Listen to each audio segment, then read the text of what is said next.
Alright, hopefully you guys can hear me. Welcome to the IRN State Finals live talk show. We're one race in. The first heat of the 1A boys 3200 is just beginning. I'm here, Simon Lane. Jackson, Summy, is going to be my co-host. He's coming back in just a couple minutes, but thought I'd get you started. But yeah, we just finished the first race on the track. It was won by the winner was Dean Hemmer at a time of 10:07 from the 1A boys slow heat, and we're about to get a pretty exciting race. 1A boys second heat, which includes Chaz Obergfell, who is the pretty dominant favorite in the 1A boys 3200 and has been known to, go out fast and really try to run a pretty fast time. So that's one to get excited for. We've got then the slow heats of the 2A and 3A boys 3200, and then we'll get right into finals. With the 4x8. So it's gonna be a really exciting day. Hope you guys stick with us. We're gonna be doing some commentating, some reactions, some discussion. We're gonna be covering all the field events, track events. But yeah, if you're a track fan, this is will be pretty fun. So they are lining up. The runners lined up in this heat. Yeah, we've got Chaz Obergfell, obviously the pretty big favorite.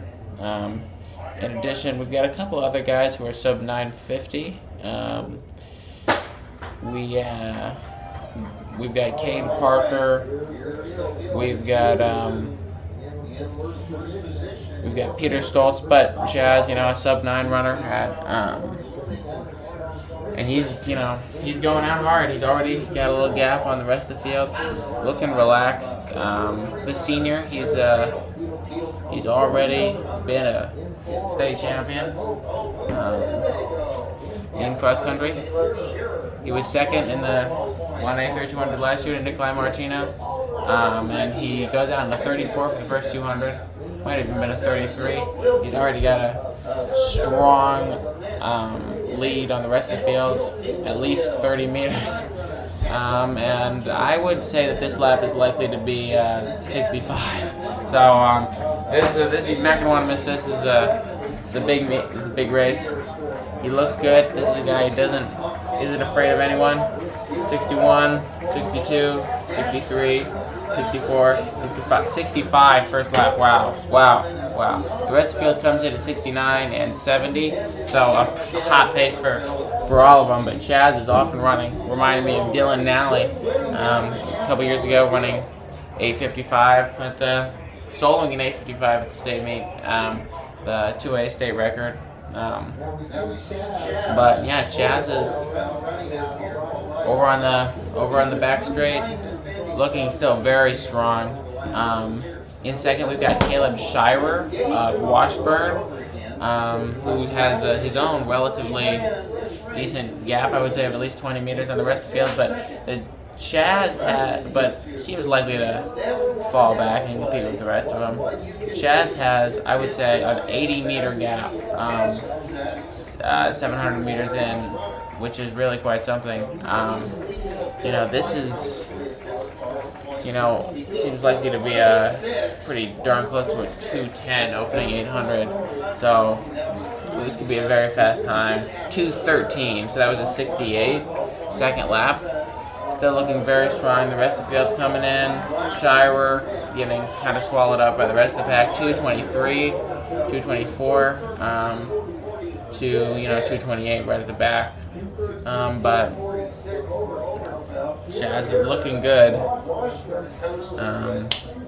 It's a beautiful day here at EIU. Not as hot as yesterday, so we're gonna see hopefully some fast times at distance events, but not chilly by any means and sunny. So what is happening? He's 40 meters ahead? Yep. He went at 65. What? Yeah. And we're live. Hello! As far as I can tell. I don't know if Simon said this already, but welcome to the state meet. I'm Jackson. This is Simon. We're going to be your host for today. Chaz Obergefell we're in section 2 of the 1A 2 mile. We are 3 minutes in, and Chaz Obergefell has won this race. That's what, 3:20, so he's 3:21, under. that's another 68. So he's going to come through the mile around low 430s. No, it's 67. Oh, wow. No, 67 on the last lap. 67? He went out at 65, then he ran at 67. Oofta. So he's probably going to come through under 430 then. Yeah, I mean, he's run sub 9, so it's not impossible. What is the 1A state record? Do we know?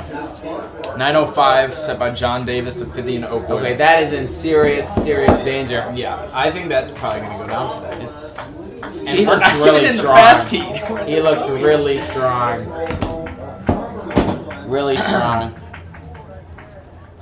Yeah, he has about... Is that Shirer in second? We will see. Yeah, that Shirer has now... No, that's Cade Parker. Cade Parker, who was the second best PR of anybody in the field, is now broken away. And he's moving moving as well. Has a solid 50 meters on the... Parker's clipping 68s right now. On the rest.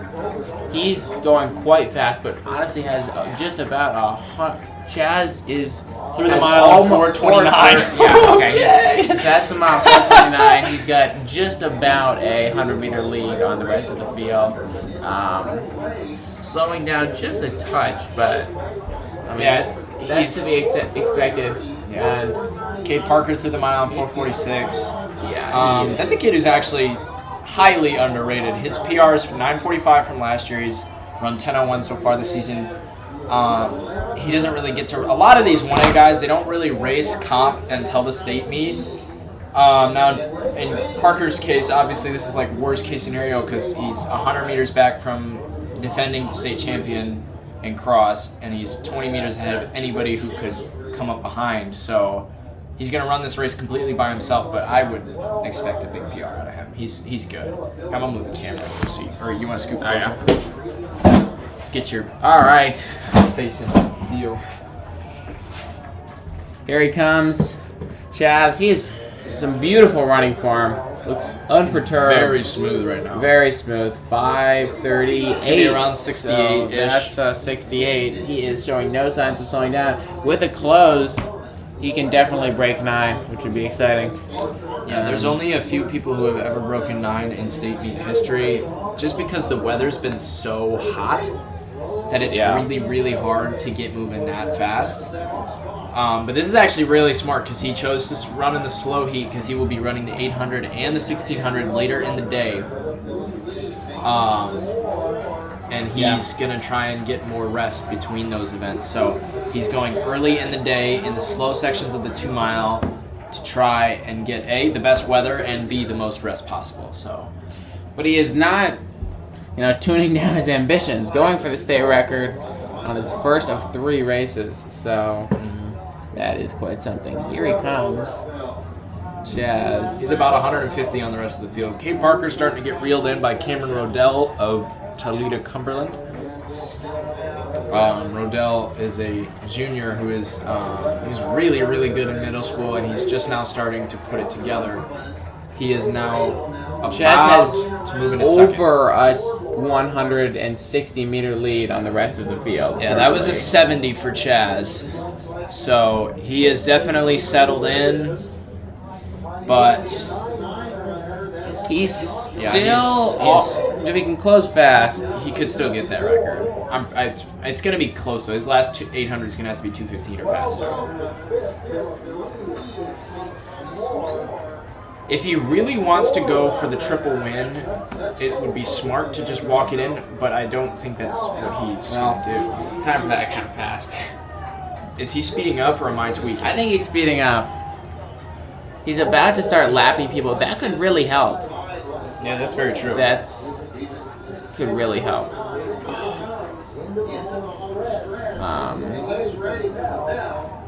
I don't necessarily think of him as a huge kicker. This is going to help a lot. We saw this last week with Cara Glenn. She did the same thing. She ran in the slow heat of the 2 mile. And as soon as she started lapping people, she actually had a gear shift. 7:55. He's going to have to close pretty hard. 8 flat. I think just under. 7:59.95. That was another 70. He's going to have to close in a 65 to get the record. It's possible. It is possible. He hasn't moved yet, though. He looks like he's just going to hold another 70. Multi-Kenny, the earlier heats absolutely have an advantage because of the weather. Yes. I mean, it happens every year that, I remember I basically stole an all-state spot just by being in the slowest heat, which was about 20 degrees cooler than the... He's going to have to close at 30 2 years ago. If he has a good kick here, he can do it. I just don't know. He's going to have to close really hard. Yeah, the earlier it's a 2 mile. I think he's just going to take the win. I don't... He needs to close in a 15. In a 15? Yeah. Yeah, I don't think he's going to get it. No, he's not. He's going to be just over. Just over a state record. So too bad. He runs a 9:07. 9:07. Wow. Still a solo 9:07. Ooh, he is tired. Wow, he just ran 9:08. And he went out in a 4:30. That's the crazy part. Like, he was not screwing around that first mile. We do not have the rights for the track. You have to have a subscription to the NFHS network to watch the track races. That's not like our fault. We can't do anything about that. We will commentate, and then if you want to watch, that's kind of up to you. They usually post a 6-hour video on YouTube after the state meet, where you can watch all the races, or a mile split subscription, right? You can also do it for mile split subscription. But we will be commentating, and then the stream is just our commentary, and then that's what we can offer. Cameron Waddell of Cumberland takes second, 9:49, and then Cade Parker, 9:57 for third. 9:49 could get an all-state spot for Rodell. That is possible. It's going to have to hold up behind the next heat, and the next heat's pretty solid for 1A. Evan Knobloch, Aiden Faulkner, Keegan O'Brien, Trevor Crutcher, Weston Hodell, Keegan DeWall, Elijah Teefee, Blake McLeese, a bunch of dudes that are in there that could probably run under 9:30. So, all right, turning to the 2A, the first heat of the 2A 2 mile.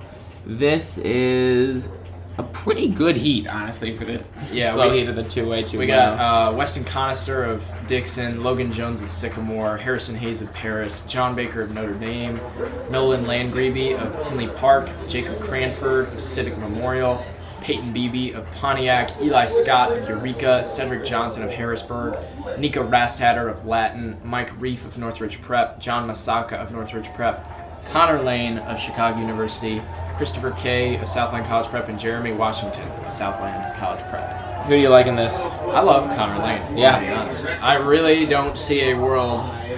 It's going to be him or Nico Rasthatter. Those two kind of go back and forth a lot. Both have a PR under 9:40. Connor Lane also had a cheeseburger for dinner last night, so that might be sitting in his stomach kind of funny. Fuel of champions. He is good. Yeah, I like the goat. I like that guy. Yeah. Do you need to step out so you can cheer your brother on, or are you going to be? I think I'll step out after the race. Oh, okay. To see him. I don't know. I don't think I can do much at this point. It's kind of in God's hands. Yeah. He's on the way in the inside. I think it'll be those two, and then I think Weston Conister of Dixon should be a strong name. This is an interesting heat. I bet there will be an all-stater from this heat. Yeah. Maybe the next heat. It's 2A. Remember the race that we're most excited to watch today is 2A. The Greers will drive it from the front in the fast heat. So probably not, but it's possible. There is sometimes. I think there was last year. That, I believe, is Harrison Hayes of Paris through 233. and then either Nolan Landgrebe or John Baker in second. We don't have binoculars on us, so we can't see who is who. So I have to go based off of Uniforms. yeah, pretty much. And I think Is that you know who's in second right now? It's either that's Christopher Tate Southland. or Jeremy Washington. yeah, that's the Southland College Prep. Who No, you're right. are coming in with some slower seat times relatively. And then that's Wow, Cedric this Johnson is going to be of a pretty fast Harrisburg. first lap. 68, 70, 71 for the rest of the field. And look at the Connor Lane just kind of chilling in the back. He knows what his pace is. He's not going to let him drag it out like this. This is why these races are so fun, because you got to get dudes that are just willing to drop Yeah. crazy first laps. Especially people, you know, some of these kids didn't necessarily have an opportunity to run super fast earlier in the season. Many did, but especially in like the slow heats of third 200. Right. You know, you have kids who are showing up here, and this is kind of their, who can, you know, drop times that they haven't even really gotten close to the rest of the year. Right. It's still Hayes, and then I think that is either Pontiac or Tinley Park in second. Actually, I think that's Pontiac and Tinley Park, second and third. No, that's Rastatter in second, and then that is Pontiac in third. So Nico Rastatter of Chicago Latin in second, now about to take it from Harrison Hayes going into 800, 220. 220. That's well, and the whole field is coming through 220. Yeah. Now 220. I think the fastest PR in this field is Rastatter at 9:35. So It's ambitious, but yeah. again, these are dudes that don't get to see comp very often, so not super surprising. Rastatter has a solid 5 meters on Hayes, and then it's Nolan Landgrebe of Tinley Park in third. Big pack behind them, currently led by Weston Conister, with I believe that's Eli Scott no, that's not Scott. Who is that? Oh, now it's Connor Lane leading the chase pack. Okay, Connor Lane trying to move up to the Starting to bridge a little bit. yeah. Rastatter's kind of walking away here, though. Yeah, it's early. True. It is early. He's a good 5 to 10 on Harrison Hayes and Nolan Landgrebe, and then there's about 15 to 20 between Landgrebe and Connor Lane. 332, is that what I saw? 330. Yeah, 332. So he's holding 71s ish. It's gonna be probably around 440, low 440s through the mile. Yep. Let's see, 71 for Rastatter, 72, 73 for the rest of the field. I have a feeling that this front group of 3 is at some point going to come back to the chase pack a little bit, because this is a little above their pay grade for a starting mile. Because I mean they're 9:35s. That's what pace is that? 4:47. Honestly, though, Rastatter, he might be gone.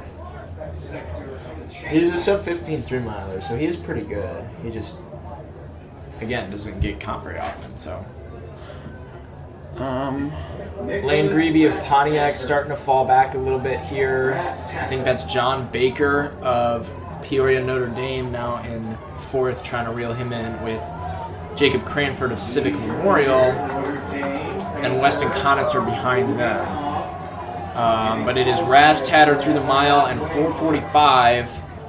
The rest of the field in the 450s, which is not a slow pace for this heat. Rastatter is definitely slowing down. That was a 73. But he cannot. I don't know. It's everybody else is kind of falling back. Landgrebe from Tinley Park is now being swallowed up. Harrison Hayes is getting drawn back.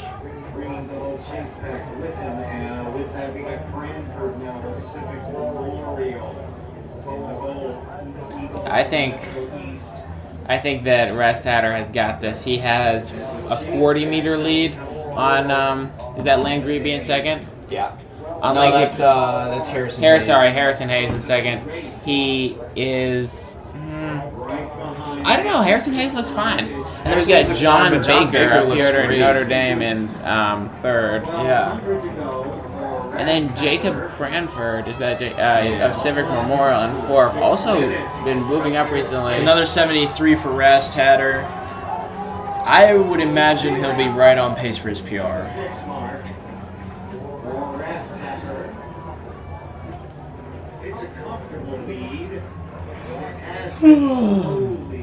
He has a, solid 25-30 meters on Harrison Hayes. It's not exactly... John Baker's not really making up ground, but we have some time. But at the same time, I don't know if anybody's got, like...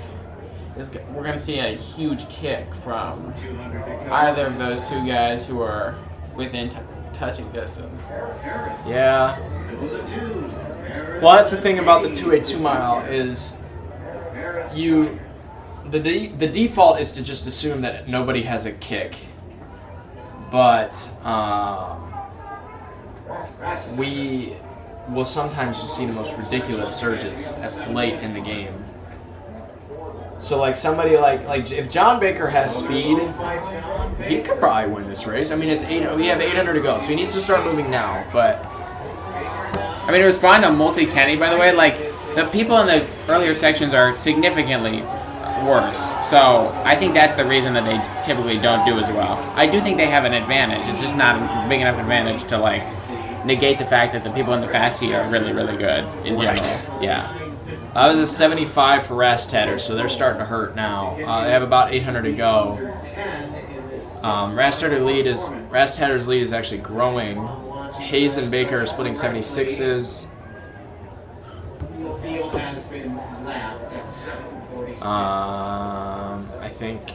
I mean, there's really been no think movement. this is going to be a super fast time. No, I don't think so either. It is definitely getting hotter. I mean, it is warm. And I think Rastadder just made his first lap. Yeah, so Rastadder is now lapping the gentleman from Rickton Park, Southland College. Rastadder has won this.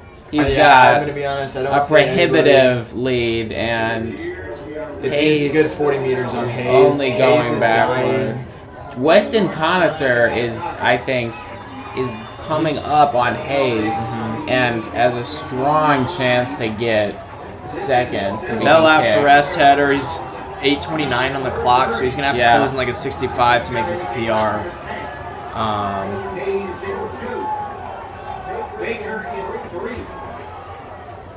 And he's starting to open it up a little bit here. Rastadder definitely does have another gear. Hayes, Baker, and Conister are like equidistant from each other. That's 2, 3, and 4. And then I think that's Eli Scott of Eureka in 5th, who is kind of surging here too. 200 to go, Nicholas Rastadder. Yeah, this is going to be around 940-ish. Yeah. Give or take. John Baker is now on his hip. Probably going to go around. Yeah. There it goes. Rastadder finishing strong. It's going to be running around 940. It's going to be high 930s. Like 939, 940. Bad at all. 939 for Rastadder, and then Baker. Second. Weston Conister is going to come in for 4th. 3rd. Yeah, that's true, 3rd. And the 950. The heat is definitely starting to kick in here a little bit. It's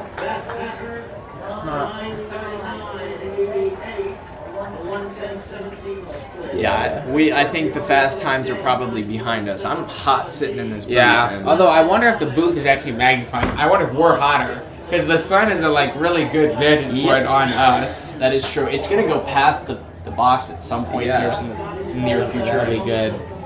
We won't be, blazing hot anymore, but for the next hour, it's pretty brutal. All right, we got the second heat of the boys 32, and I will probably step out in just a second. This heat actually is going to be pretty good. We got Colt Perkins of Taylorville, Henry McMurray of Mahomet Seymour, Judah Dix of Richland County, Eli Anderson of Monticello, Ethan Carter of Dixon. It's probably the big name. Lucas Hollinshead of Williamsville, Jonah Cunningham of Rochester, Caden Bostic of Clinton, Edgar Garcia of Murfreesboro, William Green of Mount Vernon, Tyler Schoblom of Prairie Ridge, Lucas Galindo of Marmion Academy, Vinny Guyon of Galena, and Gio Kapoulos of Woodstock North. There's a lot of dudes here that could get the win. I would imagine that Henry McMurray is not running because he's got the 4x8 in a little bit. I would say that Ethan Carter, the freshman from Dixon, who has run 9:32, I want to say. He's run sub 4:30. Sorry, that was pollen. Yeah, he's got a pretty strong chance at this, but I'm gonna let Jackson handle it for about 10 minutes. I'll be back. Sounds good.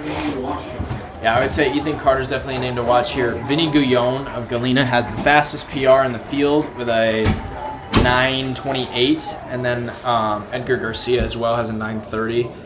Colt Perkins 9:33. Let's see who else we got. Judah Dix 9:30. Eli Anderson 9:28.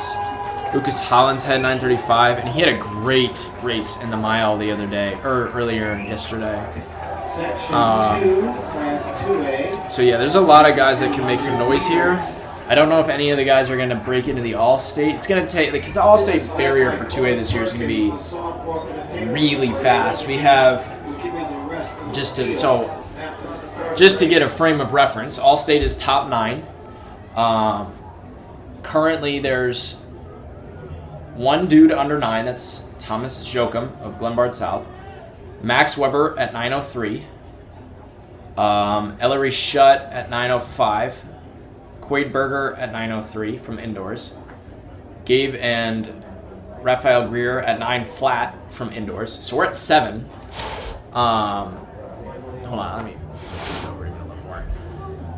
Everett and Kyler Swanson at 9:10 and 9:11. Both of them ran great in the mile yesterday. And that's 8. And then Maxwell Carter is 9:18. I think he's the next best dude in. So that's 9 dudes under 9:20. I mean, it's gonna take a pretty big race here from one of these dudes to get into All-State. So I guess we will see how it goes. That looks like Judah Dix of Richland County out in front. He's going to be through 200 in about 32 seconds.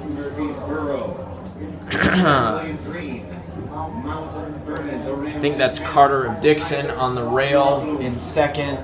And that is Colt Perkins of Taylorville swinging way wide to move into third. But it is pretty bunched up. Just about anyone's game here. Edgar Garcia now third, leading on everybody else. They're going to come through the first lap 67 seconds. Certainly no issue taking it out hard today. That's Dix, Garcia, and Perkins. All 3 of them have run in the low 930s this season. Now that's Garcia looking to take the lead from Judah Dix. Sorry, that's William Green of Mount Vernon, the freshman. Excuse me. And then Vinny Guyon of Galena now in third.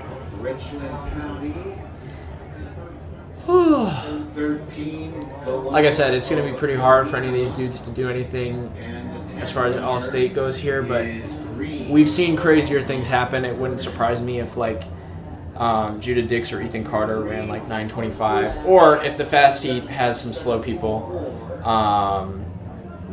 Yeah, that's always a possibility. Any info on why Owen Horeni didn't run the mile? He is going for the state record in the Open 800 today. 1:49.71 is the current meet record. He is going for 1:49.5.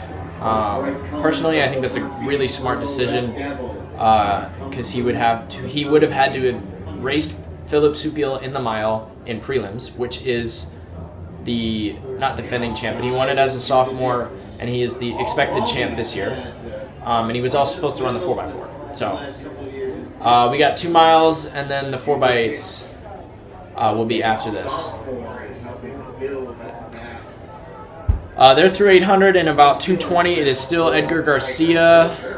I believe that's Eli Anderson and Vinny Guyon. Where is everyone else? Who is that in 4th? Oh, that's Dixon 4th. No, that's Ethan Carter in 4th, and then Judah Dixon 5th. It is very, very tight. There has been no stringing out. It's about 6 people in the top group. And we're not even at the mile yet, and they are absolutely flying. That's going to be Dix. No, that's Anderson. No, that is Judah Dix. Judah Dix now taking the lead at the 1200, 332, with Guyon in 2nd and Garcia in 3rd. Ethan Carter, the freshman, in 4th. And I think that's Lucas Hollinshead of Williamsville in 4th. A lot of 1A guys that have to run in 2A for track are in this heat right now. Lucas Hollinshead is one of them. Edgar Garcia is one of them. Vinny Guyon, one of them. So yeah, we're seeing a lot of 1A. Eli Anderson as well. I mean, there's a ton of 1A All-Staters in cross country that are mixing it up here. They just keep going back and forth. It's Garcia now in front with Judah Dix in 2nd, Vinny Guyon in 3rd. Really, really back and forth here, but it is now slimmed down to a group of 6. It is Garcia, Dix, Guyon, Carter, Hollinshead, and Anderson. As we hit the mile, it is going to be low 440s for this group. 443, 442. 442, 443 for this group of 6. So well on PR pace for all 6 of them. And it looks like Dix is going to take the lead with Garcia sitting comfortably behind. This is weird. You really don't see this that often. There's a lot of people that are really just trying to take the lead here. Ethan Carter continues to do this weird thing where he'll surge up to 3rd and then fall back. Same with Garcia. He will either be in front or he'll just slide to the back. Nobody really wants to take it and set the pace. They're all just kind of fighting for it. I've seen several dudes go like that, almost falling over. That's now Guyon on the outside with Garcia on the inside, with Dix in 3rd and Ethan Carter in 4th. Lucas Hollinshead has now fallen off, which makes it a group of 5. It is Guyon, Garcia, Dix, Carter, and Anderson at 2K. Anderson looking like he's hurting a little bit here. That was a 71 for Vinny Guyon. So it looks like they're going to hold it. This is going to be PR territory for the 2 dudes in front. Vinny now, okay, so now it's starting to settle in here. Vinny Guyon is going to definitively take the lead. Edgar Garcia in 2nd and Judah Dix in 3rd. Ethan Carter in 4th. And Guyon trying to put the works on this field here. He has a good 10 meters now on Judah Dix and Edgar Garcia. This chase pack kind of just letting him walk away a little bit here. We will see if this works. This is a pretty bold play here from Guyon. I think he was an All-Stater in cross for 1A, and he has had a great track season. He came out of nowhere after his freshman year. Ran low 15 minutes in the 3 mile and is now having a fantastic sophomore year in the 2 mile. But yeah, this is all Vinny Guyon right now. 7:05. It's another 71 with Garcia, Dix, and Carter following behind.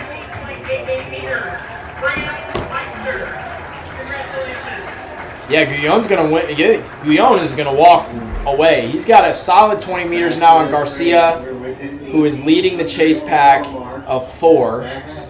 It is Garcia, Carter, Dix, and Anderson. Anderson of Monticello has been hanging on for dear life for the last few laps, but he's finally starting to get back into it.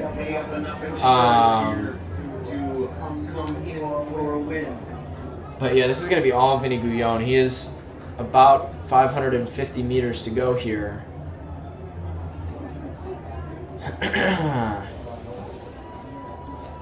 And if he continues to hold 71s, he is going to be on pace for a big PR.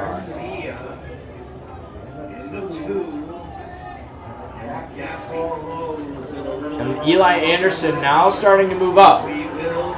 He's been pretty patient here, letting the other dudes do all of the switching around and letting them waste their energy. He's now going to move up into second ahead of Garcia. So 9:28 is his PR. He's through the bell lap in 8:23, so he's going to have to close pretty hard. But Vinny Guyon is gone. He has like 30 to 40 meters on the rest of this field. He came through with 8:17 on the clock. His PR this season is 9:28. And, I mean, he's going to demolish that here. 200 meters to go, 8:51 on the clock for Vinny Guyon. If he closes in a low 30 seconds, it is going to be sub 9:25 for the Galena sophomore, which would potentially put him in all-state contention here. Anderson of Monticello with a last-ditch kick here, trying to catch Guyon, but it is not going to work. It's going to be all Vinny Guyon here. He's got 50 meters to go, and he is going to storm to a big PR. 9:25, 9:26 in the heat. 9:29, 9:30 for Eli Anderson. And then Edgar Garcia and Ethan Carter in 3 and 4, with Judah Dix in 5th. It's a great race from Vinny Guyon. He, I mean, that group of 4 was just going back and forth and back and forth and back and forth. I mean, the entire way. But after the mile, Guyon put his foot down, really walked away. That was a good race. That was impressive to see. And a 2-second PR in I mean, it's not hot, but it's not cold either. So we're going to move into the 3A slow sections here.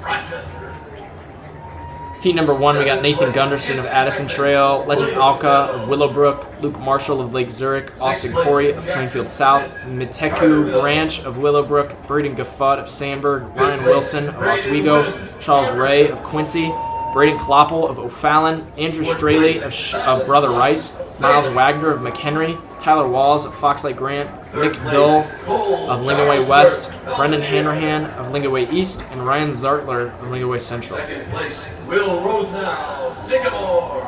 This heat is like sneaky fast. Andrew Straley ran 9:02 at Indoor Champs, but did not have a great race at the sectional, so he is in the slowest section here. And he is a dude that like absolutely could find himself in an all-state spot if he plays his cards right. Braden Kloppel is a returning all-stater. He ran his PR last year in 90-degree weather with a 9:18. He took 8th. And he, again, does not see comp very often. He's down in the St. Louis area where there's not too much to see in the distance arena, at least for O'Fallon, because O'Fallon doesn't race anyone. I mean, it's just him. So this will be interesting to see how he responds to this. But there's a bunch of dudes in this heat that like will definitely shake things up. Charles Ray of Quincy ran his PR last week in 9:25. His first mile was 4:29, which is his all-time mile PR in the 2 mile. So yeah, that will be interesting to see if he replicates that here. If he takes it out hard, I mean, yeah, that could definitely be something to watch. Luke Marshall ran 14:22 during the cross-country season. He's a great runner. Austin Corey has a PR of 9:18. I mean, there's a ton of dudes here that could mix it up. But I'd be pretty surprised if Straley doesn't take the win here. In 7th place from Shelbyville, William Noren. In 6th place from Crete, Illinois Lutheran, David Holland. In 5th place from Westville, Easton Bolin. And you might be hearing the announcers talk about field events. They mentioned Will Norton's name in 7th place. Don't worry, that's just a long jump. He is still high jumping right now as we speak, actually. Wow, this is really bold from Willowbrook. That is either Legend Alka or Mitaku Branch. 65 seconds at the 400.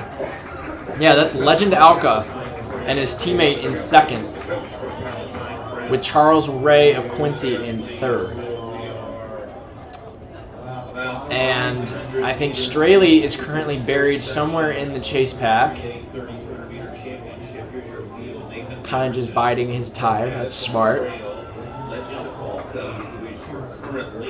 But it's going to be Willowbrook 1 and 2 to start this race off.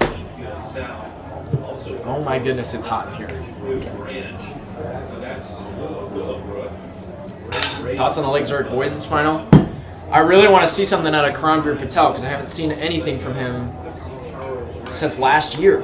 He's run 9:14 so far this season, but that's a dude that, like, yeah, he could run 9:05 if he's healthy and ready to go. I mean, that's a good kid.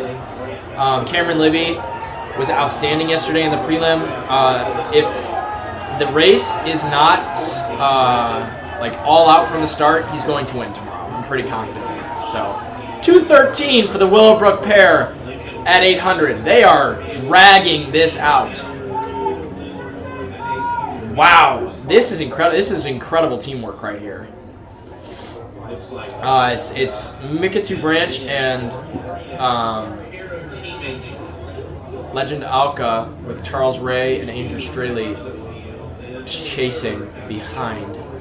Andrew Straley is really the only one who has any business being out this fast, as he's run 9:02. Everybody else is moving. No, this is not the 4x8. We are still on the 2 miles. We have 2 more sections to go, and then we will start with the 1A, which I think is supposed to start at 11, give or take. So it's going to be a little behind, but yeah, this is the Willowbrook duo side by side. Straley and Ray starting to reel them in a little bit here, but they look strong. I mean, this is really shocking. 3:25 at the 1200, and it is Mitaku Branch and Legend Alka 1 and 2. Yeah, they've definitely slowed down. That was a 71. But they're still going to come through the mile in low 430s here. Andrew Straley now in 3rd. Looking like he wants to take over here. We will see what this Willowbrook pair is going to respond, how they're going to respond to that. I am honestly, my mind is a little bit blown at the audacity almost of this Willowbrook duo. They both run in the low 920s, but they're going to go out in low 430s. So either a big PR is on the way or a really painful final mile is on the way. And what? Oh, this is devious. They're going to make Straley go into lane 3. And Straley's going to take it at the mile after this Willowbrook pair has led the entire way. I'm back, boys. And welcome back, Simon Late. And girls. Andrew Straley, 4:37 at the mile. Well, he's kind of going for it, Straley. No, the Willowbrook guys are going for it. Did you see what they Look just... at Straley. He's going for it now because they're starting to die. That was a 72 for He's got a gap. Legend He's Alka. going at the mile. Like, look at his form. Yeah, he had a rough race at sectionals and did not make the fast heat, but that's a 9:02 guy. I mean, he should be up in the front. He was 2nd at distance and peloton the mile. Right. He's a devious kick too. Yes, he does. He's incredible. He's not running the mile.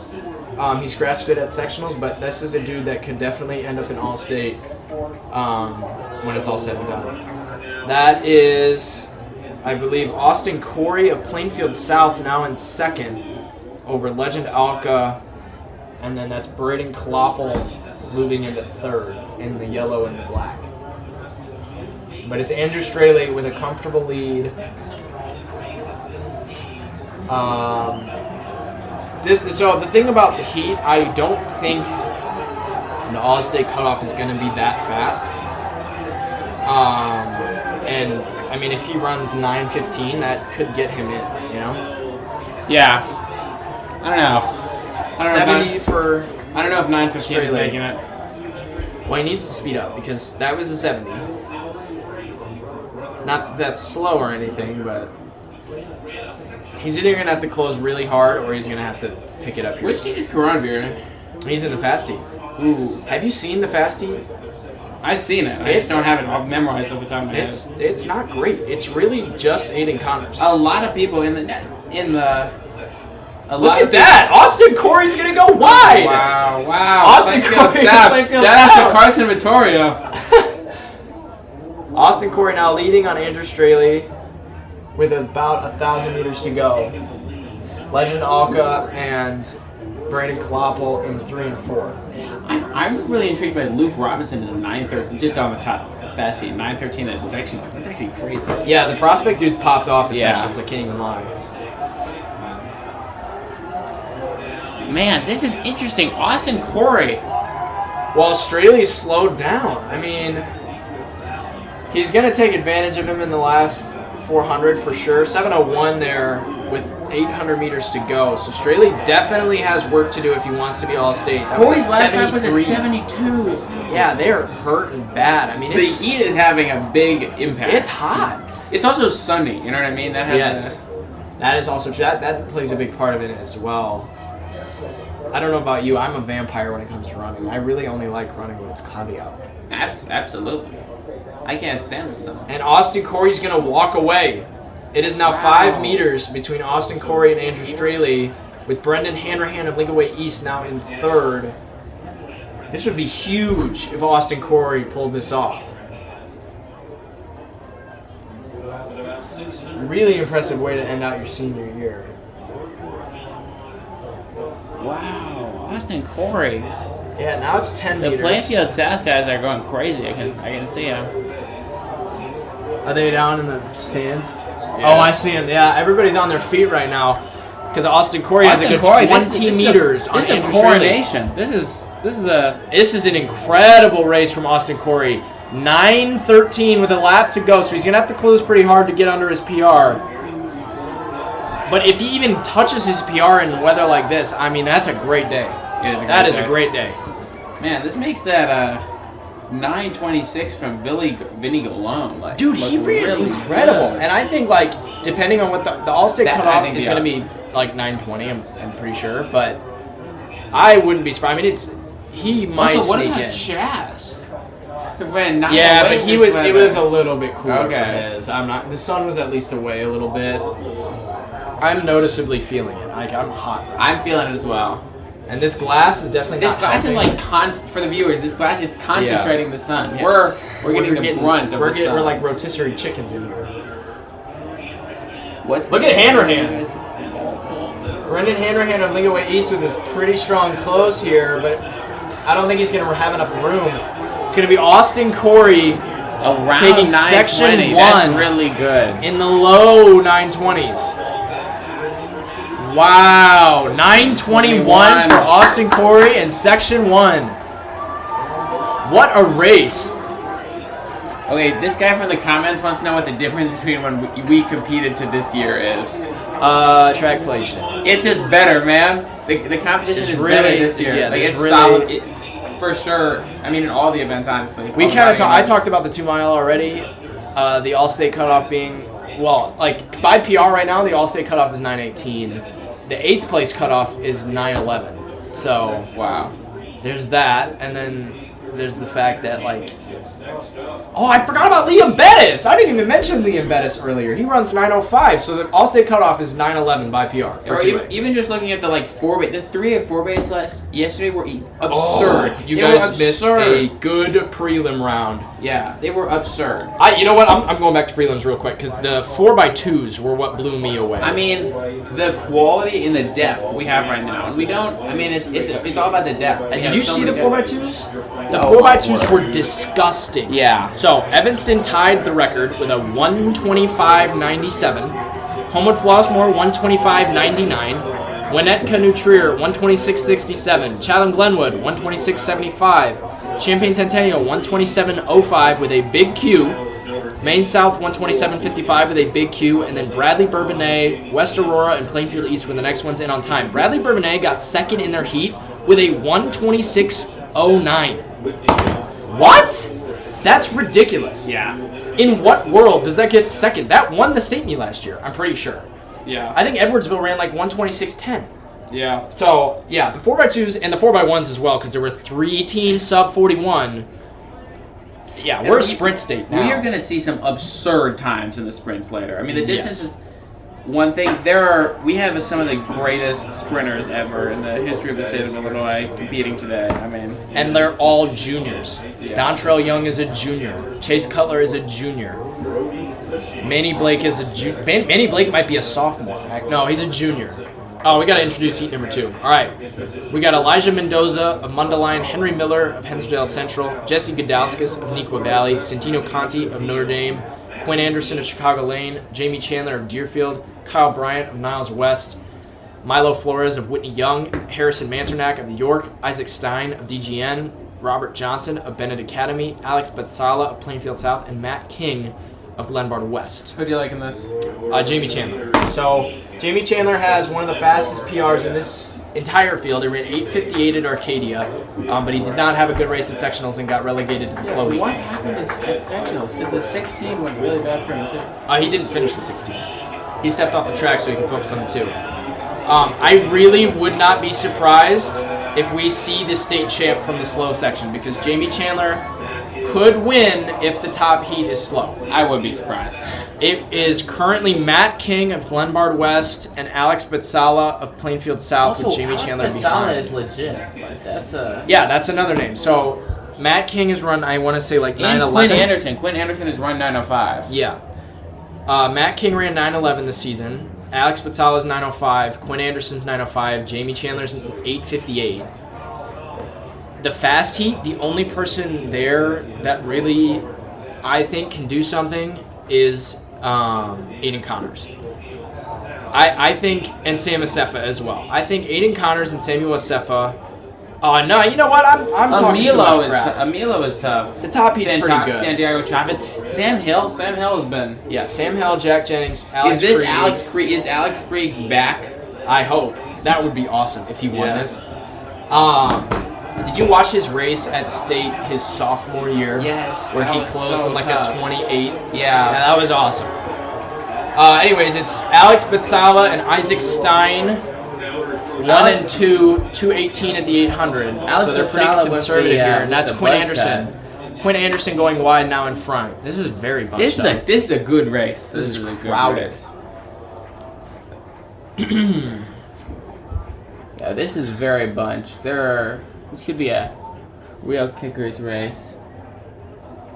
Yeah, we're probably not going to see a whole lot until after the mile. But like I said, if the top heat is slow, which I would assume it will be since it's, hot, we could genuinely see a state champion from the sectional or from this section. Now, granted, Jamie Chandler and Alex Batsala are going to have to run like low 9s to do it. And they're currently on pace for a 4:40 through the mile, so they got some work to do, but we will see. That's Quinn Anderson still in the front with, I believe, Robert Johnson of Bennett Academy in second. Interesting. And Stein Isaac Chandler. Stein from DGN. He had a great race at sectionals. He ran 9:21, or 9:18, I think. To Yeah, qualify DGN to just state meet. spawns these guys in. Yeah, that's one of the best Crazy. distance program in the state. Holy cow, 67, 68 for Quinn Anderson. They are seriously stepping it up here. Quinn Anderson, baller move, baller move. This is not going to be a kicking. Well, it can't be a kick if you want to be in the All-State section. I mean, you have no control over what the fastest Isaac Stein is going around Quinn Anderson. Isaac Stein is taking the lead. The lead. They are going below his PR pace, and it's super fast. And we're less than 4 laps into state, and Isaac Stein is going around a field which has a sub 9 guy, multiple low 9 guys, and is in the lead. And they're going fast. They've been running 68s. Yeah, he really just doesn't care at all. I mean, Wow. He looks. This is comfortable. awesome. Quinn Anderson in second, Jamie Chandler in third, but Sala in fourth. They have opened up a bit of a gap to the back. Who is that in fifth? Is that Jesse Gudauskis? Oh, that's another name to watch out for. Yeah. He's good. He ran 9:15 indoors and hasn't done much since. But that's another runner that could do something. 4:36. That is. Yeah, they're moving. Not bad. They've picked it up. 68 for Isaac Stein and 69 for everybody else. Wow. Quinn Anderson now on his hip, looking like he wants to go around. He might let Stein do some more work here. Chandler, and Batsala they look good. There's a little bit of a gap to is that the guy from Benedict Academy. Is Batsala gonna pass Robert on the Johnson. inside? Did you see that? Yeah, I did see that. He's trying to go on the inside. Oh, he's gonna go on the inside. Batsala passes everyone on the inside. I was hitting that. That's my favorite way to pass people. I know. I just that's literally So it's such a Batsala, hack. Anderson, Chandler, and now Stein sitting in fourth, with Jesse Gudauskis in fifth, kind of lurking in the shadows right now. So it's going to be Batsala with a comfortable pace going here. They don't look tired. No, they look good. They look really solid. I don't know what this lap is going to be. It's going to be a 60. It's going to be 70, I think. 71 for Alex Batsala. So they definitely slowed down. That's not too surprising. Because Isaac Stein of a very hot 3200. Well, that and Stein was leading for the majority of that lap, and I'm assuming that Stein is starting to feel that a little bit here. Yeah, although he's still. Is there. that Elijah Mendoza in sixth? That is Elijah Mendoza in sixth. They have dropped Robert Johnson of Benedict Academy. There's a top 6. The top 6 is Batsala, Anderson, Chandler, Stein, Gudauskis, and Mendoza, with Batsala in the lead. Yeah, it's Batsala, Anderson, Chandler, and Gudauskis, and now Stein and Mendoza falling back a little bit. Oh! Gudauskis trips on the rail. Stein and Mendoza have been cut loose, and Gudauskis is kind of in the middle. Batsala is really putting the hurt on these guys. They definitely slowed down. Mendoza going or no? They definitely slowed down because they are definitely hurting. You can see him hurting. But they're definitely having to work to just 7 keep up flat at 800 to go. That's another 7. That's a 72 for this top group. Wow, and they they're are hurting dying. bad. Wow. They're on pace for 920 right now. So it's Batsala, Anderson, and Chandler. Batsala, Anderson, and Chandler, yeah. And then Gudauskis with a small gap in fourth. And then Mendoza leading on Isaac Stein. He's about 10 meters back from the top group. But the top group has not really changed at all. We have about 600 meters to go here. Gudauskis is not totally gone. And they've slowed. There's 36 for that 200. Who do you like here?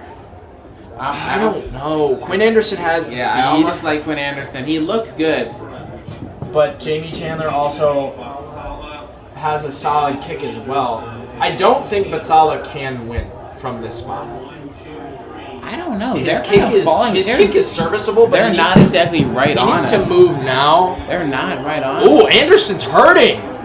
Chandler's going to move into second. We got 400 to go, and Jamie Chandler's going to take the lead with a lap to go. 8:11 on the clock. The GVSU commit. Sub 9 in the 2. Can he use his fitness to walk? opened Oh, up. he's opening up. Yeah, This is a move of He's all opened up time. a gap on Jamie Batsala. Chandler's now putting the works through Batsala and Anderson. He has at least 10 meters on them. Anderson's going drawn back. around Batsala. But Chandler is walking away. I don't know. Oh my goodness, this is going to be a good finish. Anderson is a fast guy. He's got a big kick, and he's 200 go looking- for Jamie Chandler, 8:42 on the clock. Man, the battle. That was a between Batsala 31. and Anderson, I think Anderson's. Oh, Anderson's gonna have a good Anderson's kick. going to win this race. He's making it up. Look at Anderson. There's a 10-meter gap. There's a 10-meter gap between Anderson. I don't know. And Anderson is going. He's Chandler digging needs another deep. gear. And no, Chandler okay. needs another gear. Chandler. Anderson's but gonna he's still reel closing. him in. He's still closing. Anderson. It is going to be right to the line. It's going to be close, but I think Chandler. Chandler's going to get it. Chandler gets That's it. Jamie Chandler, 9:12. Wow. 60 seconds on the close for Jamie Chandler. What a close. 60. Actually, they close at exactly the same time. 60.7 for both Chandler and Anderson. That was a great way to end section 2. What a close. Wow. Alex Batsala Wow. in third with a 9:17. All-state hopes are alive. Not going to lie, that could be the cutoff. It's hot. 9:12, that kind of close, that is That's impressive. devious. That was a great finish from Jamie They Chandler. literally ran exactly the same races as me last year. All right, well now we're going to move into the 4x8s. Okay, we've got the 1A 4x8. They're lined up on the tarmac here. It's Rockford Christian leading the way through the prelims. They've run 7:54 so far this season. And I really don't see a world where they lose this race, I'm gonna be honest. If they are fully loaded, I don't know. It's Evan White is disgusting on anchor leg, and they're gonna have the lead going into it. So I just don't know if any other team can compete. So we got Rockford Christian, Illini Bluffs, Elmwood, Carlinville, Somonauk, Bago, Rock Island Alaman, El Paso Gridley, Illini Central, Auburn, Father McGivney, and Port Byron Riverdale. So Illini Central, I believe, ran with Coriel Green in the prelims, but he is not listed on the lineup here. They ran 8:14. He's a 151 guy, so we will see how that goes. But Rockford Christian is your favorite with a 7:54 season best. For sure. Illini Bluffs will be the next team in with Winnebago shortly behind them. I also wouldn't be surprised if El Paso Gridley pulls something out. They have a really strong young distance team, and they could be pretty solid here as well. This is one of my favorite events in track and field, right here. Me and Sydney last week were talking about it. If you had to rank your top 5 track events to watch, what would you... Ooh. I know what number 1 is. A 4x4. That's what we said. Let's see. Field events as well. And I don't know if you're a field events guy, but I put high jump in my top 5. High jump is fun. I really There's enjoy a lot of it. tension. Yeah. That jump off they had in the Olympics. Yeah, that video is awesome. Yeah. As far as events here, I would say 4x4 1, 800 2. I'm gonna put the 1600 3. I'm a distance fan. Right. 400 open 4. Interesting. Actually, no, 300 hurdles. 300 hurdles 4. Okay. 300 hurdles 4, and I'm a distance fan, so third 205. So the bias is coming from. Yeah. It's all good. No, wait, did I list the 4x8? Yeah, no, you did. Oh, sorry. Okay. So 300 hurdles is coming out. 300 hurdles to, 300 hurdles to 5. I'll put the 4x8. I'm a distance fan, but I've got to be objective about this. The 3200 It's is boring. It you can know, be very boring. Oh, you gotta be joking. That is Rockford Christian at the 4. But the 4x4 clears all other events. I agree. By Completely a lot. agree. I think I think I went 4x4 mile, 4x1, Interesting. 800 Yeah. and then 4x8. I feel like- no, I had the high jump over the 4x8 and then high jump. My high jump was 5, and then I had the 800 just. Yeah, high jump is exciting. 4x1 is also 600 exciting. meters and 127 for this group of 3. I think RC, Samanok, and who is that in 3rd? Who's going wide? This is a huge close. Is that oh my goodness, look at Auburn. Auburn from like 6th place is gonna jump up into 1st at the handoff. What a close from the Auburn first leg. That was a pretty- 158 at the handoff, and it is Auburn. That's fast. And I think that's Rockford Christian in 2nd. That was a fast first leg. Yeah, that's RC in 2nd. And I think that's Who's up? Who's now moving into the lead? Elmwood or Samanok now leading. Oh, they're going that fast. Them boys. No, that's who is that? Is that Winnebago? Is that Father McGivney? No, McGivney's in 5th. It's I think gotta that's be Winnebago in 1st, and then Samanok's in 4th. So it's Winnebago, Auburn. No, sorry, Rockford Christian. No, that's not Winnebago. Winnebago's in 3rd. Who is leading? They have all black jerseys. Is in that Jackson's Samanok? defense. That's Samanok in Okay. 1st. So, What is going on? Samanok has a slightly more seat recognizable time of jerseys. 8:09, 2:55 for the first lap. Rockford Christian in 2nd and Winnebago in 3rd. Auburn in 4th with Elmwood now moving up. Elmwood's a team to keep your eyes on. I don't know if they're running with Darwin Herman. They're going to be nasty good here. They are. It's Darwin Herman on anchor leg, and he's a dude that could just genuinely come out and split like a 154 if he really wanted to. So if they're in contact with a leg to go, watch out. Man, Samanok is looking good. They have put the hurt on the rest of the field. This is shocking. There's a big gap. It's Samanok and Rockford Christian. 10-meter with gap. Elmwood between now in Samanok and- 3rd. Well, Elmwood is making a big move to get Oh, back. here goes Rockford Christian. They're going wide. Samanok's fading hard. It's going to be Rockford Christian at the handoff, and then Elmwood's probably going to slide into 2nd over Samanok. And Auburn might move over Samanok as well. Wow, the 4x8, there's just carnage in the home straightaway. That's where everything happens. Yeah, very true. Rockford Christian at the handoff. It's 3:58. That was a 2 flat or a 1:59. 1:59.7 for RC. Elmwood in 2nd. Sorry, that's Illini Bluffs in 2nd. What am I talking about? 1:58 for Illini Bluffs. And then that is, I think, Father McGivney in 3rd.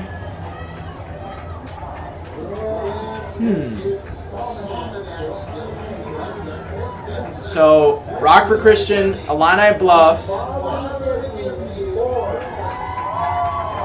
Oh, Illini. Okay, so here's the thing with Illini Bluffs. Ty Basham missed the final in the Open 800, and he has a PR of 153.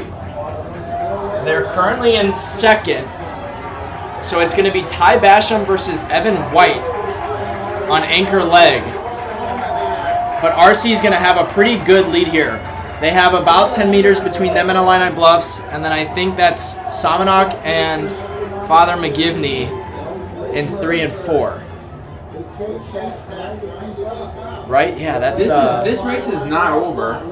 No, it's not. It's definitely going to come down to the anchor leg. This is a very fast race. I too. really wouldn't be surprised if Illini Bluffs pulls off something crazy here. But they are going to have a We're gonna have a devious couple anchor. We're gonna have a couple teams under 8. I think you're right.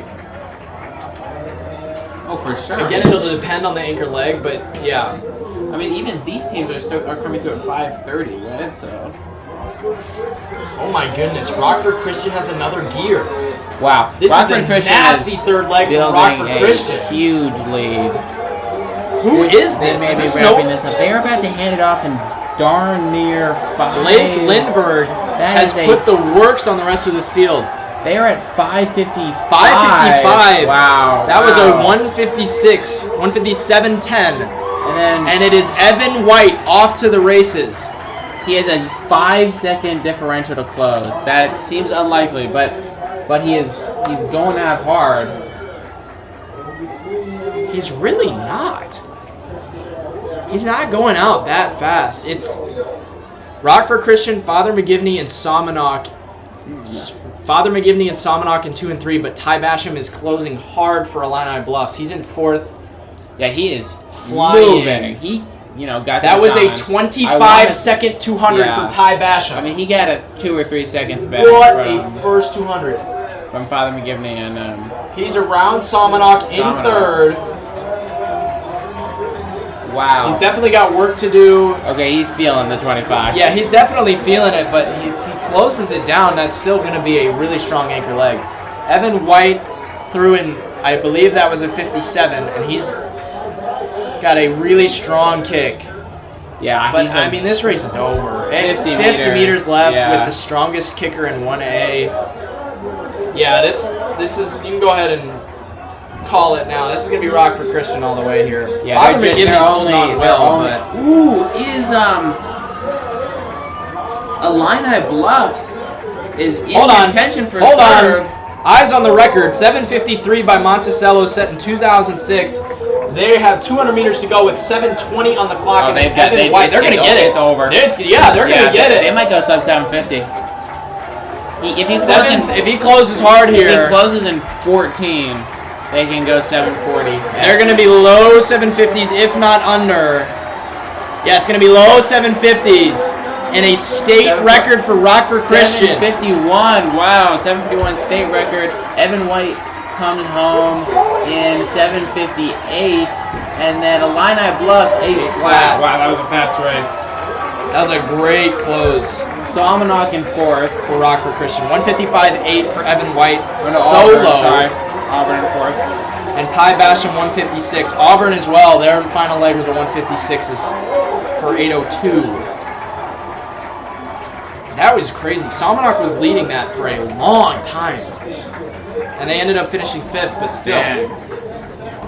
So your all-staters are Rockford Christian, Father McGivney, Illini Bluffs, Auburn, Somonok, Winnebago, Elmwood, Rock Island Alaman, and Port Byron Riverdale. All right, guys. This is 2A, 4A. This is one of the races of the day. I would agree. This is one I would of agree. the Aurora races of the Central day. looked We had fantastic. several teams who are extremely strong. Aurora Central looked extremely strong in the prelims. They have an all-star team out there, and they were putting pedal to the metal in the prelims, but they are not guaranteed to win by any means. I will say, they're all fresh except for John Reinbold. Not a single one of them ran an individual event. I just watched a photographer almost get run over. Their competition, Morton, just pretty strong. Eureka, who looked good yesterday. And then I would say Dixon, Lincoln ran 757 yesterday, but I would say Dixon and Muhammad Seymour are also, they have the capability to be up there. And then I would throw in Niles, Northridge Prep. Is Peter Kipp out there? He's not on the lineup, and they usually update it by now. I don't know if I can swear. No, he's not. He's not there. He's not there. Interesting. That's very interesting. That is a weird move from Niles Northridge. So Peter Kipp missed the final in the mile yesterday, ran 4:19, which, by the way, 4:19 not making the final for the 2A 1600 is stupid. That's ridiculous. That's the all-state cutoff in most years for 2A.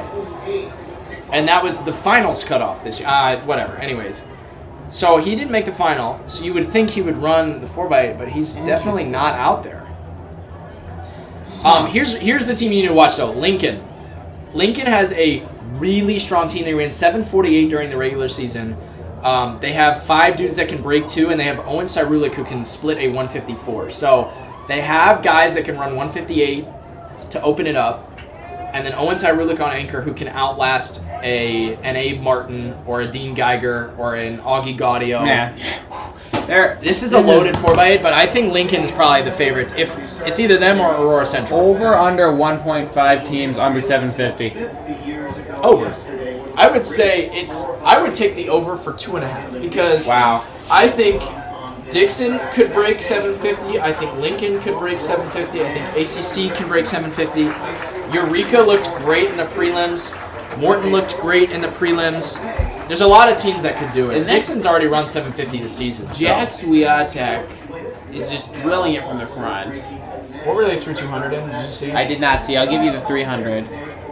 Is that going to be low 40s? Oh, gosh. Is that the 300 line? That's 40. 41. 40. Oh, boy. 40 high, I think. It's Jack Swiatek and Averick Wiseman, 1 and 2, with Mascuda in third. Averick Wiseman is giving no quarter. 55. 55 seconds for Jack Swiatek. 55 flat. That is a blazing fast first leg, and they are already dropping. Oh man, the field. Muhammad Seymour is way in the back too. That's another team I would watch for. No, they're moving. They're moving up though. now, They're moving up. No, it's fine. Where's Lincoln? Look at Muhammad. Oh, Muhammad Seymour. That's Henry McMurray for Muhammad Henry Seymour. McMurray. Ooh, Strong move here. he's looking really strong. But Swiatek and Wiseman have put a little bit of gap. I think on the that's field. But Lincoln. McMurray is looking. Oh my goodness. Oh my word. McMurray's gonna take McMurray it. is moving up. I think that's still Swiatek. But Swiatek Wiseman. has gapped the field. And Wiseman Lincoln. is falling back. Swiatek, No, that's Normal University in third. This is gonna be like a 152. Where is Lincoln? This is gonna be like a 152 leg. But McMurray is coming. Is that Andrew Alderman? That would make a lot of sense. Holy cow, Jack Swiatek is out in a 153. Three teams just What split a is 153. going on? 3 teams just split a 153. 3 teams just split a 153. I mean, 4. There were 4 153 first legs. Where is Lincoln? 153 for Aurora Central. 153 for Normal University. 154 for Muhammad Seymour. And about 154 for Averick Wiseman of Dixon. Very impressive by Normal, but wow. Dixon. Am I tweaking? Yeah, Where is Lincoln? I'm like, they're way back. Lincoln's got a lot of work to do That was a here. blazing fast first leg, but And ACC is going to walk away. They Ben have a Bohr good of 15 ACC meters is here walking on away from the University. field. But This team knows nothing but straight gas. All they know how to do is go balls to the walls. It's unbelievable. It's Abe Bautista from Dixon, the freshman, in the second. But he's very. But ACC has a 30 that was meter at 55 from Ben Bohr. lead. Wow. But They have a commanding lead on this field.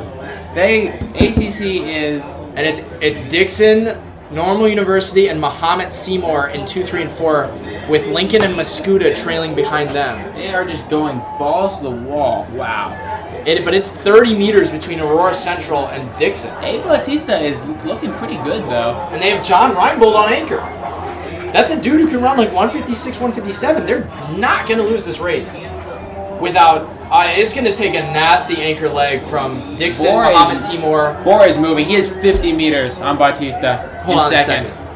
Who is Normal University running? Okay, so Alderman went first for Normal U, so they're probably going to drop back. ACC is a commanding lead. But it is 40 meters ACC. or more. They're about to hand This is going to be another 153, 154. 47. 347 for ACC. Wait. I mean, they are probably not going to get the state record, but that 154 for Ben Bohr. that is the pace of the state record. They have a huge lead. And it is Dixon, Muhammad Seymour, Normal U, and Lincoln is flying out of the handoff. Lincoln's in 5th right now. Look, around Normal U, around Muhammad Seymour, they're going to move into 3rd. So Aurora Central Catholic is done with 155 guys, at least to our knowledge. So they have, I think this is Gutierrez, and then they have John Reinbold can run Reinbold. 155. John Reinbold can run 157. I don't know about 150. If he runs 155, then they're going to challenge Dixon 745. is going for it. Yeah, this is Keegan Shirley for Dixon. And then Lincoln in 3rd, but Lincoln Still went have out 50 meters to extremely- go. Lincoln went out extremely hard the first 400. They did. Lincoln has had a lot of work to do. That was a 53 for Lincoln. Really hot start for Lincoln. They are now falling back a bit. Dixon Yeah, is, Muhammad Seymour's going to take it back Dixon into is 3rd. making up a bit. Dixon has a pretty strong gap between Can them and Dean Muhammad Seymour. Geiger- If I mean, Dean this- Geiger this pulls this might off, this not would be be a over. really big It finish. might not be over. There's probably... Ooh, look at Morton. Morton's Morton gonna move moving up. Yeah, Morton's in 5th. About to Lincoln is pass on kept- Lincoln. Yeah, Lincoln is pretty dead. But it's still Aurora Central with at least Aurora 50 Central, he's now meters. pulling away.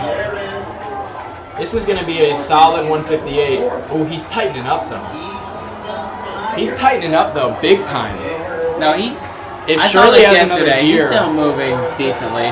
Shirley has made up a pretty. Shirley has made up made up ground. a lot, I just though. don't know if it's. That is Gonna be enough. 546, so a 159. That should be enough for. I think that's I don't know. 6 seconds. Geiger has to make up 6 Geiger has seconds. to split a 154 and Reinbold has to split a 159. I just don't think it's gonna happen. Yeah. With Avon Martin in third. Morton is now in 3rd. Wow, this is an amazing race. Ooh, this is Morton going to into be a 3rd. great race for 2nd because Abe Martin's on anchor, Augie Gaudio's on anchor, and they're not that far off of Dixon. Dixon out in a 26. They are closing. Dean Geyer is sort of closing the gap, but that could be dangerous. But look at Abe Martin and Will he- Augie Gaudio. They will look he die? comfortable. Will Geiger die? He is all. Oh my word! They're closing. No, They're but definitely he just closing. Went out He's- so fast. But Reinbold has. Oh, Reinbold went out fast too, though. That's a 55 for Geiger's Reinbold. dying. And Geiger's out in a 54. they all went out so fast. Gaudio now in 3rd with Abe Martin trailing behind. He definitely needs another gear, but he's closed the gap to at least 25 But now. Geiger He's reeling. is reeling in Reinbold. He's reeling. Geiger is reeling. So in is Reinbold. Gaudio. Look at Mohammed Seymour in 3rd. Thomas Seymour. Dick Morton looks kind of done. The gap has shrunk considerably, 7:13. So that's a 2-second lead. I for think Reinbold. ACC's I don't gonna. think he's gonna. I think make- ACC's locked this up Yeah, because Dean ACC's Geiger locked is this up. Reinbold is not have another gear. is rebuilding the lead. So it's going to be He's Aurora closing Central fast. Catholic with a huge season best. They might get under 745 here. They're definitely going to get under 745. 740, 741, 742 for ACC. Aurora Central Catholic. And Dixon comes in at 746, 748, Mohammed Seymour 748. and then Morton Morton's under 750. 750. Wow. Wow, what a win for Aurora Central Catholic. Those boys. And Eureka takes 5th with a 751. What a close from Eureka. Those boys knew what they wanted. They ran. That was a 155 from Reinbold on the anchor, so you were right. Wow. Really solid close there. Few of them ran individual events. Only Reinbold. Yeah. They knew what they wanted, and they put in a historic performance. That may be I think the that's 3rd number- fastest time. It's either three. number 2 or number 3 because Chicago Well- Peyton ran 742, and then they did 738 the next year. Yeah, so I think they were only behind Chicago Peyton in the Yeah. two-way all-time rankings. But here we go. This is 3A, and this is a hot mess. There is no clear favorite in this field. Jackson, give me your pick. I mean, I'm gonna go Downers North. I'm going Downers North too. They have two guys who they have Tyler. I don't want to. I really don't want to. Oh, Conrad Sater's gonna run! Oh, this is gonna be a good race. Okay, I'm so switching to DG. Downers South ran 745 in the prelims without Conrad Sater because he's been hurt. And Conrad Sater is now going to run the final. What jerseys are they wearing? I can't see them. Are they in the stripes? Yeah, I That's see the him. stripes. That's definitely Wow. Sater. Okay, so Okay. this is going to be interesting. They ran 745 without him. They went 157, 153, 157, 157. You replace a 157 with another 153 guy, that's under 740, and that is probably going to get the win here. They have been looking so good. All of outdoor, they've looked amazing. Downers North, the last time they ran a They're good the 4x8. two-time defending state champions. Yes, there's that, and they ran 749 indoors at Mustang Relays, and they decimated pretty much everybody in this field. And that's the last time they ran the 4x8. So, Basically, their first two legs are good, but they're not. They're probably going to be giving up 4 or 5 seconds on the rest of the field through the first two legs, even in the best case scenario. But they've developed some really good guys in Tyler Lynchkoff and Farrow. they're going with Ferrero. That's interesting. But They like to backload too, so that's the other thing. Yeah. They won't be out fast until they're not going to be in the competition until the third leg. But then third leg, we've got Will Surratt, who is a 151 PR, 151 PR, and then fourth leg, Philip Supio, who could probably split a 149. Wouldn't who surprise could me. absolutely split a sub 150, and that's probably what it's gonna take if he wants to win Yeah. a sub 150. So this is the race. This is This is extremely super. exciting. All of race. the teams in this field So ran much drama. under 750 in the prelims. But DGS York is probably, ran 744 in the prelims and are the favorites leading the way. I think that's St. Charles North off rip in front. 27 seconds through 200. Muscuda got 8th All-State for the person in the comments. Oh, we forgot to go over all staters for 2A. We can do that. After this race, this is a good one. This is okay, going to this divert is all attention. the depth in this field as well. Because every team here is so good. Who They're is all that? under 750. Is that Hinsdale? That's Hinsdale Central. They're all under 750. So Hinsdale Central, Downers North, and Lincoln Way Central are going to lead the way through 400, 57 seconds. And Hinsdale Central has rebuilt. So for those of you who don't know, they ran 729, which is the IL #1 all-time U.S. number 2 all time. New U.S. number 3 all time. U.S. number 3 all time. in the 4x8 with Dan Watke, who is now at Villanova running 146, and Aiden Bandakwala, who's now at Duke running 145. Ran 145 yesterday, going to NCAA's. Yep. And once those two graduated, they had work to do, and they have pretty much fully rebuilt from that position and are now in contention for a top 5 spot. They ran 746 in the prelims, and they looked fantastic doing it. Who ran first? Who is leading? Who is that? Is that Naperville Cent? No, that's Hersey. That's Hersey. Arlington Heights Hersey. That's John Choi. It's a decent lead With over Hinsdale Central and Lincoln Way Central. And second and third, York and BGS. fourth, St. Charles and North. Everybody is going to hand it off at 156. 157. It's a strong first leg.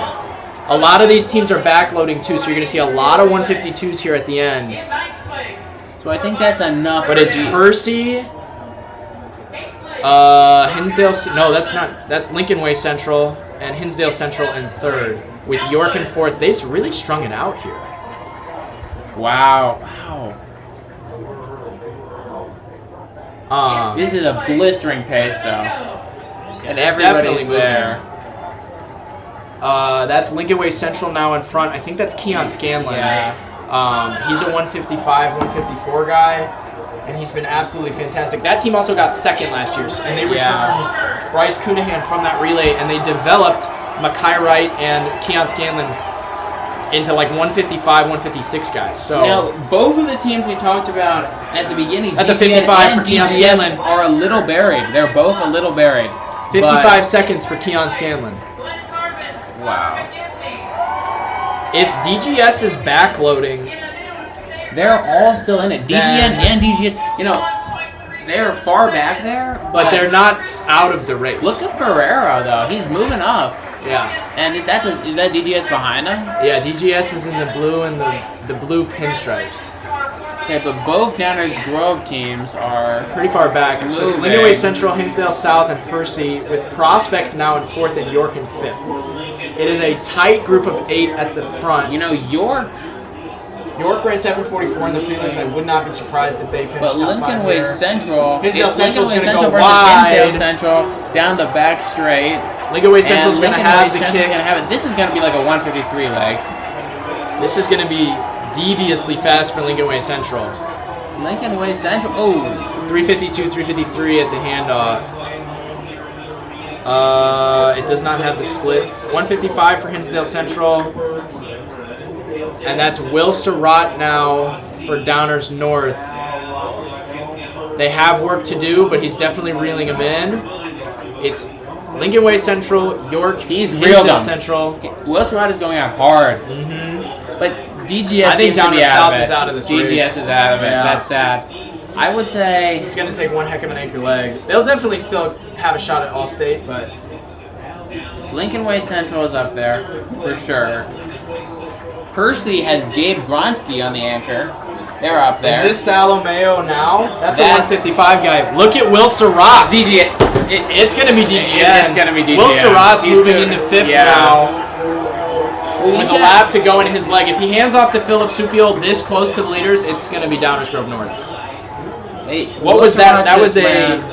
Oh, they don't have splits coming through here, so we can't see what that is through 400, but it is Hinsdale Central, Lincoln Way Central, Downers North in 3rd, DGN. and Hershey in 4th. Hershey. I Downers North now in 3rd. Hershey I now like in Hershey for. 3rd. I like him for 2nd with Gabe Gronsky. I don't know. Hinsdale Central looks pretty solid. If they have a good anchor, they can definitely get it done. The top 3 of Oh my goodness, Salomeo's going to go wide on Wow. Will Surratt. What a leg by Will Surratt, though. What a leg by Mateus Salomeo. Well, the whole race. Hershey's going to hit the anchor in front. I don't think so. Will Surratt's digging. Oh Will no! Surratt. Look! They're not in the right order. Philip Supiol is going to get the baton in Oh, first. yeah. It is over, ladies and over. gentlemen. It is over. It's going to be Philip Supiol and Gabe Gronsky. But it's... Yeah, this is over. It's Downers North again. Wow. That's but- unbelievable. No, but Hersey is not giving any quarter. Yeah, he's gonna sit right on him, but I don't think Gabe Gronsky's got it in him. There's just no way. And it's, Conrad Sainer is... That was a 25. wow. Conrad Sainer is there. Oh. Little trip there from St. Charles North. Yeah. Um, Oh, no, that's Hinsdale Central in 4. Gronsky's gonna take it.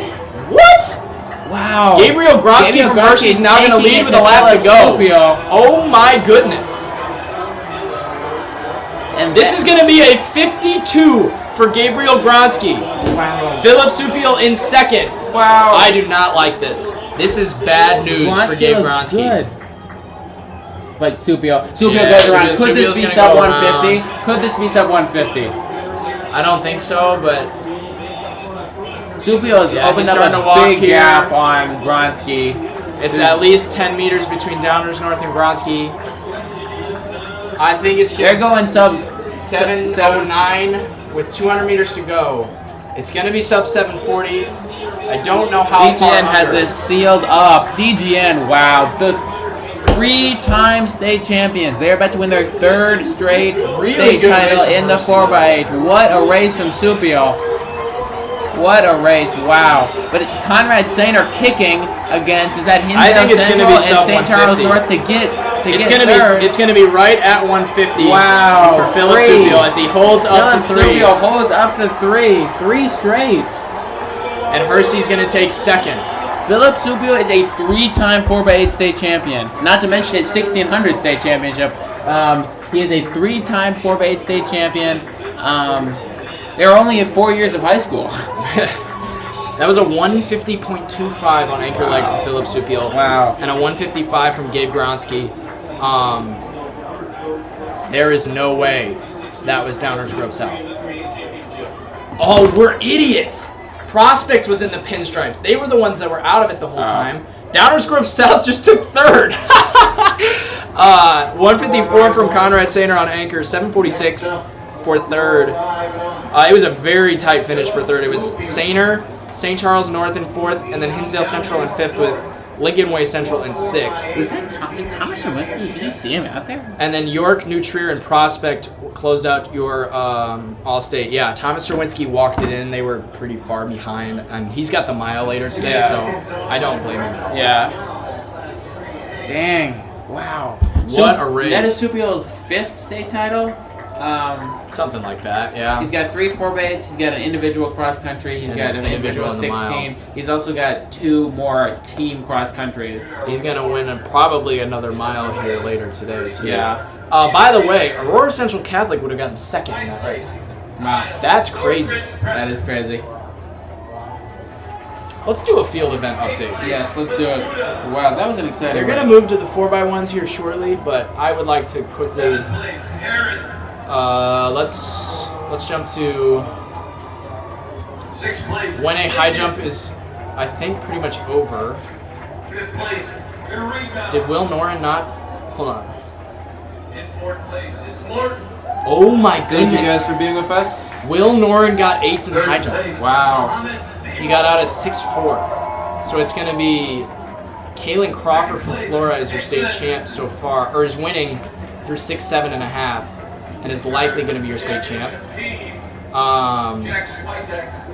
In the 2A vault, Andrew Nguyen, Isaiah Whitaker, and Kyle Quaid Bowman still haven't come in yet. They're coming in at 15.5. Wow. So those three are all over 17 feet this season. It is a genuine. It's the Avengers for that one. So that's going to be great. 1A long jump went to Malachi Lee. He hit 23.8 on his first attempt of the final, and then Landon Mitchell with a 23.3 in second. Graham Meister set the record in the 1A shot put with a 65.2. David Holland is at 48.4. And he is likely going to win the state champ. Yeah, he's going to win the state title over Landon Mitchell, who is 47.10 in the 1A triple jump. 1A discus has not yet started. 2A long jump, Marlon Jeffries is going to be your champ by just 2 inches over Gavin Cothern. And then 2A shot put, it's going to be Owen Lesage of Dixon. That's big for the Dixon Dukes. Wow. Dixon could win this. They could get themselves a trophy here. 2A triple jump has not started yet. Let's see what else is going on here. 3A long jump should be done by now.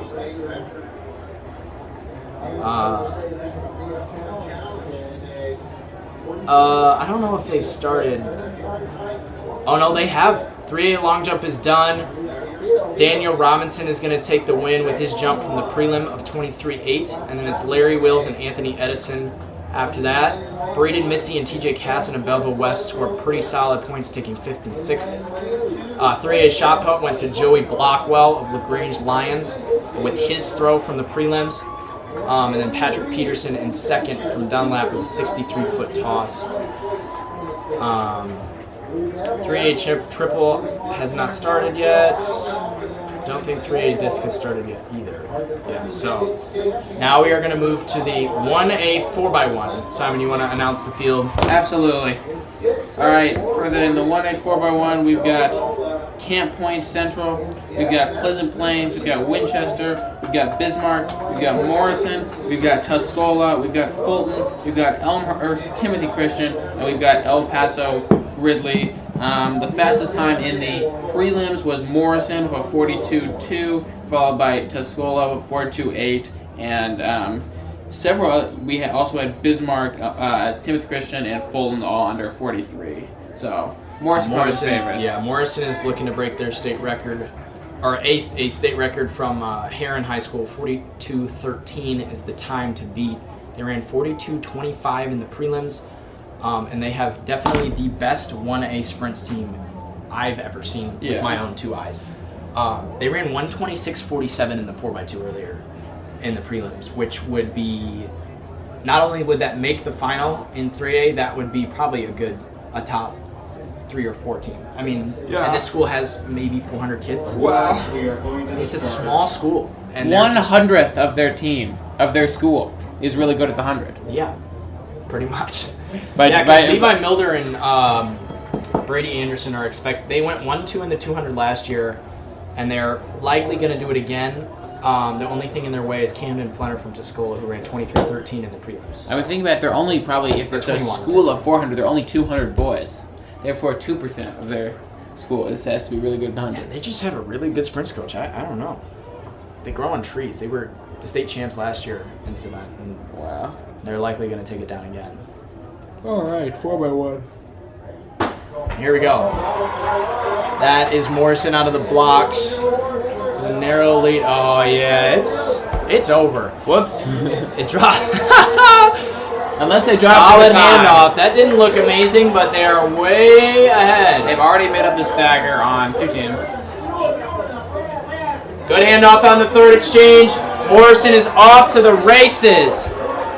Fulton in lane 7 is going to be the only team close with Bismarck, Henning, Rossville on the inside, but it is going to be all Morrison here. See ya. Morrison's going to take home the win, And watch the clock. 41. 41 seconds. Wow. 41:88. Oh, our results are not probably going to load. I'm It's sorry, probably sorry, still guys. on the girls' state meet. Oh well. But that is a 41:88 from Morrison. They have 280 kids at their high school. Someone in Wow. the chat just said. So, Wow. incredible race from Morrison. That is a new 1A state record. First team in 1A to ever break the 42-second barrier. Absolutely stunning performance. And Bismarck Henning Rossville ran 42:59. That's a great time for second Yeah. place. That's going to win in Yeah. almost every other year.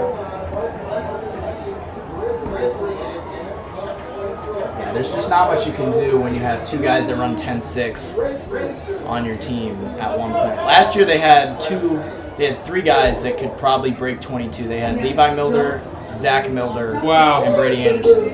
They're in 126, and they somehow beat that this year with a 126.47 at the prelims. So.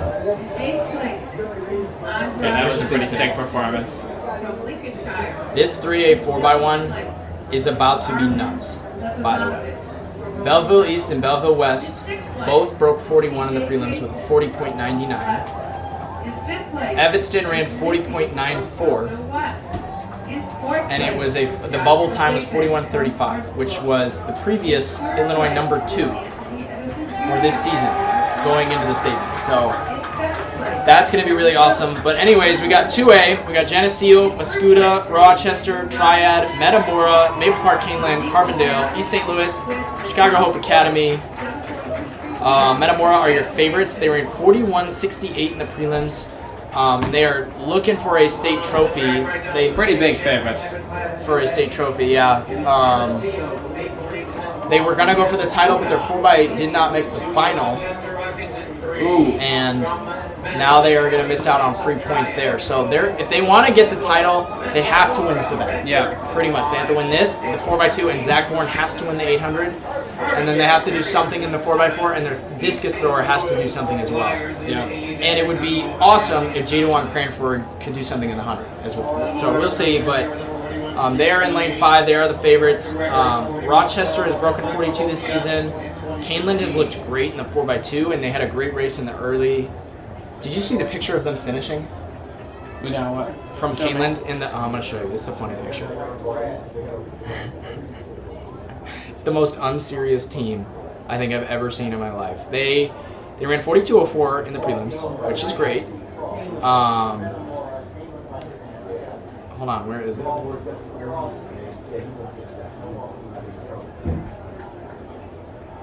Oh, that's 1A. That's 1A. Oh, I skipped past it. Shoot.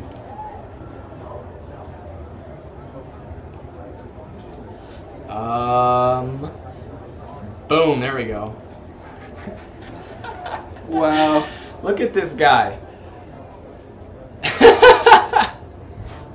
So that's the team you're dealing with. All right. Oh no! False start. False start. And lane 3 is going home. Lane 3 is going home. Who is That's that? Rochester. That's one of the Yeah. contending teams. Dang. Oh my goodness. Unfortunate. Oh, that really hurts. That's brutal. Are they sending Triad home too? Nuh-uh. So there was 2 false starts. That's Triad and Rochester are both being sent off the track. And Triad was a contending team in this as well. That's brutal. That sucks. No. Wow. That is really too bad.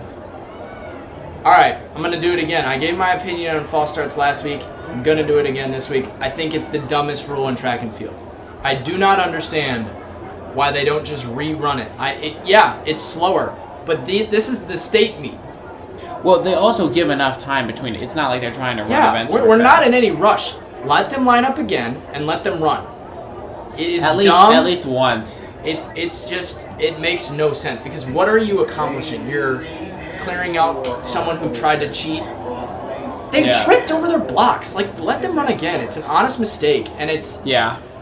I mean, you have authority to talk on it Absolutely. as well. I mean, especially in a distance, especially in the 1,600 meters. Yeah, they sent Simon away last year in the 2A 1600 for a false start when he was the favorite by 10 seconds. Yeah. It's just you hate to see it. It's just let them rerun. That's my thing. I mean, that's just absurd. And I mean, I'm not gonna lie. We saw Hersey false start the 3A 4B yesterday, and we're not sent away. So like, I don't know what the like standard is here. It's just I don't like it. And in the distance races, a false start gives you 0 advantage. Yeah. Well, this is tight. Crazy the blocks.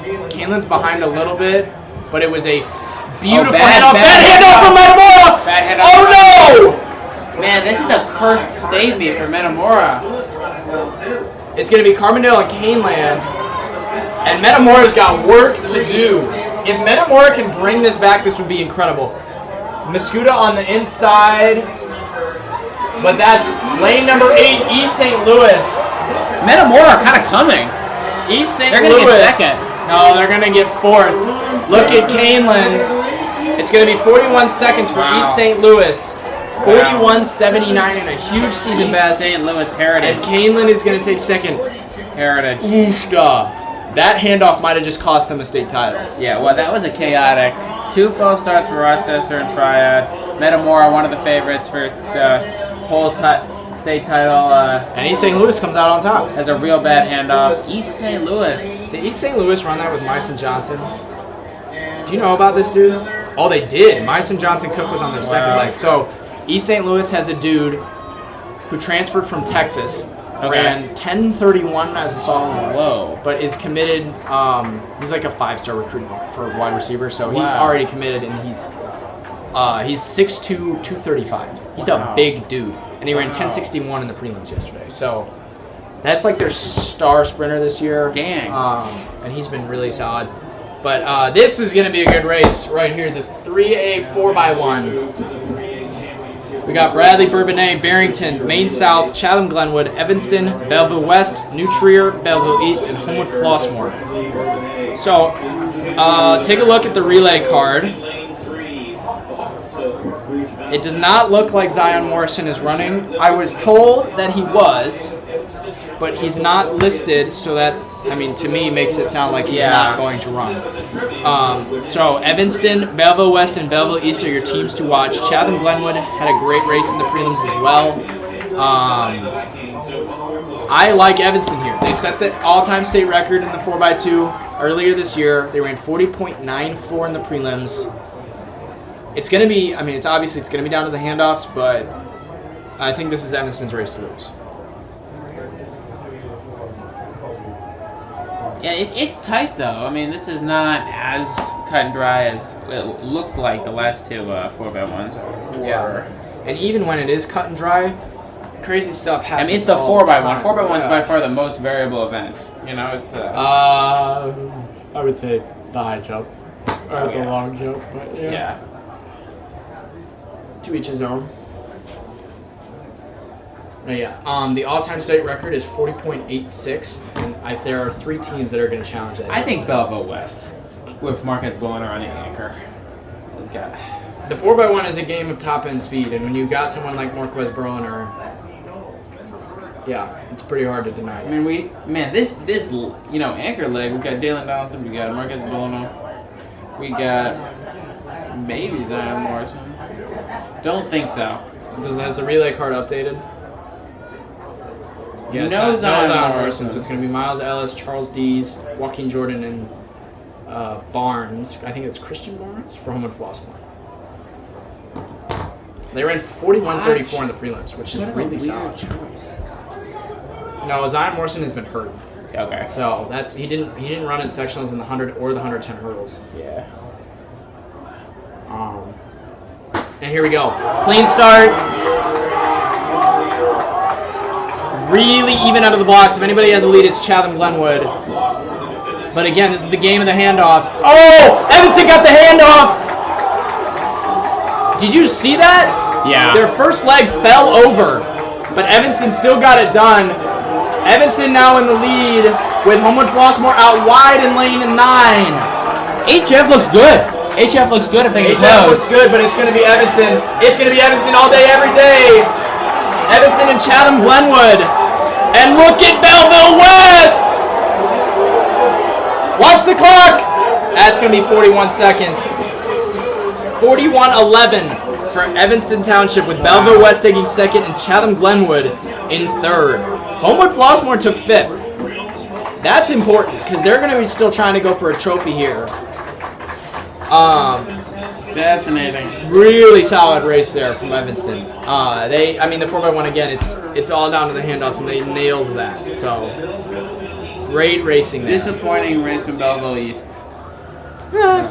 Yeah, 41:52. They still got fourth, so I'm not Yeah. gonna say disappointing, but because in the finals, yes, it's about records, but it's more about points for these True. teams. So, True. and they did their job. They got fourth. Yep.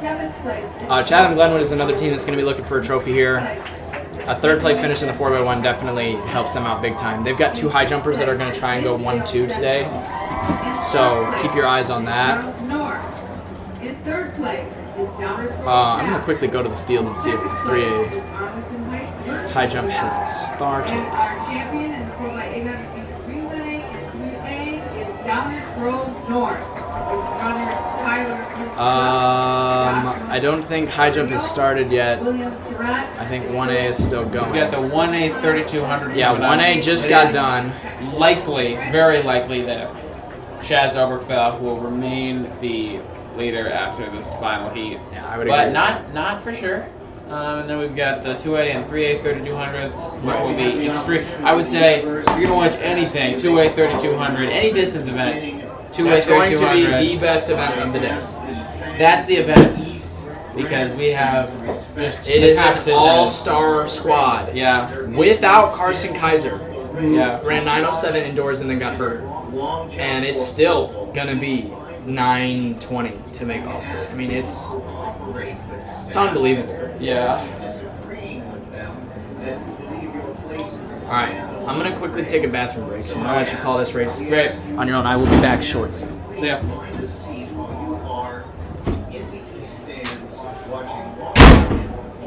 Alright, so they're not sending the race out yet. Okay, let me.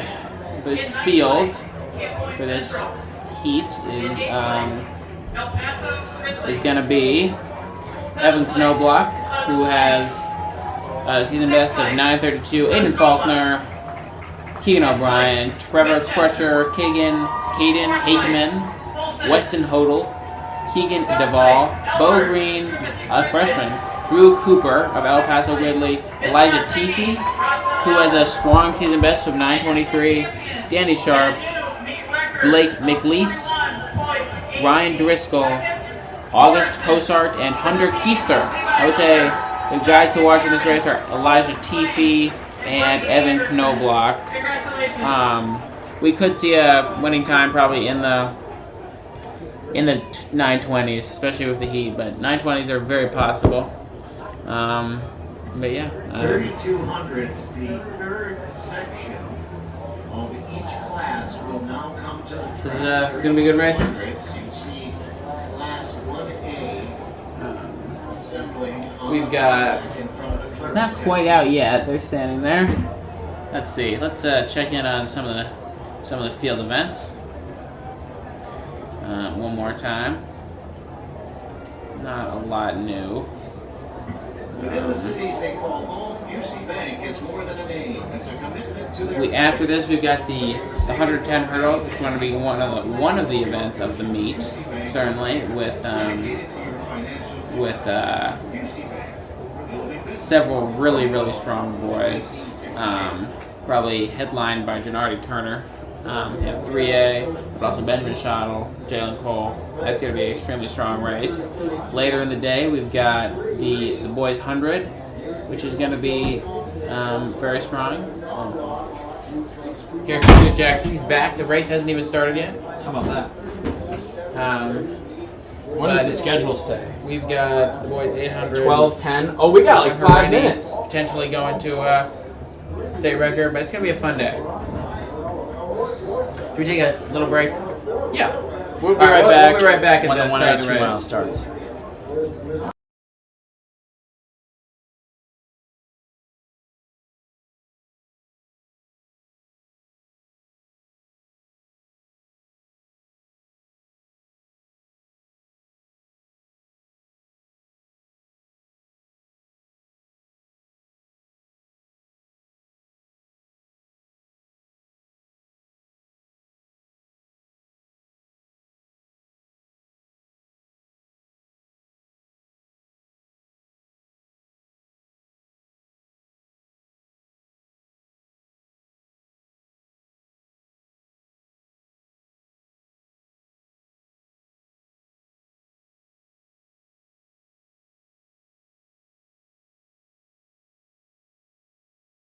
All right, we're back faster than you thought because we need to talk about the 2A pole vault because it's down to 3 and we're seeing some crazy stuff happen. Andrew Nguyen and Kyle Quaid-Bowman are both over 16 feet.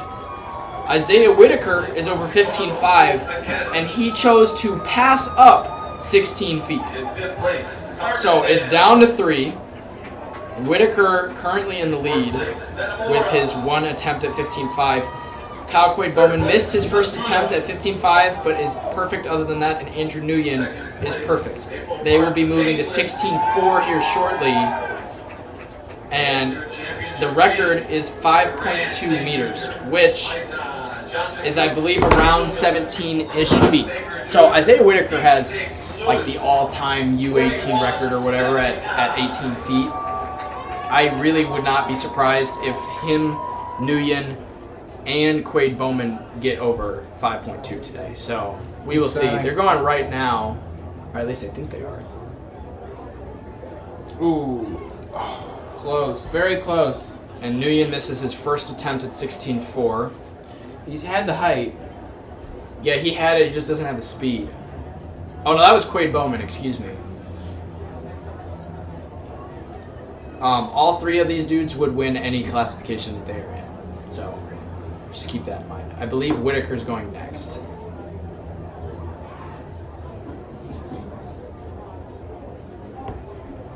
Or, man, that might be true, actually.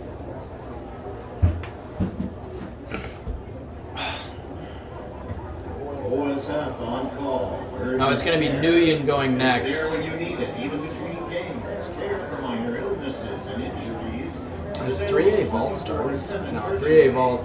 Choose an online area. It should have started. OSF on call. Urgent care provider. The next time you need care, go OSFoncall.org/virtual visit to get started. Here goes Nguyen, about to take his second attempt, or his first attempt at 16.4. The IHSA. Learn more. And he misses as well. Not quite the height. Speed, he had no issue getting past it. The award stand. And here comes the 1A 2-mile. Simon, if you want to introduce that. All right, I did already. Oh, perfect. So just to reiterate, Elijah Tiffy, Evan Knobloch, probably the main favorites in this race. We could see a time in the 9:20s despite the heat. But Chaz and Obergfell would be legitimate. It would be shocking if they surpass this time. I would agree. I do think if Tiffy can win this heat, he will secure himself a pretty easy second place. Oh, for sure. So, and he's got a PR of 9:23. He just struggles with injury a lot. Here goes Whitaker in his first attempt at 16.4, and he misses. So all 3 missed their first attempt at 16.4. We'll move to the second round. That is just so high. I mean, that's almost 2 stories. It's ridiculous. Yeah, that is ridiculous. It's a building. Yeah. Jumping over, pole vaulting over a building. Oh, and here we go.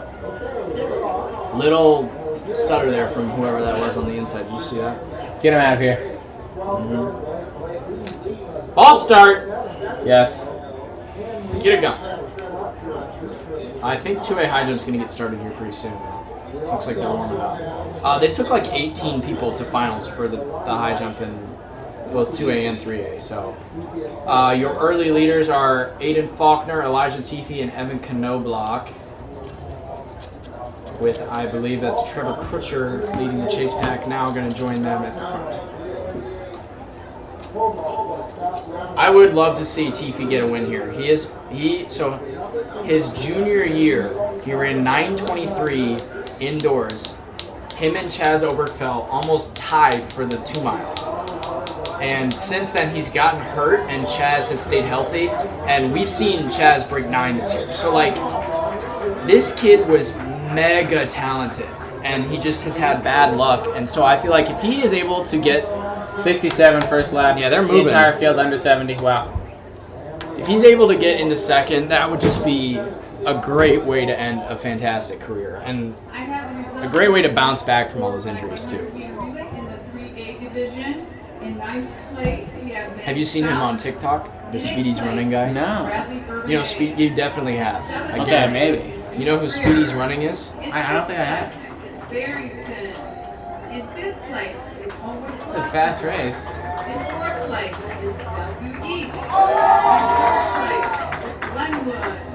In 2nd place is W. We have. And our champion is Where is it? It's strung out, but there is no gap, which is interesting, given how fast Faulkner seems to be running. They're just a full line of everybody in the. Oh, do I just not in have the race internet? right now? That's maybe why I can't look this up. Anyways, he's become a... Faulkner's still going strong. We've got pretty much. Oh, that's Blake McLeese in 4th of Tuscola. This is gonna be about a 70. Yep, 70. 218 at the 800. Pretty comfortable. They look the top four. They look smooth. The top they don't four look look good. troubled by this at all. Granted, it's the first 800. It is. Oh no, that's Bo Green now in 3rd, not Blake McLeese. He's a freshman, and he is one of the Bo stronger Green. freshmen in 1A, and honestly in the state. Where's Knobloch? He's in 3rd in the red. Yeah, he looks pretty good. Tiffy looks good too, though. The top 3 all looking pretty good. I believe.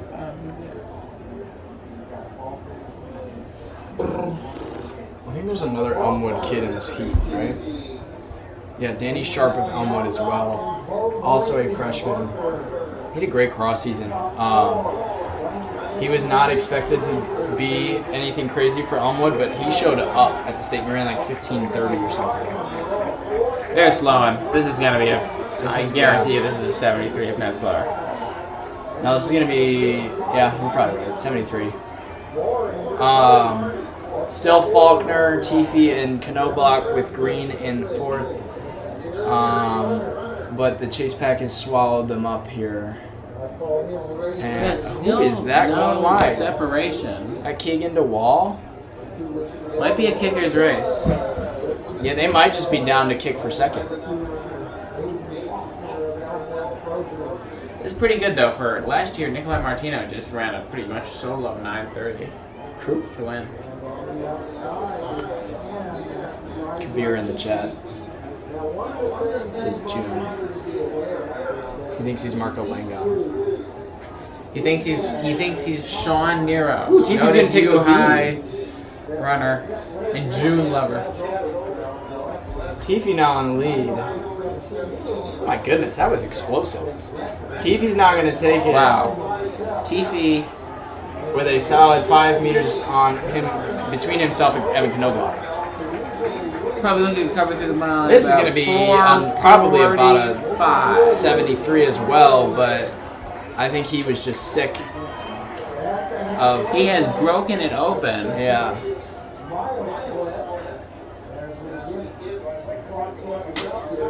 I can't believe you've not seen Speedy's running on Reels. It's really Let's surprising. check it out. If I had internet, I'd show you. Knobloch into second. And then that's Keegan O'Brien of Faulkner Monroe is Forsyth back. in 3rd. Now out of the race.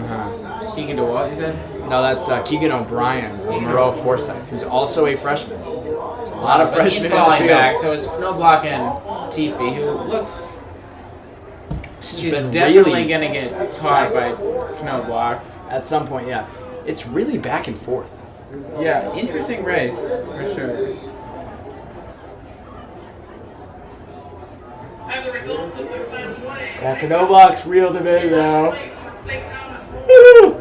Jacob Yeager It's Tiffy, in 8th place. Knobloch. William Morin. Is he talking? Yoga, Brayden Ray. Did you see him like turn his head and say I something? did see that.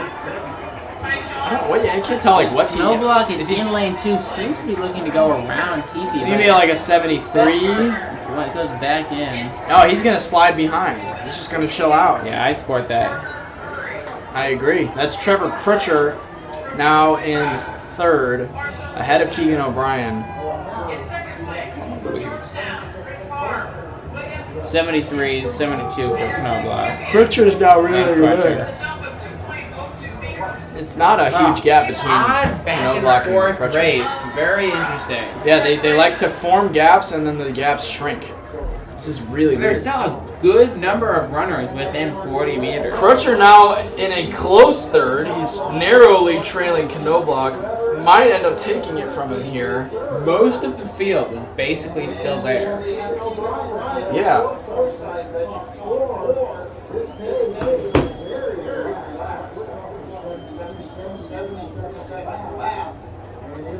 It's still Tiffy and Knobloch. Knobloch's going to go wide now with a definitive move from Knobloch. He's now going to take the lead with, what are we at, 800 to go? Yeah, we got 800 to go. It's Knobloch, Tiffy, and Trevor Crutcher. 712 for Knobloch. So It's going to be down to a kick. 74. probably low 930s finish. Wow, 74. 74 for Knobloch, 75 for Tiffy, and 73 for Crutcher. A lot of them are dying now. I don't know. Knobloch's starting to gap it a little bit here. Tiffy and Crutcher are holding strong. Oh no, Knobloch's definitely walking away. This might be the move that wins him the race. I don't know, we'll see. We got 600 left. Tiffy has 10 to 15 meters left on Tiffy. Who is in fourth right now? That's Weston Hodell of El Paso Gridley with Keegan O'Brien right behind. Knobloch, I think, just won the race. That was a strong lap from Evan Knobloch. Yeah, he's looking to have a pretty commanding lead here. He's going to hit the bell in like 8:20. Well, that was a 69 from Evan Knobloch. Wow, putting Really strong he lap. could go sub 930 here. Tiffy is 72, so he definitely picked it up from what he was going earlier, but it is going to be Evan Yeah, Knobloch Knobloch. with a pretty commanding lead. Tiffy's going to bridge a gap between himself and Crutcher. He's definitely sped up, but he's going to have some pretty serious speed to reel Knobloch in here. Knobloch looks good. Hasn't necessarily gotten out of second gear yet. The first gear. 200 to go with 8:54 on the clock. And I think Evan Knobloch's taking this down. It's a great race. Really strong race from Knobloch. Should be in the 920s. Very back and forth for most of the time. Knobloch's going to be under 930 here if he finishes out strong. Absolutely. And Tiffy is going to take third.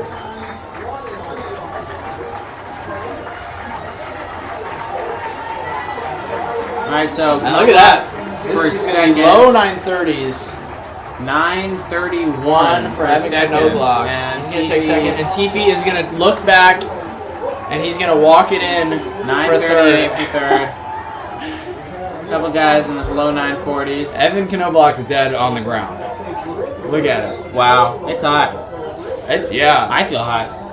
I might be dead. on the I'm ground. pretty By the sure end of here. recording this, yeah.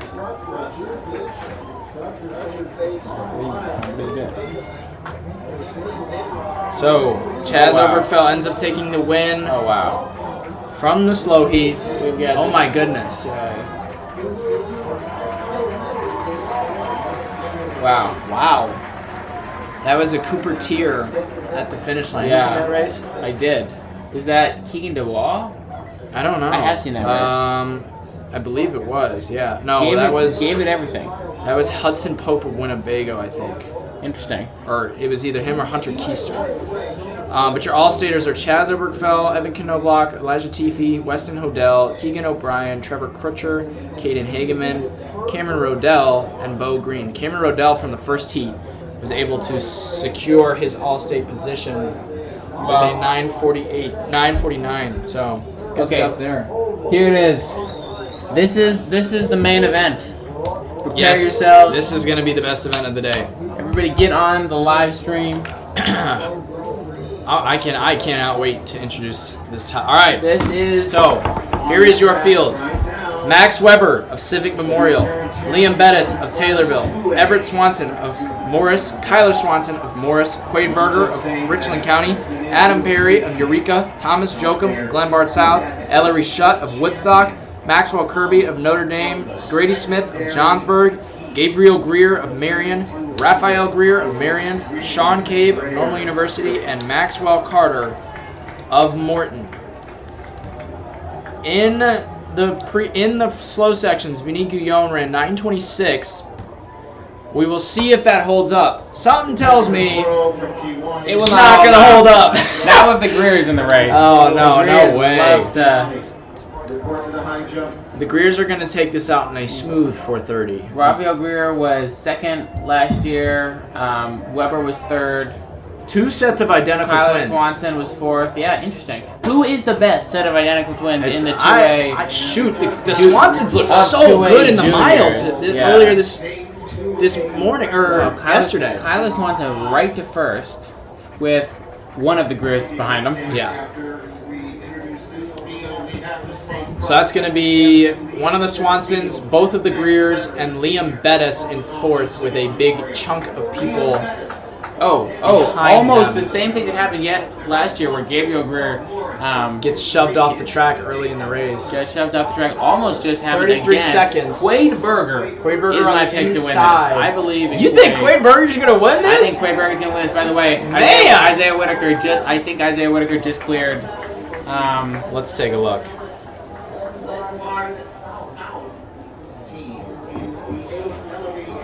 Oh, wow. So Kyle Quade Bowman went out at 16 feet. Andrew Nguyen and Isaiah Whitaker, 17 feet. Both of them set the state record. It is now they're gonna move on to see who can break it further. Only 69 for the first lap. Here. That's That's surprisingly conservative. Not too fast. And Thomas Jochum is in lane 3. I apologize. That is Everett Swanson in first. So it's Not Everett Swanson, Tyler. Raphael or Liam Bettis, Ellery Shutt, and then the Greers. But they're making this pretty slow here, or not slow, but pedestrian, I guess. Very pedestrian for these guys. Oh, they're jogging. Holy cow! Quade Berger's sick of it. Quade Berger on the outside is going to come around and put himself into third. No, he's going to put himself into Second, excuse me. but he's not taking the lead. I'm very surprised that the Greers aren't taking it. This is what they do. This is not traditional. My Greer heritage is not being repeated. So it's Swanson, Berger, Swanson, This and is going to Shutt. be like a 72, if not a 73. And I think Unless that's they Adam split up. Perry of Eureka on the outside trying to move up, but it is just crowded. This is No one fascinating. wants to break Can it Yoakum- open. we have 2:22 at the 800? We have Thomas Yoakum in this race, who is the pace setter. We have the Greers, who That's are the pace setters. Why are none of them? We have Berger, who's a front runner. Nobody wants to front run in this race of front runners. This is ridiculous. Fascinating. Fascinating. Still Everett Swanson and Quade Berger. This first, is like but they are not going faster. I feel like I'm watching an NCAA final. That was a 73. They're genuinely going to make it tactical. They're worried about. I'm getting worried about. I would get worried about Talone. You know who you need to be worried about is Ellery Shutt, because all of these dudes ran the mile. Yeah. They're all running the mile later today. He's the only one who's fresh. If they leave it, if they go out in 440, he could very easily close in what, like a 430? Absolutely. I mean, it happens all the time. You get a. It helps. And so he's in a much to good be spot fresh. right now too. He's on the inside. He's not out in lane 3 like Thomas Jochum has been the whole time. Very odd choice by Thomas Yoakum. Oh my goodness, it's another 73. What is going on? They're just letting Everett Swanson slow it down. I mean, I've seen it before. If you have a 60 field second last full lap. of awesome guys, it's very likely to go slow. Everybody just looks at each other, you know? It happens all the time in the NCAA at the top levels of professional. So this is interesting. Very interesting. Who has the best kick? Max Weber. And Yeah. that's the thing. It's Max Weber or Liam Bettis. Ooh, Max Weber is. Yoakum, remember how he closed at, he's a 4:10 miler. That's true. 4:10 at IHSA. That's the problem, is nobody really is definitively the favorite here. There's just a bunch of dudes that can run like 9 flat, and they're all running slow. Honestly, Max Weber. I'm probably taking Max Weber. Yeah, I think so. Can he get the Triple Crown? Cross-country state champion. Oh, it's going to be He's coming back in Swanson the and 1600 Swanson later. up front. Swanson and Berger, Berger. Bettis, Greer. It's Swanson and Berger at the mile 4:42. 4:42. That was a That was a 69. little bit faster. So we're starting to pick it up a little bit here. It is Swanson, Tyler Berger, Swanson. Bettis, Swanson, Greer's shut, Maxwell Carter. I mean, it's just everyone and their mom out here. Wow, wait. There's a little bit of a gap forming. Swanson Between- and Berger now Swanson and going Berger have for put a it. gap in the rest of the field, but Max Weber Look at Max and Weber. the Greers are moving up. Wow, Max Weber on the outside. Wow. They have a race with 2 pairs of twin runners. Max Weber and And the it is Greers now moving Swanson, up. Berger, Greer's, Weber as your top 5. The rest of this field's definitely still This in is it. gonna be like a 67, I think. They're definitely flying here. Yeah, there's a gap. Oh, Yoakum has been dropped.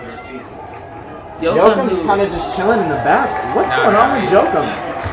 He looks like he's hurting bad.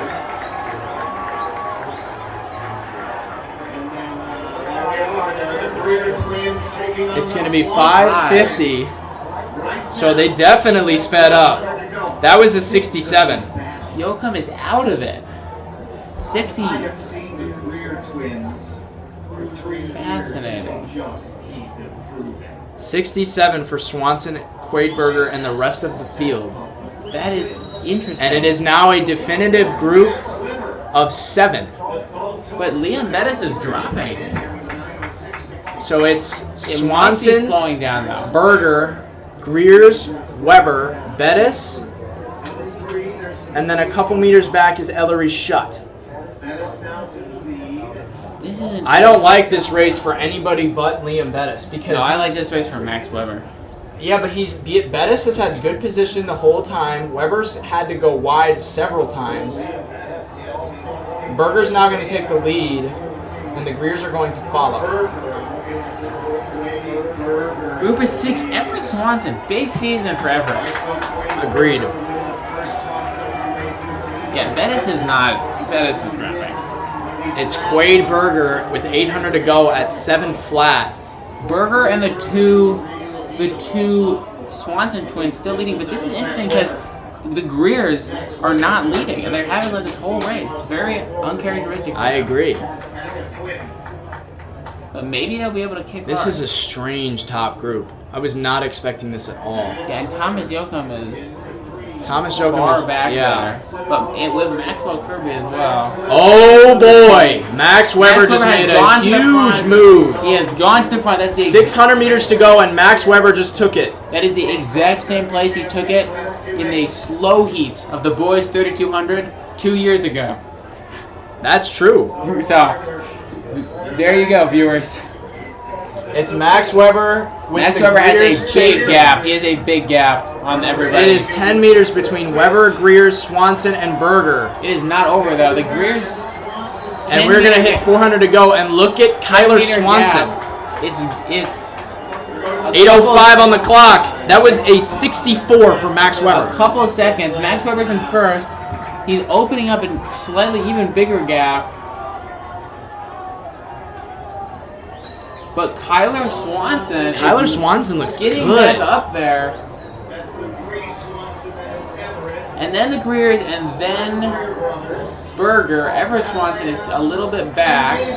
It's probably. I think it's gonna be Max Weber. or Kyler Swanson. The rest of the field is out. 200 meters to go, 8:35 on the clock for Max Weber. And it's going to be Max Weber and Everett Swanson.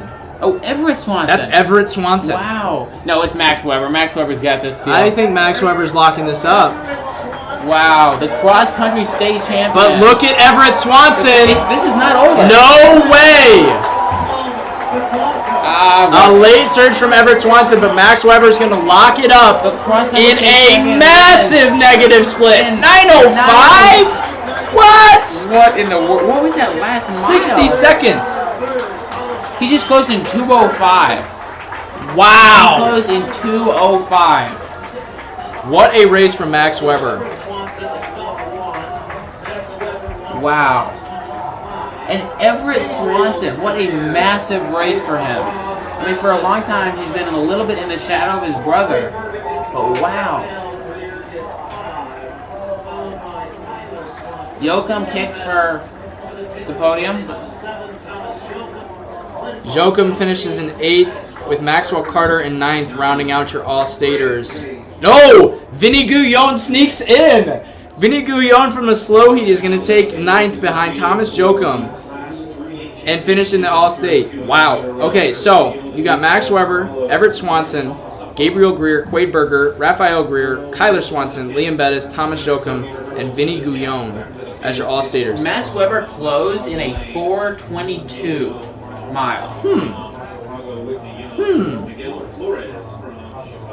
He did. Yeah, that's ridiculous. He closed That's in unbelievable. 4:22 in the heat. And Swanson was 4:23. And they ran 9:05. I mean, what? That wasn't slow. That was fast. Everett Swanson set his PR. Raphael Greer with the season best. Man, the kids are crazy. I would not have won this last year. That was unbelievable for Max Weber. I was wildly impressed. Dang. I think he's got the Triple Crown. Nobody's fresh for the 16 in 2A. Yeah. I think, They're going to be hurting bad. I think Max Weber has a good chance of getting that Triple Crown.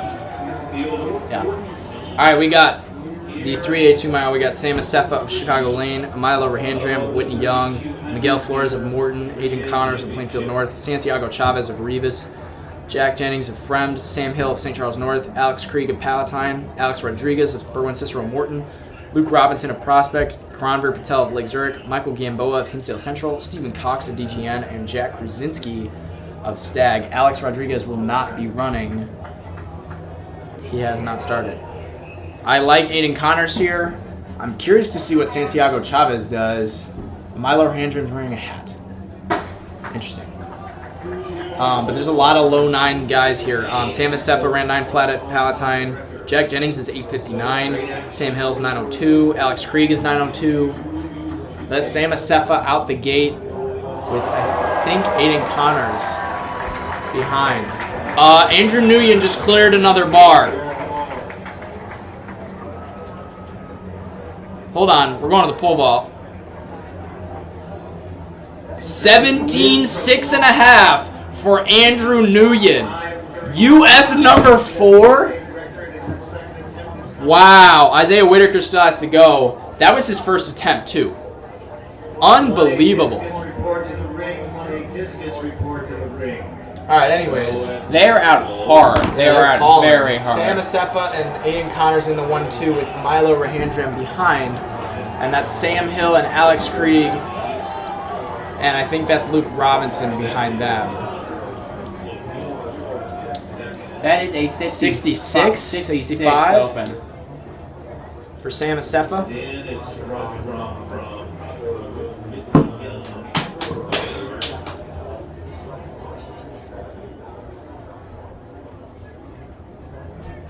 Wow.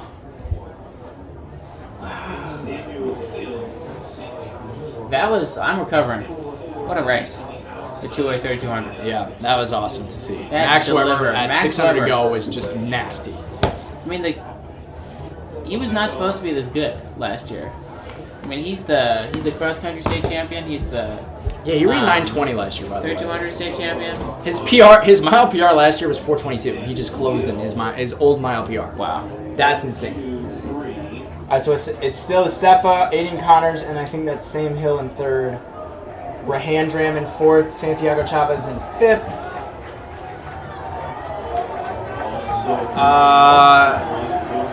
I think they're still moving. I mean, Asefa's definitely not playing around here.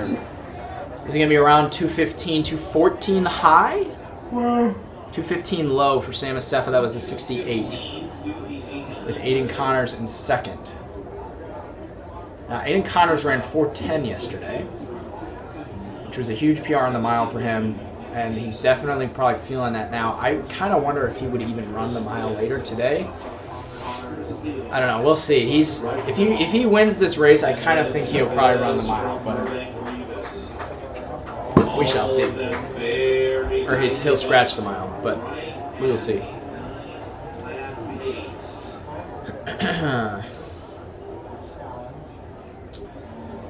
And not a lot of movement here. It is still Asefa, Connors, Santiago Chavez, Sam Hill, and Jack Jennings now in 5th.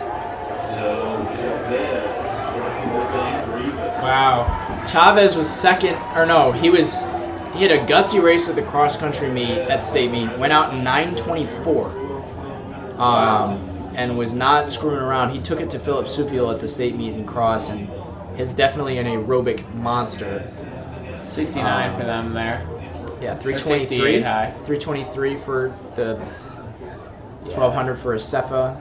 He's definitely strung it out pretty big time here. Nobody has dropped though, which I'm interested in. Yeah, everyone's still kind of in play here.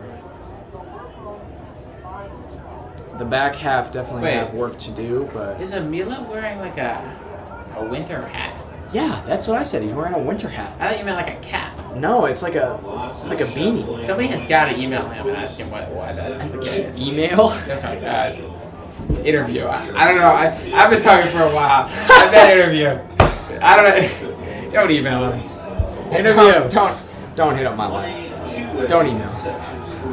That's Asefa, Connors and Chavez. Alex Krieg now into 4th. Alex Krieg. If there's anyone in this field that I would love to see win, it's Alex Krieg. What did he get as a sophomore? He ran 9:02 as a junior to take 4th. Yeah. So he got 4th last year. He's was had also a rough a sophomore cross as season, well. but man, he is a good runner when he's on point. Come on, Alex. Jack Jennings now moving into 5th. It's a pretty solid group of 5 with Krieg and Luke Robinson. Jack Jennings behind. Jack Jennings now in 4th. What did they come through the mile in? Were we paying attention? I was not paying attention, but I can check. They haven't put it up yet. I'm going to assume that was like a 4:32. They're definitely moving here.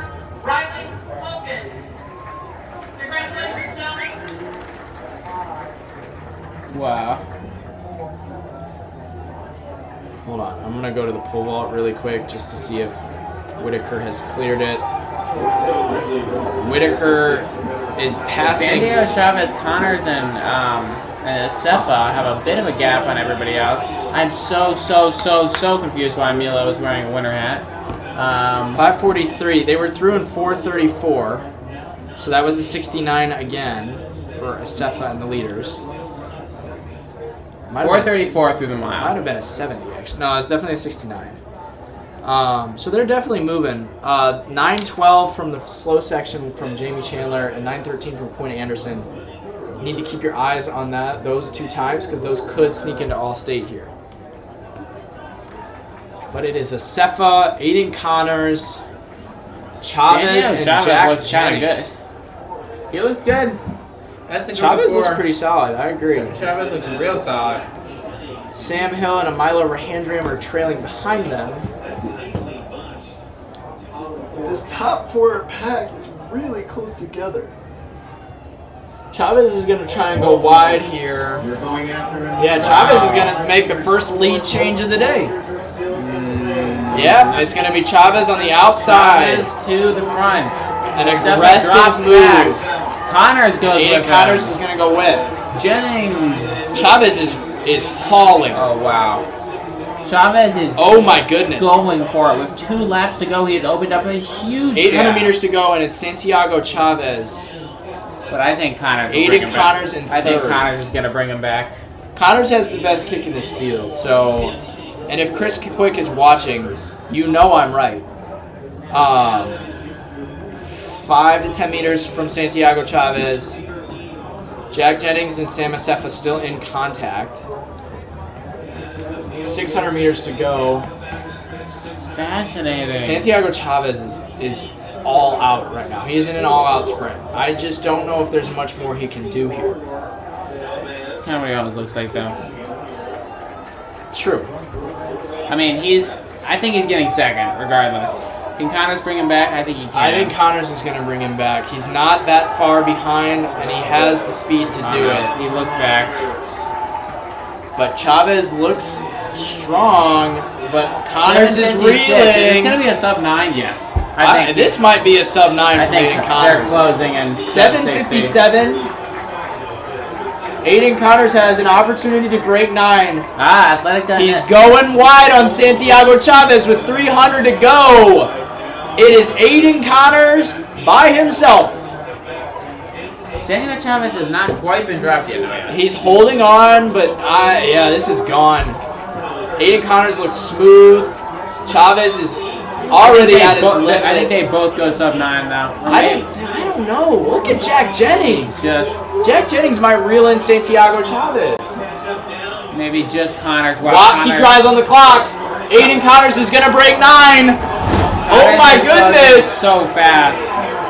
What a close from Aiden Connors. He is flying. He is flying. This is going to be well under 9 minutes. And that is 8:55. 8:55. Holy cow. Jack Jennings 9 flats. What a kick from Aiden Connors. That is the fastest 2-mile I have seen in recent memory. Samuel Asefa 909. And then Jamie Chandler is going to take 5th.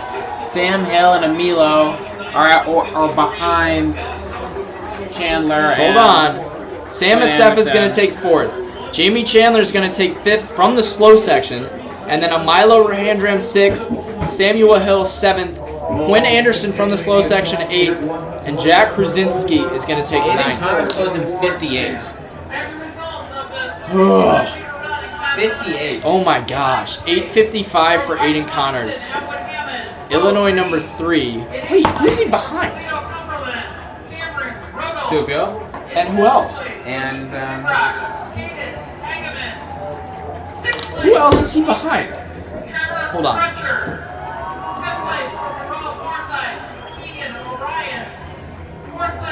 Did somebody run 8:54 without telling us? No, he's Illinois number 2. Why is it tweaking out? Alright, whatever. 8:55 for Aiden Connors in the heat. he closed in 4:19, by the way. Yeah, that's ridiculous. 4:19, 58 close. I'm not winning that race. Not even. I don't even think I'm finishing top 5 in that race. No, probably not. Probably not. Dang. That was a fantastic race from Aiden 58 Connors. is insane. Way to be patient and wait for Santiago. And Jack Jennings as well. Way to be patient and wait for Santiago Chavez to come back. Absolutely. Jennings closed in a 62nd to take 2nd behind Aiden Connors, and he's a junior. Yeah. He's coming back for next year with a sub-9 under his belt and a 9 flat at the state meet. Dang. That's impressive. Yeah. And Santiago Chavez, 901. He's coming. I mean, he's coming back. He's a returner. Asefa's a returner. Emilo's a returner. Hill's a returner. I mean, we got the youth movement over here. Fourth place, Quade Berger of Walney. Third place, Gabriel Greer of Marion. Okay, we're quite a bit ahead. Second place, Everett Swanson They are? of Forest. Yeah. Hold on a Okay. second. What does this... Well, no, hold on. I want to go to pole vault real quick. Max Weber. Because the 2A pole vault is almost done. Oh! So, interesting. So, Whitaker missed his first attempt at 17.6.5. Andrew Nguyen cleared it. So, what you're allowed to do is you're allowed to pass up on the rest of your attempts at 17.6 and move to the next bar. Whitaker cleared 17.8.5 on his first attempt, and Andrew Nguyen is on his final attempt at 17.8.5. So, both of them are already above the record. Nguyen is U.S. number 4. And I think Whitaker is U.S. #1 already this season. I'm not sure if that's true. Yeah, he was 17-11 earlier in the year, so he doesn't have much more to gain here, but Nguyen could potentially join him at U.S. #3. So keep your eyes on that. 2A high jump has started. Most people are through 5'11" with no issue. 1A pole vault is done. Riley Hogan of St. Thomas More took the win there. Let's see what else is going on. 1A discus is almost done. Or no, 1A discus hasn't even started.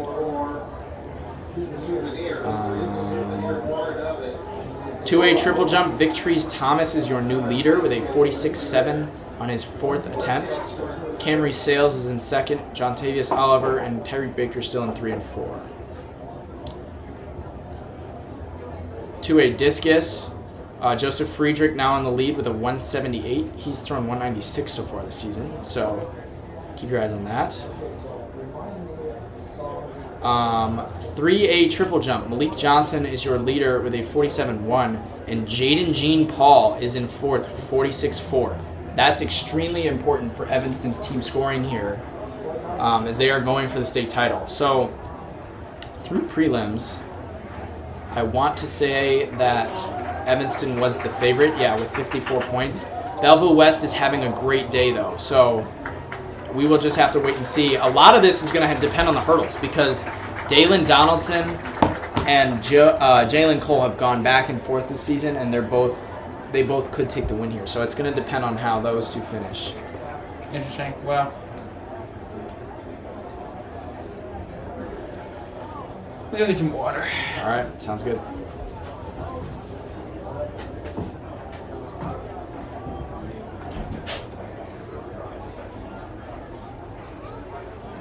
I think that's just about it for field events.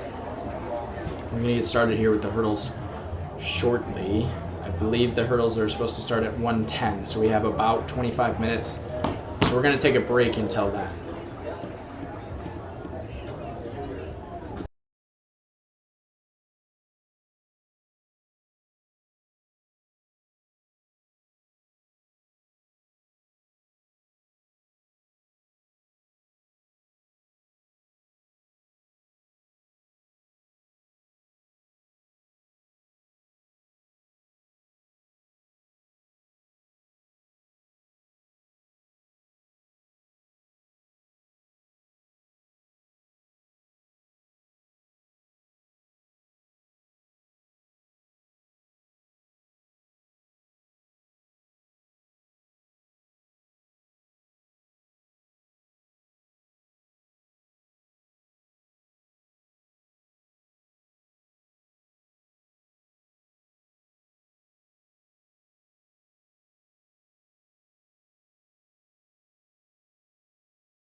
I know.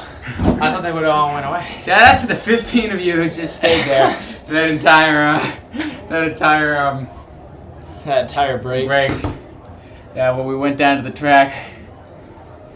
All right, we are about to start the hurdles. We got 1A first. Eli Refat of Caitlin Salt Fork is in lane 1. We got Josh McDearman of Morrison in 2. Hunter Kitechuk of Wilmington in 3. Carson Zarusin of Totopolis in 4. Landon Mitchell of Centralia Chrysler Rock Lutheran in 5. Trey Brickner of Peoria Christian in 6. Zane Hoffman of Ridgeview in 7. Miles Hardiman of Robinson in 8. And Xander Swanson of Caitlin Salt Fork in 9. Landon Mitchell is your favorite. He has the fastest PR in 1A this year with a 14:13. They have flipped the track due to wind. What wind? Is there a flag anywhere? Yeah, Oh. look at the flag. It's a crosswind, though. It's a crosswind, crosswind, but it is slightly moving more south to north. Yeah. So, yeah, I think Mitchell has a pretty good shot at breaking 14 here if the wind is going to pick up a little bit more. But the big event here in the hurdles is 3A. This will be the best 3A 110-meter hurdles we will ever see. Dalen Donaldson has run 13:49 this season. Gennady Turner has run 13:50. Ben Schottel has run 13:68. And Jalen Cole is your returning state champ, and he's run 13:56. Yeah. So there's 4 dudes under 13:7, which I don't think we've ever seen before. No. And there's not even really a clear favorite. I mean, Turner, Donaldson, and Jalen Cole were your top 3 last year. Cole won. Donaldson, I think, was in second, and Turner got third. But Ben Schottel has also just had a great year, and he beat Turner at indoor champs in the 60-meter hurdles. So, I don't know. There's a lot of stuff that could happen today. True. I'm pretty excited for this race. But yeah, I think they're going to get going here in about 5 minutes.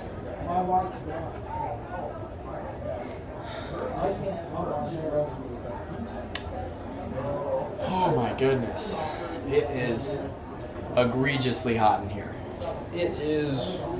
There's air conditioning in the hallway, but they just, for whatever reason, can't put a vent in here. Nope.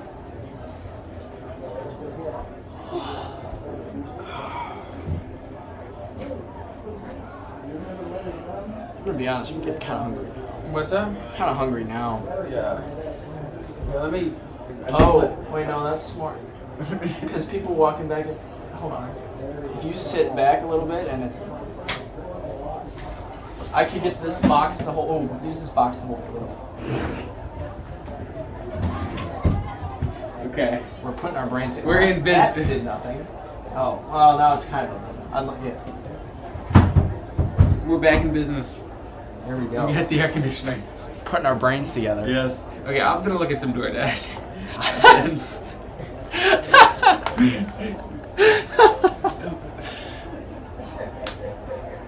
What are you getting? Are you getting Jimmy John's? Because if you are, throw me on that. I can throw you some Jimmy John's. I appreciate that. I don't know, look at what the options are. I might just get some like Dunkin'.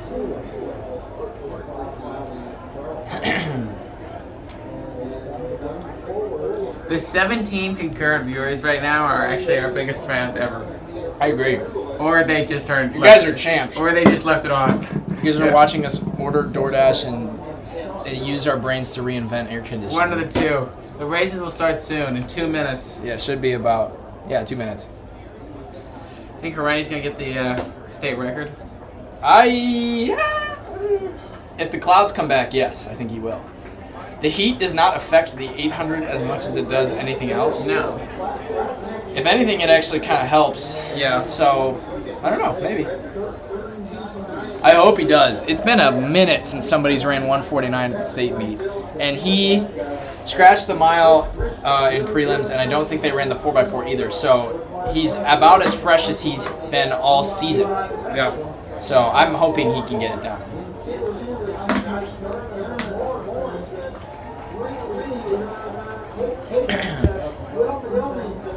Do you have the $30 30% off deal, or maybe it's 40/40. I do not. Let me check that.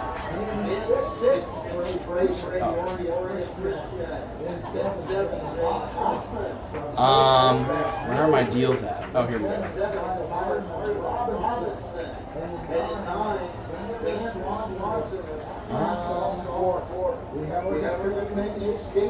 I don't know if I have it anymore. I should have had it.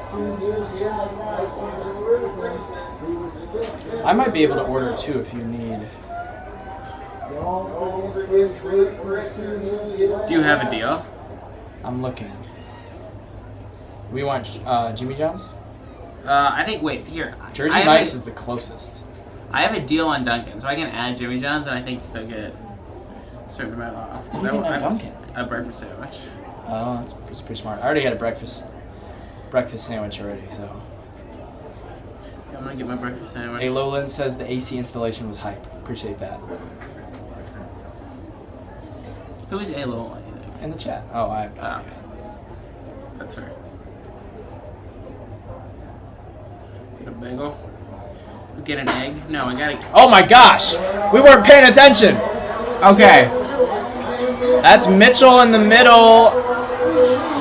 But it's pretty close between him and McDearman of Morrison. I think it's not close. Now that's lane 3. Hunter Kitechuk, but that's going to be Landon Mitchell. Wow. Watch the clock.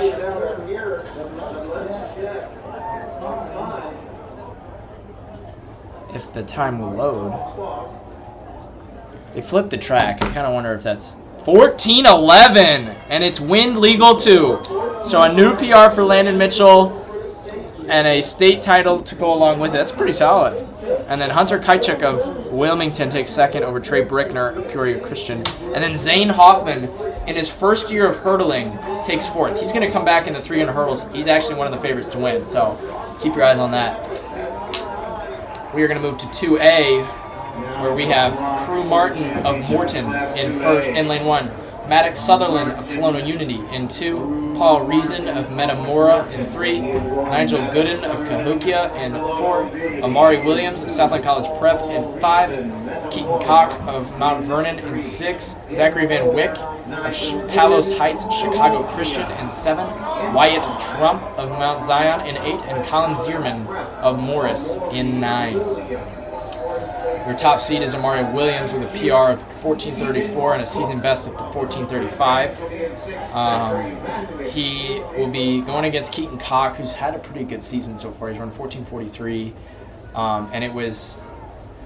Oh no, that was not the heavyweight. So that was an interesting race. Did you hear about this? So Dalen Donaldson beat Keaton Koch by .01, and me and Carson were both like, oh, this must be like a crazy headwind. But then Carson was like, no, did you see the video? Dalen Donaldson fell on the second hurdle. Wow. Got up and ran a 14:41. Wow. Dang. I mean, you can't get better than that. That's just insane. Imagine, tripping, falling, eating shit, and getting up and running a 14:42. I mean, that's ridiculous.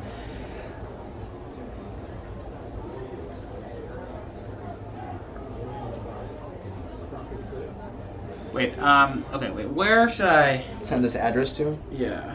The ticket box. That's where I would drop the pin. Here's here's 2A. Yeah, that's Williams all day, every day. It's Williams out in front with Cahokia in second.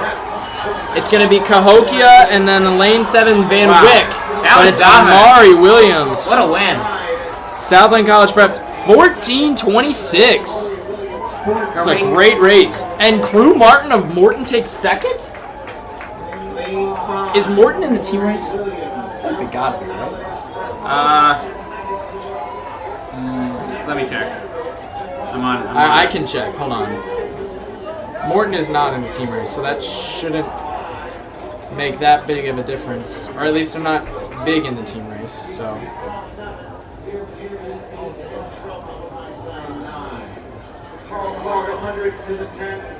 All right, well, now we're going to move on to 3A. And This is the race of the night, maybe. This is going to be Today. one of the best sprint events today. We got Jamari Randolph of Bloomington in 1, Jordan Harvey of Evanston in 2, William Hardy of Champaign Central in 3, Dalen Donaldson of Belleville East in 4, Gennardi Turner of Rockford Jefferson in 5, Benjamin Schodel of Glenbard West in 6, Jalen Cole of Belleville West in 7th, Nathan Sitchie of Mount Prospect in 8, and Aiden Kolkmeyer of Yorkville in 9. Morgan's kind of in the team race. They only have the 4x8 points so far, but They don't have They Abe have- Martin in the 800, which they is have hurting. They have Crew Martin back in the 300 hurdles. They have 2 boys in the 4. No, those are those. Their 4x4 should compete as well. And they have Maxwell Carter. They have I think Maxwell can- Carter. They have a kid in the long jump and a kid in the shot put. And they have a 4x4. So they've got. Oh, Turner's taken off the cap. Turner usually wears a hat when he Viewers will runs. forgive me. I gotta this is kind of the only way to watch it. There's no issue with standing up. I got out of my feet a couple of times. Fifth place, Kenny Hill. Peoria Manuel. Fourth place, Tyree Baker, Cahokia. Third place, John Davies Holland, Carbondale. Gennard Turner Henry is Sales, Springfield. gonna roll them, boys. And your champion, Victrace Thomas of Cahokia, 14.21 meters. The triple jump for Dewitt. That's if I guess we'll see.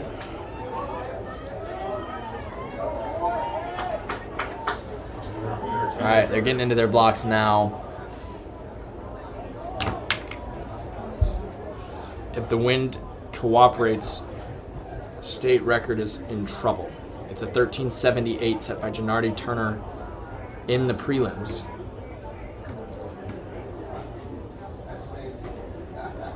And there's 3 dudes that can compete for it. I think the all-time state record is 1346, or 1346. Donaldson is the closest to that with his 1349. And here we go. It's even, but it's Turner out of the blocks. It's Turner and Cole. Wow. Gennardi Turner and Jalen Cole. But watch Dalen Donaldson. It's going to be Jalen Cole back to back. Wow. That's surprising. 1354. Wow. Wind legal. Wow. Wind legal. Wind legal 1354. That is insane. And there's 4 dudes under 14 seconds. Wow. Dalen Donaldson with a close second place, 1366. Gennardi Turner, 1382. Ben Shuttle, 1397. Will Hardy, 14 flat. That's a great race from William Hardy. Wow. That was incredible. Entire heat under 14.5. And we will move to the 100s. The 100s, we have a good 15 to 20 minutes. Oh no, there's the 100 with wheelchair will go first though. So we will wait for those, and then we will be right back.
Okay. All right, we got the 100-meter wheelchair.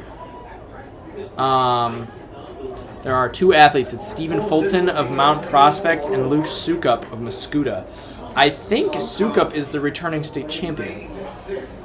So it's him versus Fulton. Sukup has the better PR of 23:35, but it's going to be pretty close. Fulton has a PR of 24:82. How long are they racing? 100? 100 meters. Alright. In 920, Anthony Beckman of Williamsville. 8th place, Michael Server, Mary. 7th place, Cash Tanner, Clinton. 6th place, AJ Yeager of Metamora. 5th place, Dylan DeRocher, Rochester. Mad expensive to 4th place, DoorDash jersey. Avery Hill of LaSalle, Peru. Oh no, it's not that bad. 3rd place, $15. McLean, Freeport. $15 to holler. And your champion from Carbondale, a sophomore, Joseph Fredrich, 54.96. And it's today's state final in the 100-meter dash, presented by T-Fiber, bringing fast, reliable internet that keeps you all connected at the speed of the race.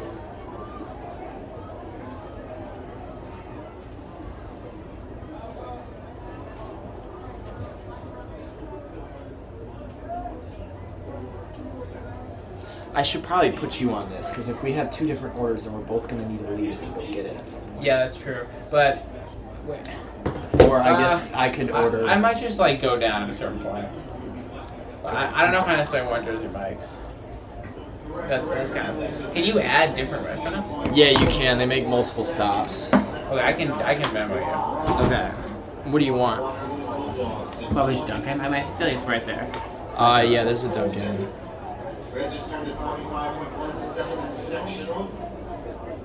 Sukop, 30. Just like give me like a bacon and cheese. Go for it.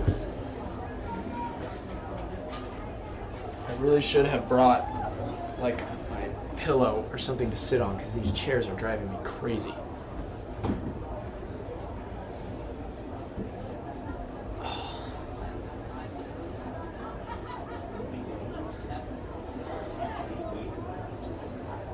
The 3A pole vault should be getting started here pretty soon.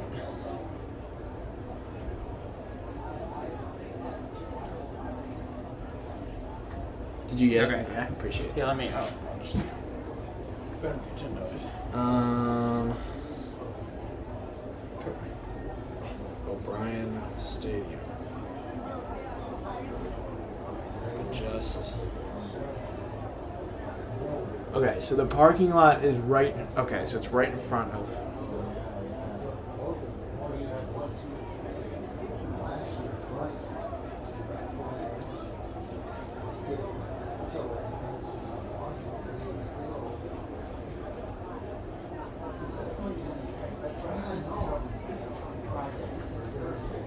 Here are your winners in the 110-meter hurdles. I'm gonna have to tip a Ninth lot. place, Wyatt Trump of Mount Zion.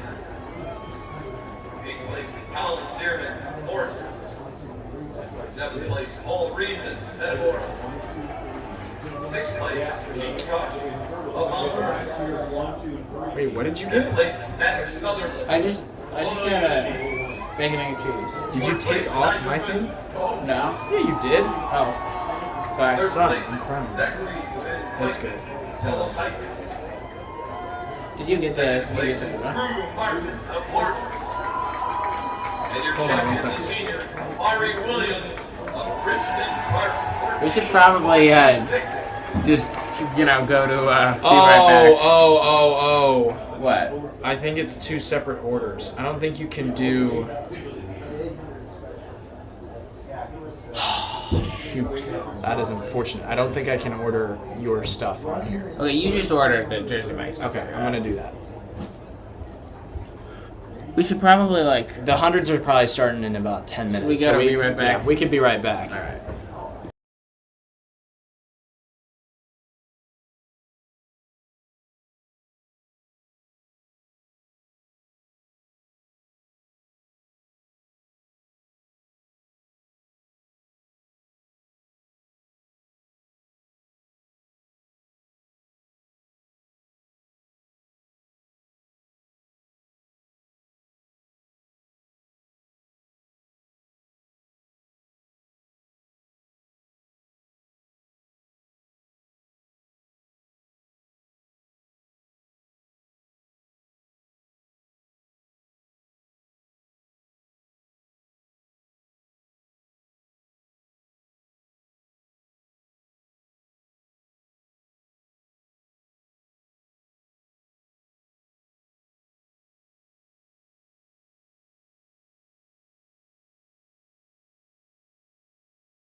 All right, we are about to start the 100-meter dash.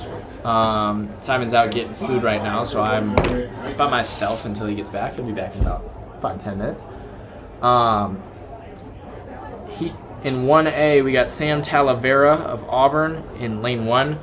Alec Roach in Litchfield in lane 2. Reed Carlin of Cumberland in lane 3. Brady Anderson of Morrison in 4. Braden Gibson of EPG in lane 5. Alex Schlichting of Lena Winslow in 6. Camden Flenner of Tuscola in 7. Levi Milder of Morrison in 8. And Taven Ostrander of Roa Williamsfield in 9. There is no favorite. I'll be honest with you, there's about 4 to 5 dudes that I could see walking away with the state title. The best PR this season is 10:39 from Camden Flenner, but all of them ran between 10:61 and 10:67 in the prelims. So it's going to be really, really close. Morrison has 2 guys that could take the title, in Brady Anderson and Levi Milder. We will see both of them later in the 200. Alex Schlichting is a returning All-Stater, and Braden Gibson has just been on fire this season. So it'll be between those 5. They're just now coming out of the tent, which is weird because they were supposed to start at 1:35. But they should be ready to go here shortly. I'm pretty excited for the 3A 100. Bennett Conkey has the best time there with a 10:25. It is wind aided, but it's still a 10:25. Dontrell Young is looking for the triple. He's running the 100, 200, and 400. And he's seated like 3rd, I believe. And then Evanston has big points potential. They have Manny Blake and Justin Johnson, who could both place high in this 100.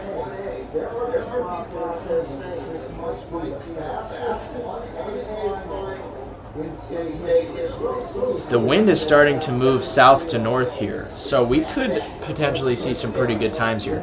I don't know if it's going to be legal or not, but there is definitely aid from the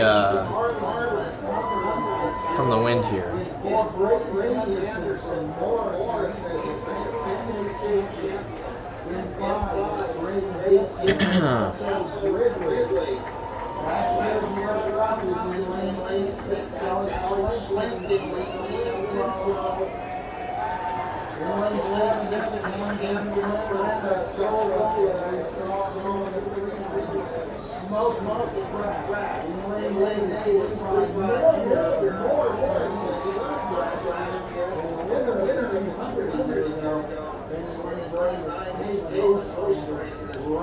These Morrison boys look pretty ready for this.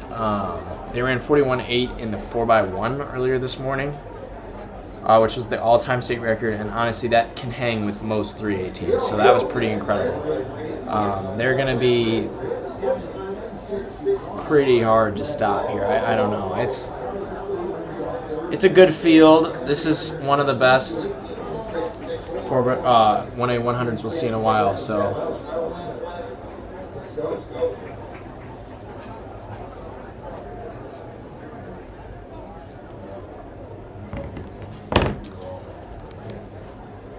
they're going to get into their blocks here now.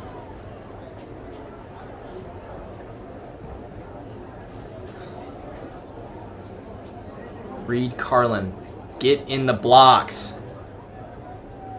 Oh my goodness. Some of these warm-ups are just ridiculous. Everybody's ready to go, and this one dude just, what are we doing? Lock in.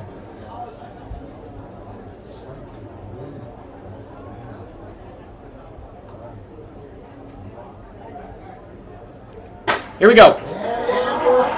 Clean start. That's Gibson in the middle, but that's going to be Brady Anderson on the outside in lane 4. It's going to be Anderson and Gibson. Could not have been closer. Brady Anderson, 10:52 for the win. Braden Gibson, 10:64. My phone is not updating. What is going on right now? Braden Gibson, 1064. Alex Schlichting, 1071. Camden Flenner, 1073. Levi Milder, 1077. Taven Ostrander, 1086. That was a really fast final. Really fast final. So Morrison goes 1-5. That's 15 points in the 100 alone. They are the favorites to win the state title here. Which, you know, makes sense seeing as they're supposed to win everything that has a sprint in it. Let's go to the 2A100. We got Andrew Owens of Mount Zion, Aiden Castaneda of Woodstock North, Chicory Anyamale of Southland College Prep, Marlon Jeffries of North Chicago, Demario Jackson of Danville, Myson Johnson Cook of East St. Louis, Jaden McCallum of Cahokia, Jaden Cranford of Metamora, and Carson Norman of Mascuda.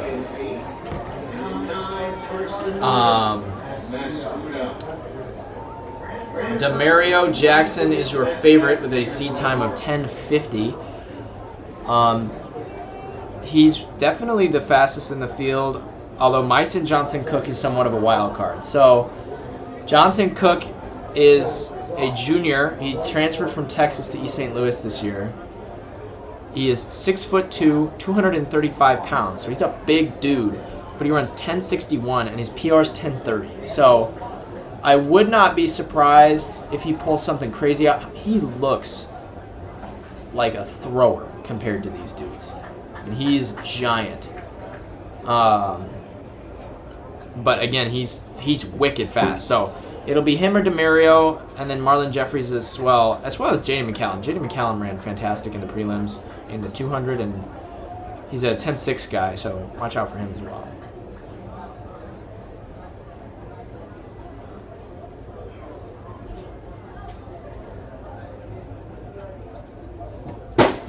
Here we go. That's Jeffries out of the blocks. It's Jeffries narrowly, but here goes Jackson. Demario Jackson and Jaden Cranford. Oh no. Jaden McCallum falls. All he has to do is get up and finish the race. Oh my goodness, what happened? Oh, that's bad for Cahokia. That's really bad for Cahokia. Jaden McCallum cannot get up off the track. It's going to be Demario Jackson taking the win in 10:59. Myson Johnson Cook in second and Marlon Jeffries in third. Jaden Cranford of Metamora in fourth. Oh no. Jaden McCallum still on the floor.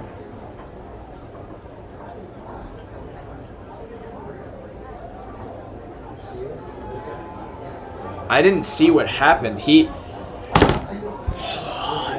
fell over with about 20 meters to go and is currently stuck on the floor.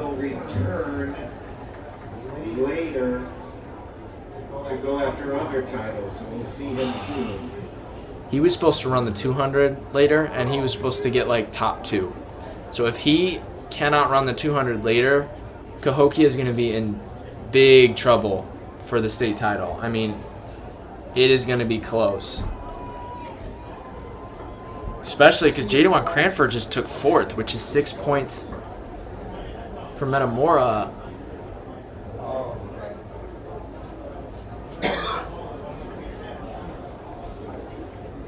What's that? This is rough. This is really, really hard to watch. I mean, the state meet is literally, it's all or nothing, and if you don't show up, like, I mean, it's a state meet, and man, that hurts to see. Oh, thank you. What happened? Ow! Are you okay? Jaden McCallum is on the floor, and he cannot get up. Yeah, you guys forgot to ask about us if we wanted anything. Oh, sorry. Sorry. Ow. Welcome back. I'm back. He's back from his food journey. Wow, what happened? Jaden McCallum's been on the floor for a long time. Okay. I think he's finally going to get up. I kind of wonder if that was like an ACL or like a tear, because he's having to be carried off the track. He literally cannot walk. Yeah.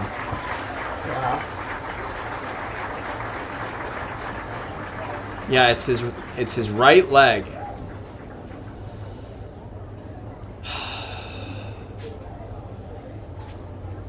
So that is really good news for one person only, and that's the Metamora head coach, because he was supposed to score points in the 200, and based on what I'm seeing right now, he's being carted out, so he's likely not going to run the 200. Yeah.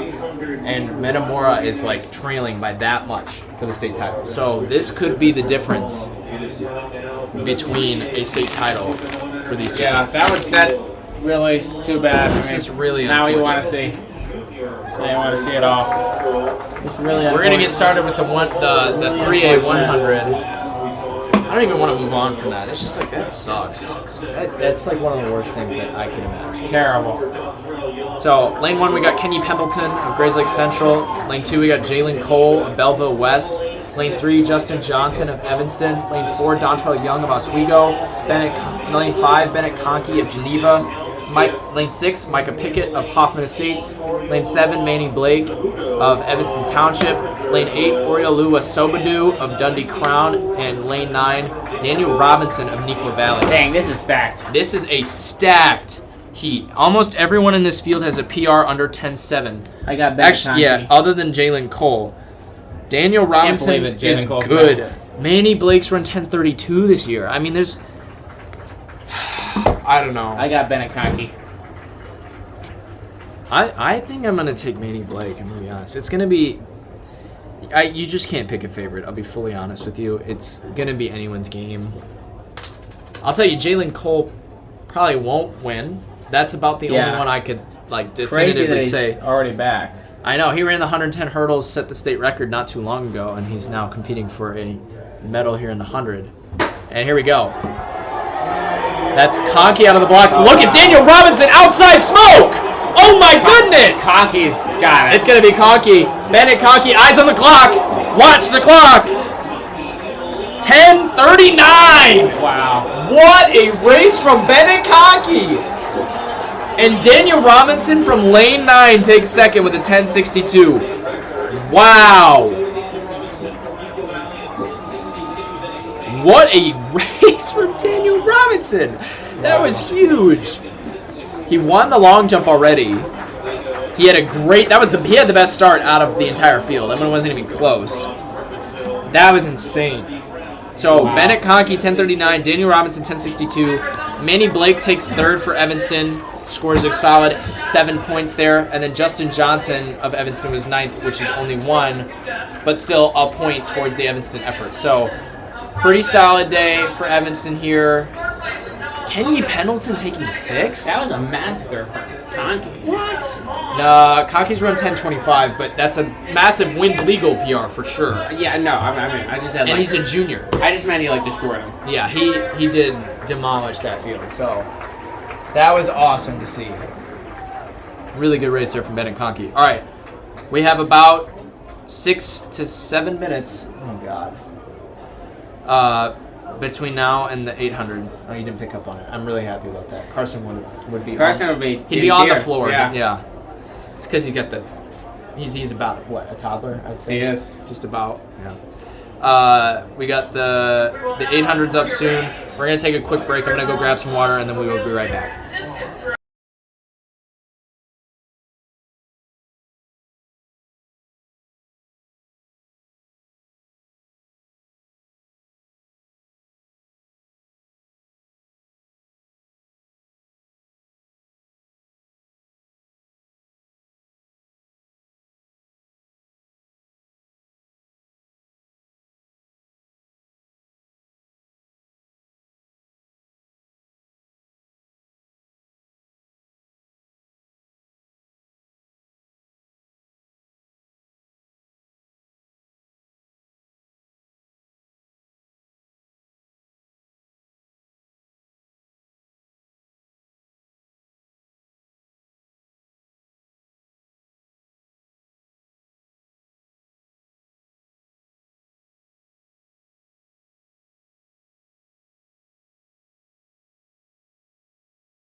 All right, we're back.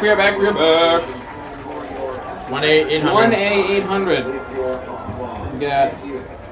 We got Corey Green. I need you to introduce the field for me. Okay. Hold it I'm up. gonna introduce that field. 1A 800. Corey Green, probably the favorite from Illini Central. He ran the 4x8 earlier in the day. Ran a 155 flat. He's got a PR of 151 high.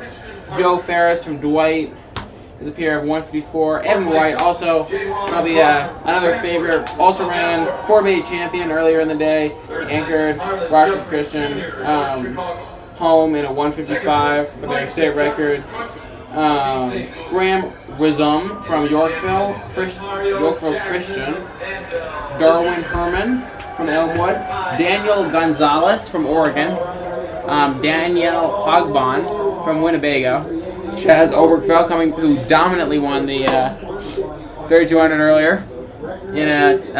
He's run 153 this year. Nick Jackson from Vandalia. Jacob Bosch from Princeville. Everett Henderson from Tremont. And James Baston from Auburn. It's probably a three-way race between Chaz. Chaz is actually running. Yes, he is. It is a three-way race between Chaz, Corey Green, and Evan White. I would bet against Chaz, though. I'm going to be honest. If it's left up to a kick, it's Evan White. He will not lose. Chaz switched spikes. Wasn't he wearing orange spikes earlier? Yes, I think so. Yeah, that is crazy. What a baller. He's coming back for the 4x8 too. Sorry, my brain is going. 16. Oh, good.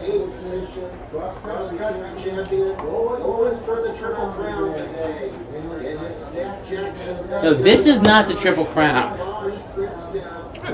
The 800? 2 mile, 800, 1600. Well, that's true, I know, but this is not part of that. Yes, it is. This would be...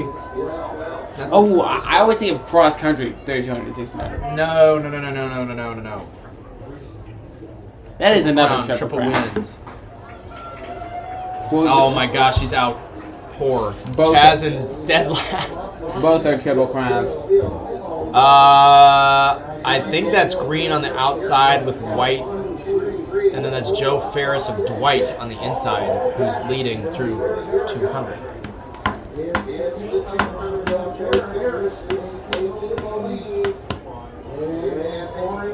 "26 seconds to 200. I am mid-sandwich right now. Okay, I'm going to commentate. In first, we have Ferris. Ferris. That's Joe Ferris of Dwight. That's,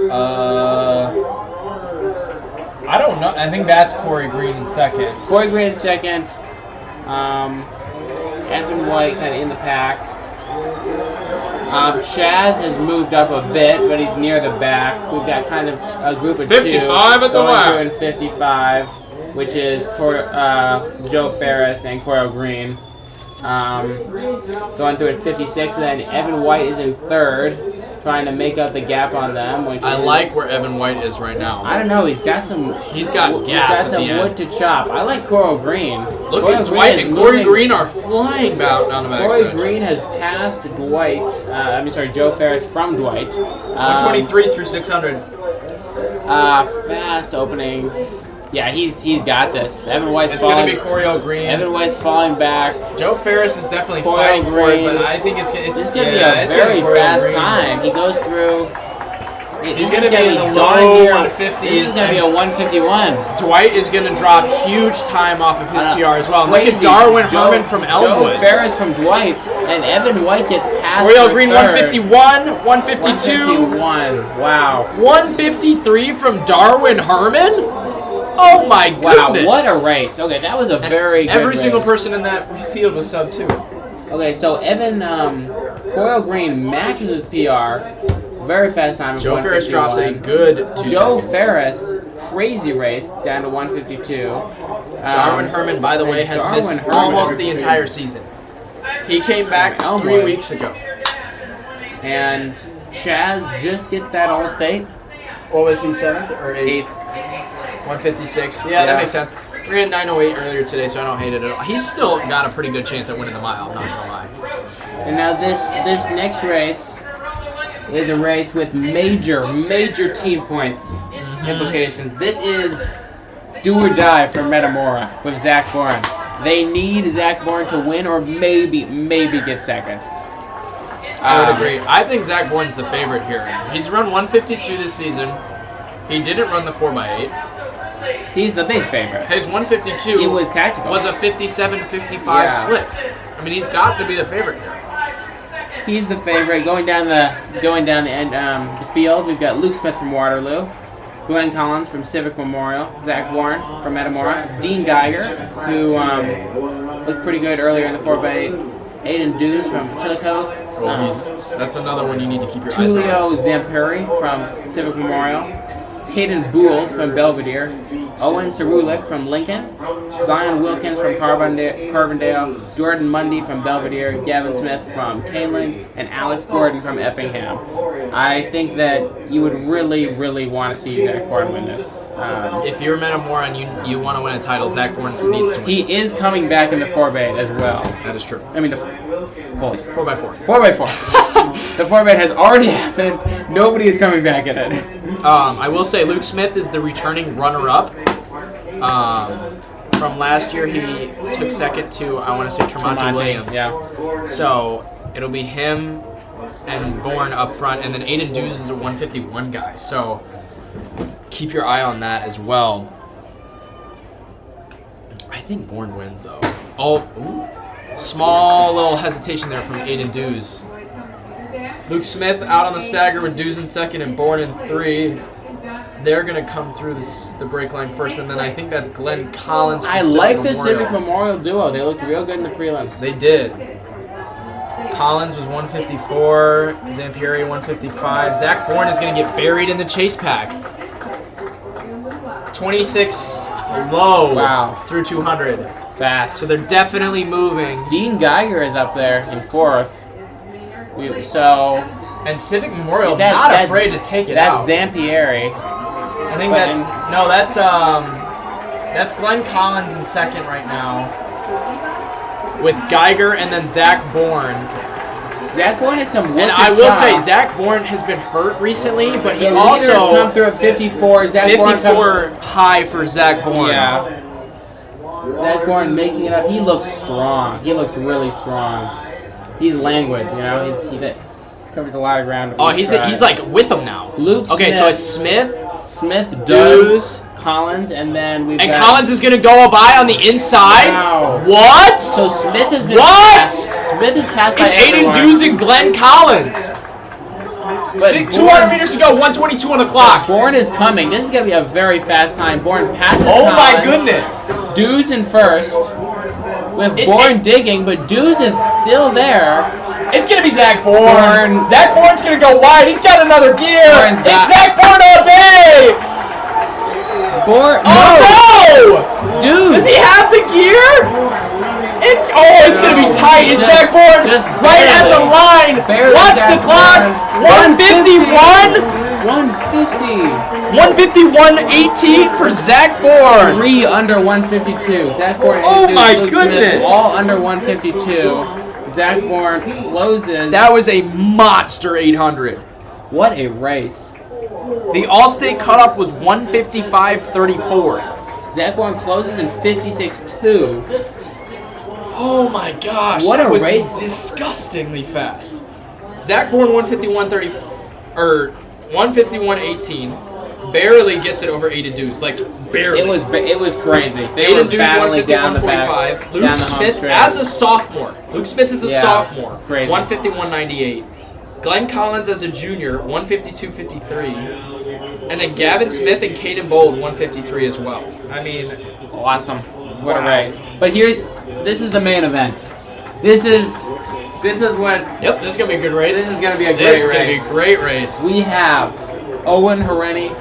He has run Attempting that state 150, very low, almost 150 flat. He's going for the state record, which is what 149. You know what the decimals are? 149.71. 149.71, the all-time state record. Walkie did not get it. Hobie didn't get it. Hareni is going for it. He's chilling out. Everybody else is on the line. He's just walking. He's relaxed. He's waving to the crowd. Hareni, this is the field. Hareni, Ben Gorsage, who's run 151 this season. He was right behind Hareni in the prelims. Orlando Sandoval from Morton. Dylan Golan from York. Ethan Petrillo, who did great in the prelims from St. Ignatius. Nate Martin from McHenry. Hunter Spee from Lincoln Way West. Grayson Meek from Neuqua Valley. Peyton Hudson from Joliet West. Junior Lopez from Glenbrook South. Keep your eyes on him. Yeah, he's a wild card. Christian Enger from St. Charles North, and Carter Reichert, also from York. Carter Reichert had a great race in the prelims, by the way. Gun's about to go off. Why'd they hold him for so long? Good start by Hareni. He's already That's in Grayson the first. Meek on the inside, too. So it's Hareni And Grayson Meek. and Hunter Spee on the outside, Ben Gorsage and Grayson Meek on the inside. Ben Gorsage is definitely a guy to watch here. Hareni is likely going to take them out hard just because that's what he does all the time. Last year he went through 600 and 120. This is going to be 26. 26 26 low. low. Wow. So mildly conservative. But Hareni's going to gas it up now. Hareni and Gorsage clear of the rest of the field. Gorsage is right behind him. Gorsage is known for going out fast. He's got some great speed, top-end speed on him. It's Grayson Meek and Hunter Spee in 3 and 4, and then everyone else is just, it's wide open. 54 seconds for Owen Hareni. He has got work to do. He's got to come back very fast. 54.92 for Owen Hareni. Gorsage. Gorsage threw in 55.31, and the rest of the field is chasing. Keep your eyes on Orlando Sandoval from Berwyn Cicero Morton. He has one of the best kicks in the entire state. Here he He's comes. currently in 3rd. I think he's going to get Gorsage, but Gorsage is sticking in Gorsage there. looks really good, though. Hareni, Eyes on the clock. 121. He's going to have to close very fast. He's going to have to close pretty hard, but he looks good. I don't know. Oh, Gorsage is reeling. Oh, no. Gorsage is moving. Oh, this is going to be a close finish. It's going to be Ben Gorsage and Owen Hareni up the line. Gorsage has got Owen it. Hareni digs deep, but Gorsage is going to take it. Gorsage What is going on? Gorsage. Ben Gorsage from Washington. And that's the same record. 149? Nuh-uh. Oh my Ben goodness. Gorsage barely misses the state record. 149.88. What an upset. I am in shock. Wow. Wow. Oh my goodness. Wow, Gorsage. He just misses the state record. He closed so fast. I thought he was out of it. So it's 151.07 for Owen Hareni. Orlando Sandoval in 3rd with a 152.14. Ethan Petrillo, 5 and 153.7. They just didn't get out hard enough. They got out in a 54.9. And if you want to run 149, that's just not going to cut it. I mean, you've got to get moving. Well, Ben Gorsage, it worked for Ben Gorsage. It did work for Ben Gorsage, but wow. I think Hareni was scared of what he did. So last year, he kind of did the opposite. He went out in like a 53, came through 600 and 120, and then crashed. And I think Crashed a bit today, too, with really rigging on the home He stretch. did dig it deep once Gorsage came around him. He just didn't have the speed at the end. Yeah. Wow. That was surprising. That was one of the upsets of the day that I was like, this might happen, but would be pretty low on my expectations. That's an incredible race for Ben Interesting. Ben Gorsage. Gorsage U.S. number barely 17 for Ben, and he's a junior. He's coming back next year. Grayson Meek was 4th, and he's a sophomore. I mean, this is a wildly good returning class in the 800. Yeah, what a... All right, and we got the 4x2s up next. It'll be another 20 minutes until then. Let's quickly look and see if any field events have started. Alright, we got 2A high jump. They're currently over 6'4", and I believe 13 remain. It is Xander Scray in the lead. but they are moving to 6'6" now. Griffin Schlenbecker, who is the favorite with a PR of 6'10", has missed a lot of attempts already today, but if he can clear 6'6" on his first attempt, that will put him nearly in the lead. Xander Scray has a PR of like 6'8", I think, so he's going to be pretty solid as well here. 3A pole vault, we are through 14.5. And I think, nope, Hayden Dolan and Parker Owen, or sorry, Hayden Dolan is a no height, so he will not, he is out. Everybody else, they're currently 6 over 14.5. Parker Owens just came in and missed his first attempt, and then everybody else is still on their, working on their attempts for that. The discus, I think, is getting going, or the discus for 2A is probably done. Yeah, Joseph Friedrich takes the win there with a 180. 1A discus, Graham Meister took the win there with a 167. I think that's it. 3A discus, it's currently Shane Box in the lead with a 191 from prelims.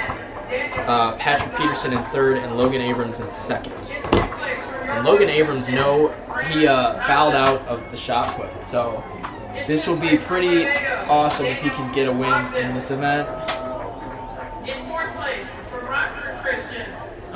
Just because he was not able to get he wasn't even able to get a spot in the finals in the shot put. So, but that's all we got for field.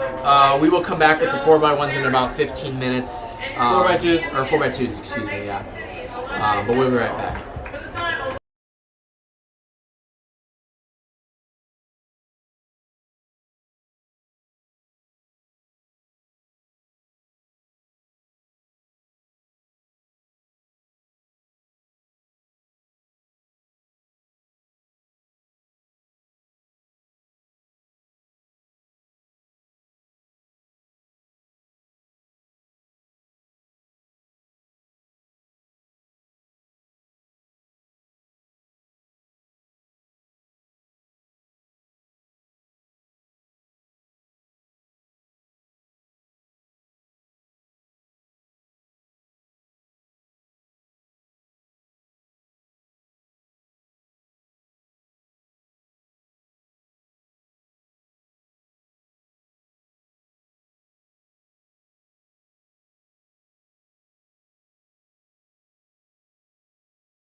right, we'll do a quick field event update, and then we got 10 more minutes. 2A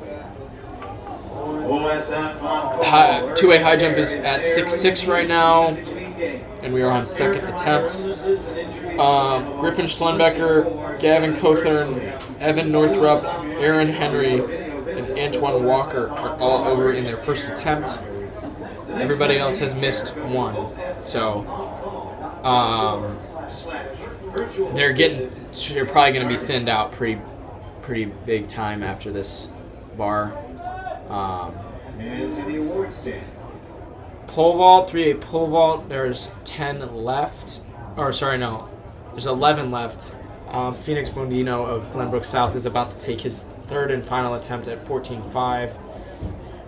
If he makes it, he moves on. If he misses it, we move to 14.11 with 10. And he's about to go right now. I have the results for the boys 800 meter run in the 3A division. Ninth place is Justin Salone from York in Pelham. In eighth place is Nathan Hudson from Joliet West.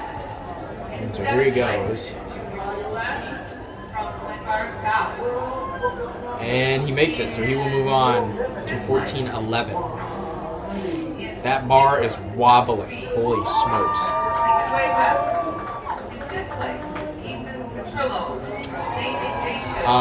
But yeah, it's still going to be a good 10 minutes until the 4x2s. What a race for Ethan Petrillo. Congrats to him. Yeah, 5th place for the 153. He's a junior still, right? No, he's a senior. Oh, I thought it was. But like, that's a big. It's a good race. I don't think he'd ever run faster than 155. Yeah. Maybe 154. All right, we'll be right back. Alright, yeah.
All right, 4x2s are out of the tent.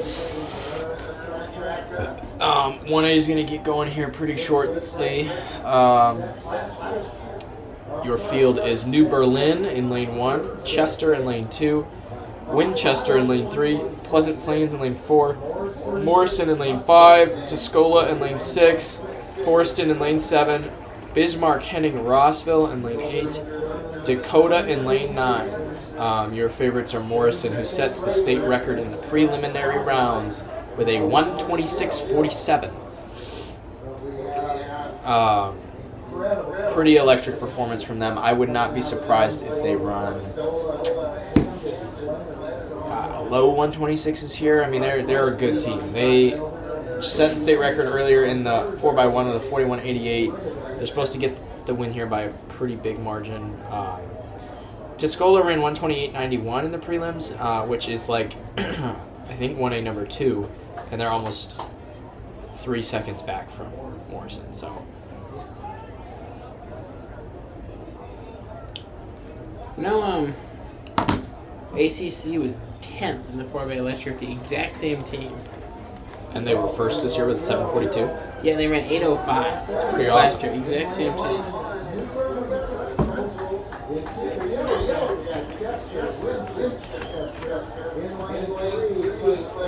And I think they're all. I think Swiatek is the only one that's graduating. I'm pretty sure Reinbold and Bohr are coming. Really? Next year. Wow. Yeah. Which, granted, that's a 154 guy that they're losing, but still. Yeah. I mean, I was saying this. I'm looking through like last year. You know, the only events that were better last year are like boys had faster finishing times last year. Were like boys 4x8 and 3A 100. 2A boys 4. I mean, this is all boys. 2A 4x8 and 3A 100. And that's because of the wind. Yeah. And they called it a state record, which was so dis. No, it wasn't. No offense to Will Landwehr and the 3A boys, the 3A 4x8 as well. Right. Let's see here. Pole vault has moved to 1411. I think high jump for 2A is still at 6'6", but they're almost done. Oh no, yes, high jump. We have 9 left, so our all staters have been solidified. They are moving to 6'7" for the 2A high jump, and then the 3A vault is moving to 1411. It's currently Gavin Mulhall is the first to clear. All right, and they're off. That is Morrison out of the blocks, the strongest. I don't. Who are they going with? That's Levi Milder out in front. The 4x2 is such a great event, and they don't have it in other states. Yeah. And it's a good handoff from Morrison. And they are going to quickly eat up the stagger here. It is Morrison and now Tuscola kind of drawn back here a little bit. But Morrison's still going to hit the handoff way in the lead. Wait, Your state record holders have beaten every single team, and we're not even at the final turn. yeah, see ya. Yeah, this is done. Brady Anderson's on anchor for Morrison. That's a 21-12.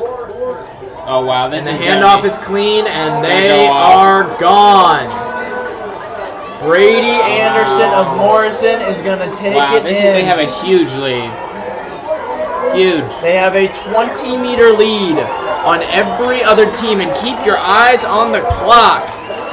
124, 125. It's going to be a low 126. Wow. 126.53. Just barely missing their record for the prelims, but still the second fastest time in 1A history. And a great race for Morrison. Tuscola in second, 128.21, and then Forston 128.87. Good race there from Tuscola. And honestly, Forston as well. Forston was, I think, 129 in the prelims. Absolutely. And they shave about half a second off as well, so good stuff there. But we're going to move to the 4x2s. Once again, Metamora, it is do or This is die. big. This is big. If they do not win this, it is going to be pretty hard for them to get themselves a title here. It is Metamora is your favorite with Caneland pretty close behind. Caneland's run 127 so far this season, or 127.3 so far this season. So, but Marengo is under 128 in the prelims. So we got East St. Louis in 1, Chicago Hope Academy in 2, Geneseo in 3, Marengo in 4, Metamora in 5, Caneland in 6, Mount Zion in 7, Carbondale in 8, and Mount Vernon in 9. Hold on 1 second. I think Metamora might be fine, kind of, regardless. How Because well? they got some points, and that guy was 6th in the discus. Sorry. Oh, he had 6th in the discus? Yeah. Okay, that's solid. Where was their hurdler at? 7th. Okay, so that's 3 points there. Cahokia's Jaden McCallum is now hurt. I think it's But Cahokia has huge points in the 300 hurdles later, so keep your eyes there as well. yeah. I don't know if... Well, they have other points too, I feel like. I don't know. Oh, they didn't make the 4x2. They have points in the 400 as well. The Could 300 come down to the hurdles. 4x4. It actually probably Yeah. will. Cahokia Ooh, it's and gonna be. Metamora both have teams entering the And 4x4. Cahokia is definitely was the favorite until Sterling ran 317 in the prelims. Oh, yeah. Evanston are rolling in 3A. Huh? Evanston are rolling. The Yeah, conference in Evanston 3A. is on their way to the state title. There's almost nothing in their way. They have had a fantastic day. Jaden Jean Paul has scored them good points in the triple. They still have him in the high jump. They had a lackluster day in the 100 and still scored 8 points. They won the 4x1 and they're probably about to win this 4x2 as well. So, Belva West only is the 4x4 left, yeah. and are only up by 3 points. Yeah, and they could win the 4x4 though. That's the thing. 400s to the 10, 400s to the 10. But here we go. This is 2A, getting into their blocks now. Metamora. They got to get done here.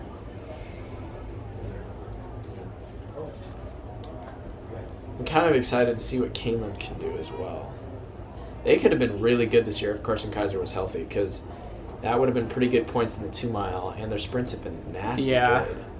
And Gavin Smith was like 4th in the 2A 800 or 5th. Yeah. And he's a junior. Here we go. You're clear. Metamora messed up their second exchange in the 4x1, and that's what led to them not being able to win. It's really narrow here. Kind of hard to tell. I would say Hope Academy, if anyone is leading. Good handoff from Metamora. But Caneland honestly looks... Honestly, I like Caneland. I really like where Caneland is at right now. Metamora's got It's going some to be wood to very chop. close between Caneland and Metamora. And lanes 8 and 9, Carbondale and Mount Vernon are also ahead. Yeah, look at Mount Vernon. Mount Vernon in lane 9 looks amazing, as does Mount Zion. Mount Zion in lane 7, but here comes Metamora. Metamora's coming. Metamora is coming. Yeah. We have one more exchange Mount to Vernon go. looking good. And That's a good handoff. by Metamora. Caneland is Mount gaining. Vernon. Caneland is Mount gaining. No, Mount Vernon. No, that's Mount Zion. Mount Zion. Oh, this is going to be a close finish. Metamora. Look at Metamora on the inside. What an anchor leg from J21 Cranford. Wow. Was that a 126? And he shushes the crowd. 127.08 for Metamora in a crucial win. Wow. Way to bounce back from a 4x1 that didn't go their way. Huge. Unbelievable. What an anchor 6 teams under 128. leg. What an That could be the 3A final. What an anchor What? leg. Kaneland takes second with a 127.2. Carbondale third, 127.33. Marengo fourth, 127.38. Mount Vernon fifth, 127.46. That's actually pretty big for Mount Carbondale. Zion sixth, 127.51. What a race from 6 different teams that are 128. I do not think that's better than expected for Carbondale, so that does help. But This is the but now we're getting into 3A, and this is probably. I don't know if this is the race I can say I'm the most excited for because the 4x4s are just going to be so good later today. But Evanston has already broken the all-time state record with a 124.94 from earlier in the season. Homewood Flossmoor ran 125.99 in the prelims. And the cutoff for finals was 127.15. So this is the fastest 4x2 we've ever seen assembled in 3A history, and we could potentially see one. I'm going to make a bold prediction. I think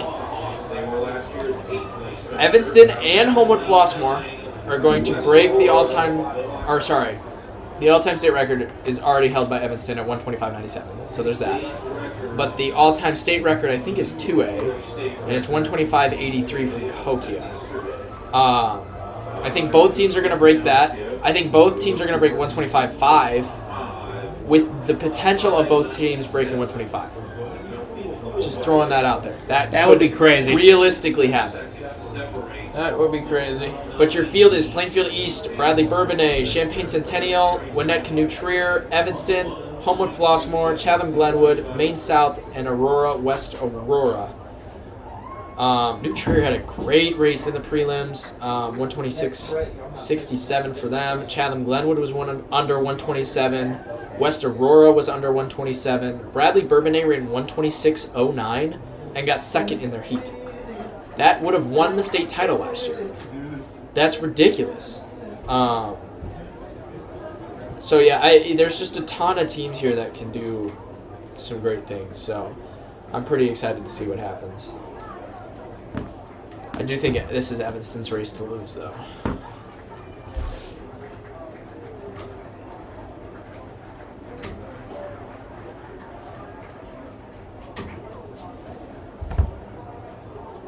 All right, they're getting into the blocks now. Let's look at relay cards real quick. Homewood Flossmoor is going without Miles Ellis. Interesting. Yeah, that is interesting. Oh, he didn't run it in the prelims.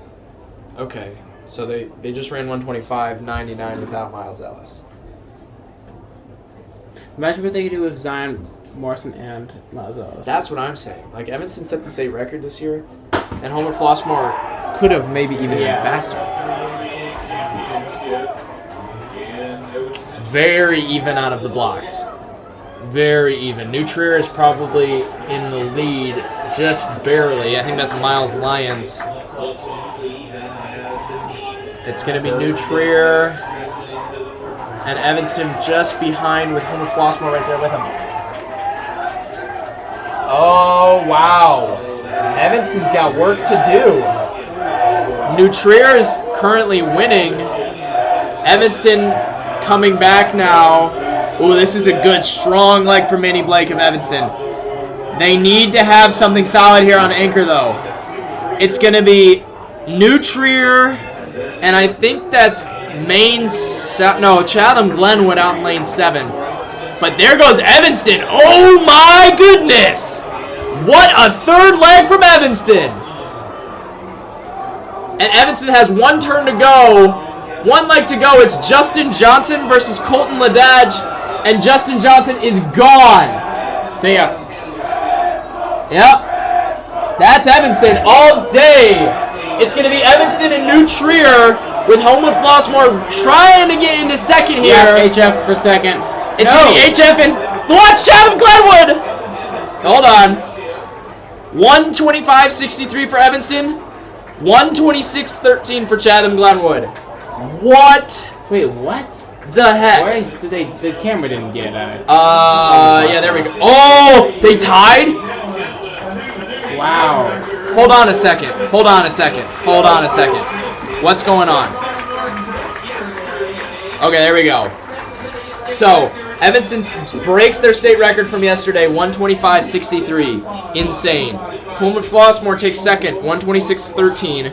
Just barely outleaning Chatham Glenwood, who takes third with a 126.16. New Trier in fourth, 126.37. Champaign Centennial in fifth, 127.44. Almost every single team broke 128 in that race. Amazing final. That was a huge third leg from Emmanuel Roach. Evanston was kind of out of it after those first two legs, and then they drew back big time. So we got about 15 minutes until the 400 start. We'll be back when those start. See them.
Alright, we can do a little field event update.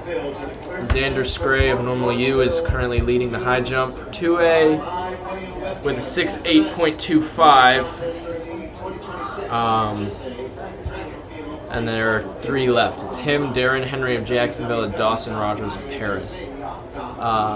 The pole vault in 3A has moved to 15-3. Jack Kruger about to take his first attempt.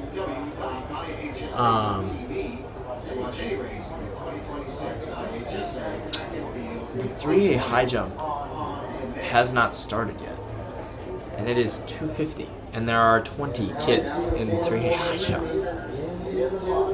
Oh, they're gonna be here for a while.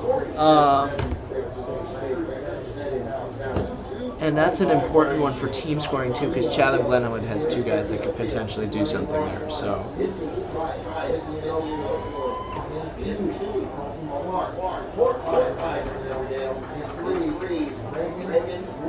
Alright, well, we got the 1A 400.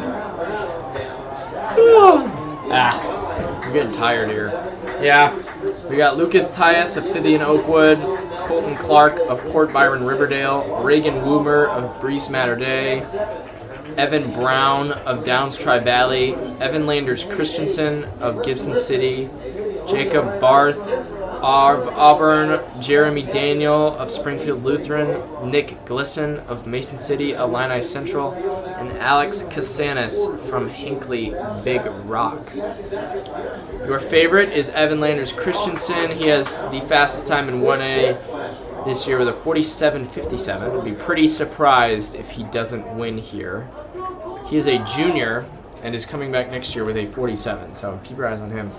Evan Brown of Downs Tri-Valley, he'll be in lane 4. He is a freshman, and he ran 49.35 this season. Jacob Barth is a returning All-Stater. Nick Glisson has broken 50 so far this season, so there's a bunch of dudes in here that could definitely shake things up. All right. Here we go. And here we go. That is Landers Christensen. Landers Christensen already making up the stagger on the first out. 2 people. He is going out way faster. He is going to go out really hard. He has, Oh my goodness. He has now completely made up the stagger on the entire He rest is of the in field. his He started own in world. lane 22 5. seconds. 22 seconds for Evan Landers Christensen. He is so flying far right out field of the rest. He is so far out from the rest of the field. 100 State to go. record is 46.76. 34. Keep your eye on the clock. He's coming back a Oh little my bit. goodness. Can he hold on? Oh wow. He's going to hold on. 46, 47. 47 low. That'll be a 47-44. But he went Evan out. Landers Christensen. He went out hard. That he was went out hard. one of the most insane starts I have ever seen. He built off. He beat up the stagger before he even hit the backstretch. That was insane. Jacob Barth taking second with a 48.74. Evan Brown in third with a 49.13, and then Nick Glisson, Alex Casanis, Reagan Woomer, Jeremy Daniel, Lucas Tyus, and Colton Clark were the next guys in. We're going to move to 2A, though. I can do 2A. Oh, that was big for high jump. That's Darren Henry of Jacksonville, I believe, who is over 6'8.25. Let's quickly go over. Yeah, Darren Henry will be moving on, and it is still 3.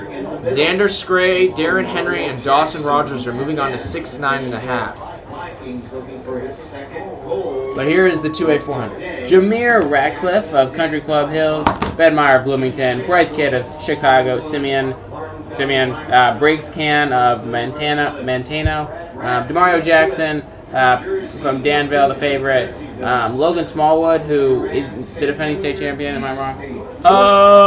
Yeah, I don't know who. I think he's the defending state champion. Bartonville Limestone in the lane 6. Bradley Twith of Jerseyville in the lane 7. Durand Sane Jr. of East St. Louis. a 10th grader, and then Reginald Griffin of Cahokia. He is not the returning. He's the returning runner-up. He's the returning runner. Dylan Hodges was a state champ last year, but he's graduated now. So I would say it's Demario Jackson, and it has is looking good. Logan Smallwood is definitely up there.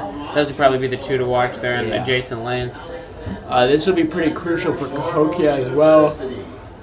Yeah, Cahokia is gonna need some points here if they Reginald want to Griffin stay in it. is out in lane 9. If he can get like 5th or higher, that will keep Cahokia in team title hopes. So keep your eyes out This there is as it well. for Cahokia. They have hurdlers as well. They have the 300 hurdles. Nigel Gooden is potentially going to take the win there. So they do have other options, but it would be nice. He's not going to use blocks? What? Cahokia in lane 9, no blocks.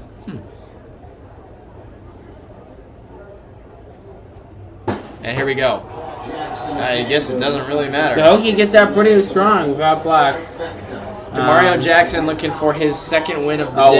wow, Demario Jackson looks awesome. And he's He already looks awesome. He's eating up the stagger. yeah. Although Logan Smallwood, right Kinda there, coming back. Logan Smallwood and Demario Jackson clearly the class of the field. They're neck and neck. This is turn number They 2. both look like they're chilling. Jackson's gonna go wide. Demario, yeah, there you go. See ya. Yeah, I think it's over. Demario Jackson. Demario Jackson. Here. It's looking very good. Cahokia, no. I don't know. Cahokia's gonna need. No, Cahokia's gonna be dead last. That is unfortunate. 47 47. for Demario Jackson. 47.53. Wow, that's a Big PR. That's a big PR. Logan Smallwood second again in 48.5. And Bradley Tuith of Jerseyville, Jersey. I think is also a PR. 48.8. Lots of PRs all around. Wow, Demario Jackson. This is a great race from Demario Jackson. 47.53. That's a big PR. It's Illinois number 4. Was he second in the 100? He won the 100. He won the 100. Yeah. Oh, wow. So I was getting lunch. Yeah. Oh yeah, you were getting lunch. I forgot about that. Yeah, he won the 100 over Myson Johnson Cook. He's gonna go for the. Yeah, he's gonna win the 2 as well. He's expected to win the 2. So He's in the 2. here's 3A. We got Adam Lyon of Barrington, Keontae Johnson of Oak Park River Forest, Kyle Clark of Naperville Central, Dontrell Young of Oswego, Nathan Murray of Lamont, Marquez Bulliner of Belleville West, Henry Faber of Matea Valley, Edmund Nkoma of Bolingbrook, and DeAndre Brown of Springfield. This is Who do you have? a stack. This is 400. hard. Who do you have? I am gonna go Henry Faber Same. against my gut. I think Nathan, You were saying Nathan Murray yesterday. because he looked amazing. He ran 47.68 yesterday. He has a PR of 47.29. But Henry Faber, I just cannot forget the Indoor Champs 400 with him and Chase Cutler. Like, they both just looked incredible. yeah, I got Henry Faber. I think he's going to take the win. I don't know. I also wouldn't hate it if, or not wouldn't hate it, but like, wouldn't be surprised if Marquez Bulliner takes it. Yeah. He's looked extremely strong. He spent a 46 yesterday in the 4x4. So, he is another guy that, like, yeah, he could go out there and take the win. So, and then Dontrell Young, I mean, he's been fantastic since his freshman year. So, Yeah. Man, Dontrell Young. as an athlete right there. Henry Faber and Lane. This is a really, really tough one to call. Yeah, this is going to be a really close race. Almost all of the heat winners ran like the exact same time. They all ran like 47.7 and 47.6 high. So,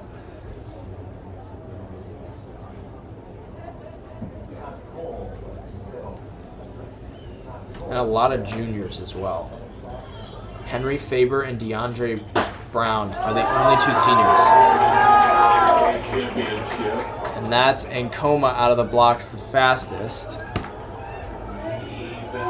Nathan Murray, though, moving up. I like Bulliner. Dontrell Young, Bulliner though. looks smooth. Look at Keontae Johnson from Oak Park River Forest in lane 2. Oh, my goodness. 23 seconds at the 200. Nathan Murray moving up. Nathan Murray in It's going to first. be Nathan Murray and Dontrell Young as we hit the Henry home Favor's straight. still there. Oh, it's going to be close. Marquez Bulliner is going to make it a three-peat for Belleville West. Wow. What? 46, 47, Wow. 47 low, 47-20 Wow. for Marquez Bulliner. Okay, so That's huge for Belleville West. Huge. 2024, Troy McLean wins the state championship as a junior in the 400. 2025, Troy McLean wins the state championship for Belleville West. 2026, Marquez Bulliner wins the state championship for Belleville West in the 400. That's 3 in a row. About to be 4 because he's coming back next year. He's a junior. U.S. number 72, Illinois number 2. 47-20, and Henry Faber 47-39. What a race from Marquez Bulliner. Another championship. That's big for Belleville West. Yeah, it is. Are they done? No, they're not done. They've got the 4x4 as well. If they win the 4x4, that's They actually might compete with Evanston, depending on how Yeah. high jump goes. they have a chance. They do have a chance. The 200 is going to be crucial for Evanston because they have a bunch of scoring options there. But that is big for Belleville West. Very big. I mean, everybody ran really solid. Nathan Murray, 47-47. Edmund Ankoma taking 4th after getting hurt. That's huge. Dontrell Young faded pretty hard there in the final 100, Yeah. 48-68 for him, but he's got the 200 later, so we will see him later on in the day. But it's now going to be the 300-meter hurdles.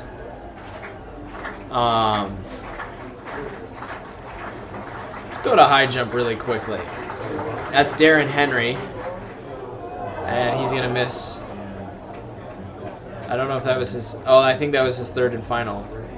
Dawson Rogers cleared 6'9.5", and he is the only one to clear that bar. So Dawson Rogers of Paris is going to take the state title as a junior, I think.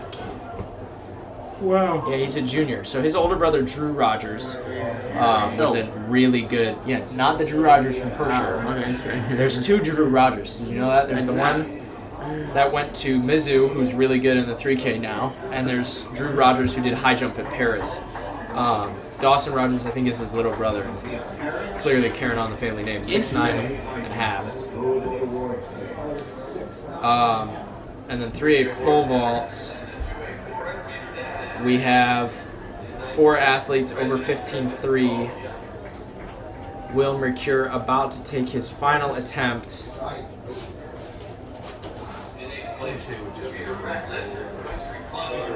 And he is way over. The height was there. So we have 5 guys moving on to the next height. It is Gavin Mulhall, Parker Owens, Zeno DeFranco, Phoenix Bodino, and William Mercure moving on to the next bar in 3A pole vaults. Great day from Phoenix Bodino, by the way. His season best in the vault was 15 flat, and he's hit 15.3 so far today. Gavin Mulhall as well has hit his PR, and he is the only athlete that's perfect through 15.7. And that's where they're moving next, 15.7. So.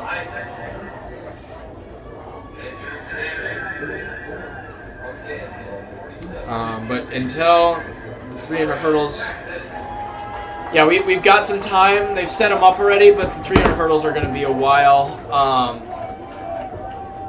Dawson Rogers is going to move to, I want to say, like 6'11" or something like that. Yeah, he's going to go to 7. Oh. What? He's going to 7'3.25", which is well over the state record. Really, really odd choice of height. This would be another 4 inches on his PR. Sorry, this is 2.09. The athletic.net is wrong. It's 610.25.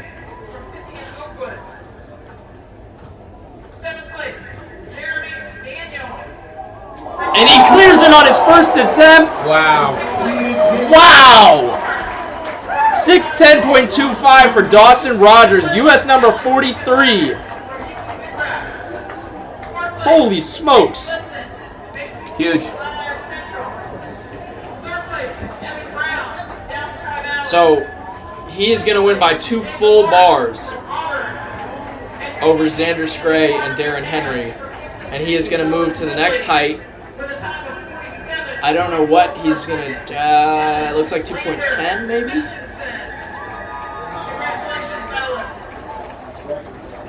They're going to move it up to, I believe that's 2.10. He's just going centimeter by centimeter here. He was way over that too. Did you see that? Yeah, I mean... Crazy. He is definitely his mark.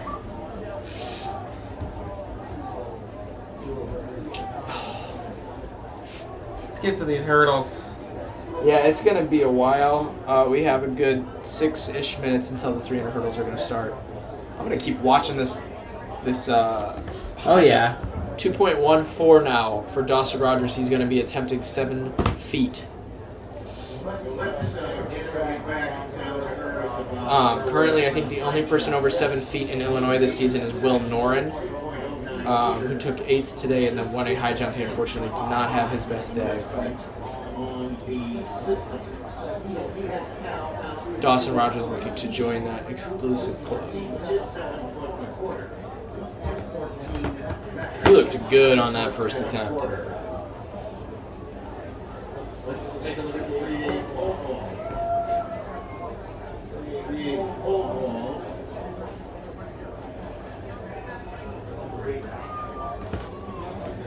You know what? That's a good idea. Let's take a look at 3 and pole. So Gavin Mulhall of Bartlett has his first miss of the day at 15.7. Parker Owens about to take his first attempt at 15.7. Here goes Dawson Rogers for 7 feet. Watch. And he's not. I don't know if that's happening. Yeah. He does not quite have the height for that. But I guess we will see. Man, that bar is so high. 7 feet? Yeah. It's a big bar. That's the bar. How is it possible to like get that high? I don't know. Parker Owens is going to miss his first attempt as he just runs straight through the mat.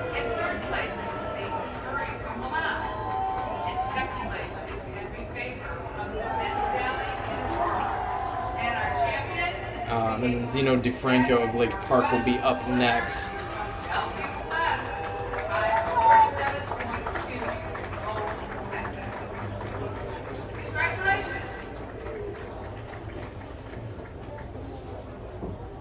The field is heading to the blocks for the 300 hurdle race. We're getting started with the 300 here pretty soon.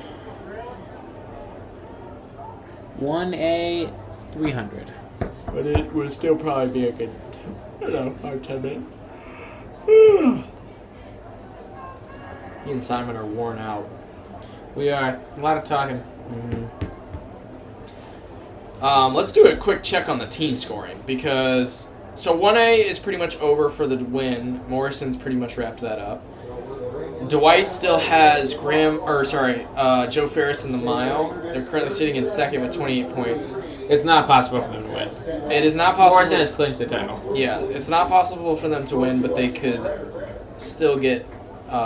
They will still get a trophy as of now. El Paso Gridley, I think, has somebody in the 200, if I'm not mistaken. Oh no, maybe it's 4x4. I'm looking at one. I need to look. Yeah, so Braden Gibson is in the 200 for them, and then I think they have a 4x4 as well. No, it's just Braden Gibson in the 200, and then maybe someone in the mile, but yeah, Weston Hodell in the mile. So those two could score some points for them. They could potentially pass Centralia Chrysler Rock Lutheran for third. And then Tuscola as well. If Camden Flenner wins the 200, they will get up to 30 points which would put them in second over Dwight currently. But Dwight will still have somebody in the miles. So that's the 1A side. 2A is going to be extremely close between I don't know. I think Metamora's Metamora got it. and Cahokia. Here's who Cahokia have left. Cahokia has big 300 hurdles left. That's the thing. If Cahokia wins the 300 and the 4x4, then they will win likely the entire meet. They have with 43 points. Even if they do that, Metamora only has to get 4 more points from the 4x4, which they have a team in, or the. So they have Kylan McMillan in the 200 as well. So Or the 200. So they need 3 points from those people. So Metamora, it's Metamora's to lose. it is Metamora's to lose, but Cahokia could come back at least to get on the trophy board. Danville has Demario Jackson left in the 200. If he's going to win, which he's likely going to, they are actually probably going to move into third With 30 points with one person. Carbondale, do they have a 4x4? I don't know if they do because they do not. Carbondale did not make the final. They were like Carbondale's done. they were 10th. Carbondale is 40. They They have 36 points right now. They're gonna be in the top 3. Cahokia could theoretically pass them, but it's all. Yeah, and Danville. So it's likely going to end up being Metamora, then Cahokia, then Carbondale for the trophy there. In 3A, it's actually very close. Surprisingly close. So Evanston still has Jaden Jean Paul in the high jump, which we're not going to see for a little while. They have Manny Blake and Justin Johnson in the 200, and they have Jordan Harvey in the 300 hurdles. Belleville West has a 4x4 that ran 316 in the prelims that could also do some damage here, and they're sitting currently 3 points ahead of Evanston. Homewood Flossmoor has 28 points. They have Miles Ellis in this 300 hurdles, and I don't think they made the 4x4, so this is it for them. And then Chatham Glenwood has 2 high jumpers that could potentially score them big. So Belleville West, Evanston, and Chatham Glenwood are probably the favorites for the title currently. Belleville East could... No, Belleville East is probably not going to get in there because they just have Dalen Donaldson left. Downers North has Phil Supiel and... Not a 4x4 didn't make it. They're 4x4 to make it, but they have 2 in the mile. Okay, so If they go 1-2, they score 30 points, which as of now, I don't think what? If they go 1-2, they score 18 points. Plus the 12 they already have. Yeah, I don't think they'll be able to trophy off of that, to be honest. But, so yeah, they are looking pretty solid. Plainfield North has milers left. They should be moving up here shortly as well. But I think it's probably Evanston's to lose. I don't know. It'll depend on how this 200 goes. Oh, wait. We are on the 300 hurdles. It is about to start 1A, so we can introduce the field there. Yes. We got Chandler Brady of Timothy Christian, Emerson Ponce of Rova Williamsfield, Lane Decker of Erie Prophetstown, Eli Hyatt of St. Anthony, Trey Brickner, Peoria Christian, Zane Hoffman of Ridgeview, Riley Hogan of St. Thomas More, Braylon Heredith of Pleasant Plains, and Damian Bender of Amboy. I believe, returning state champ is Trey Brickner with a 38.49, but Zane Hoffman, in just his first season, has run 38.56 and could challenge for the win here.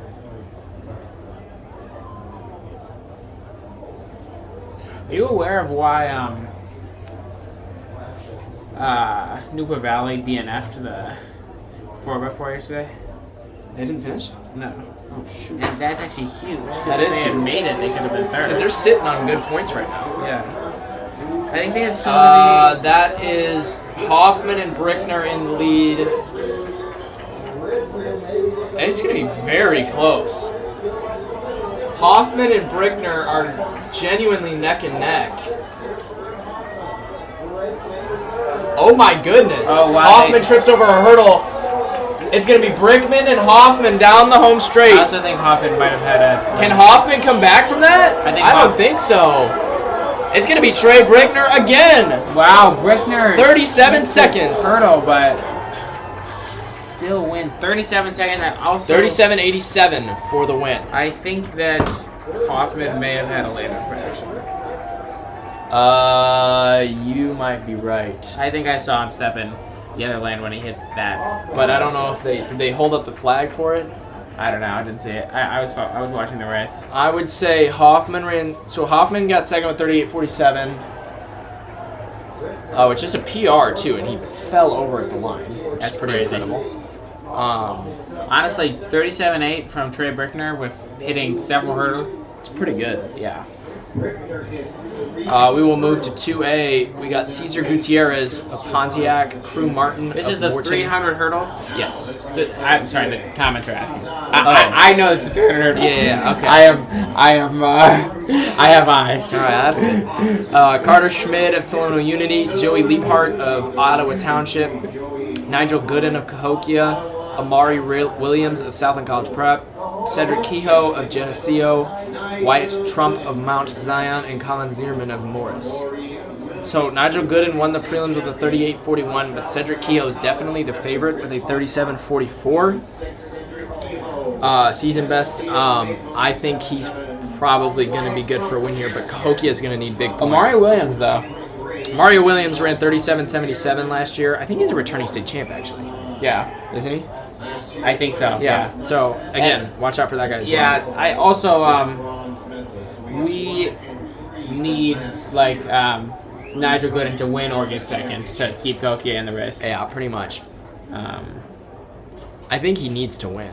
I think he needs to win Yeah. too.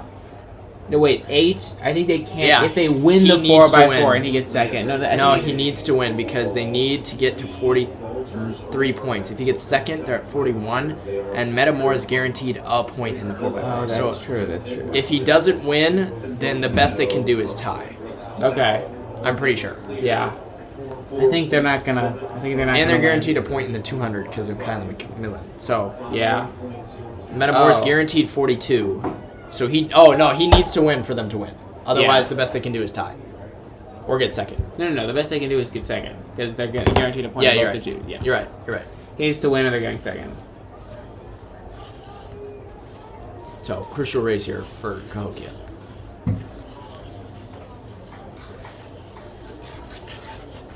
We should get binoculars for next year. We should. That would have been really smart. Loki putting my sunglasses back on to get bright. I'm really happy that the sun went over the thing. It's not super hot in here anymore, which is nice. Our air conditioning strat worked very well. Here we go. Gooden, Williams, and Kehoe. That is Kehoe and Gooden out of the blocks.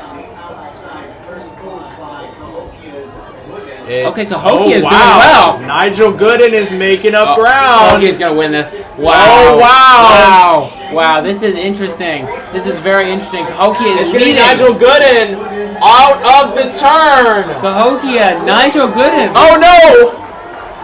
Is Cedric Kehoe going to make it? Oh, this decides the state title right here. If Nigel Gooden can hold out for one more hurdle, but Amari Williams is going wide. It's going to be Amari Williams again. Wow. Amari Williams repeats. 37.55 for Amari Williams. What a race. And Nigel Gooden takes third, which seals the deal for Metamora. Wow. Congratulations to Metamora, and congratulations to Amari Williams, who had not run within a He had not broken 0.7 of his PR, had not broken 38 this entire year, returning state champion, shows up to the state meet big time, 37.5, 2 straight chips. That was a great race. Very for cool, Amari Williams. and he came back big time. He was not... Yeah, he wasn't in that at all. He It was wasn't in Cedric it. Kehoe and Nigel Gooden on the home straight, and Williams blew past them. It was insane. All right, so Metamora wins. we will move on to 3A here.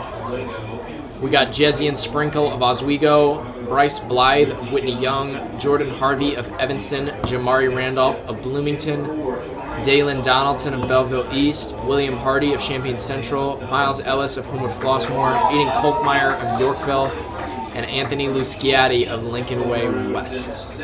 Dalen Donaldson is already under the state record set by John Schweidhart of Wheaton Warrenville South.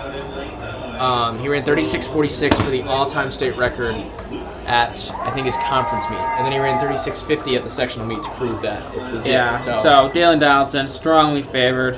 I mean, if somebody's going to beat him, it's probably Miles Ellis. Jamari Randolph ran 36.58 at his sectional meet and could also be pretty solid here. But I think that's going to be Polk Myers up there.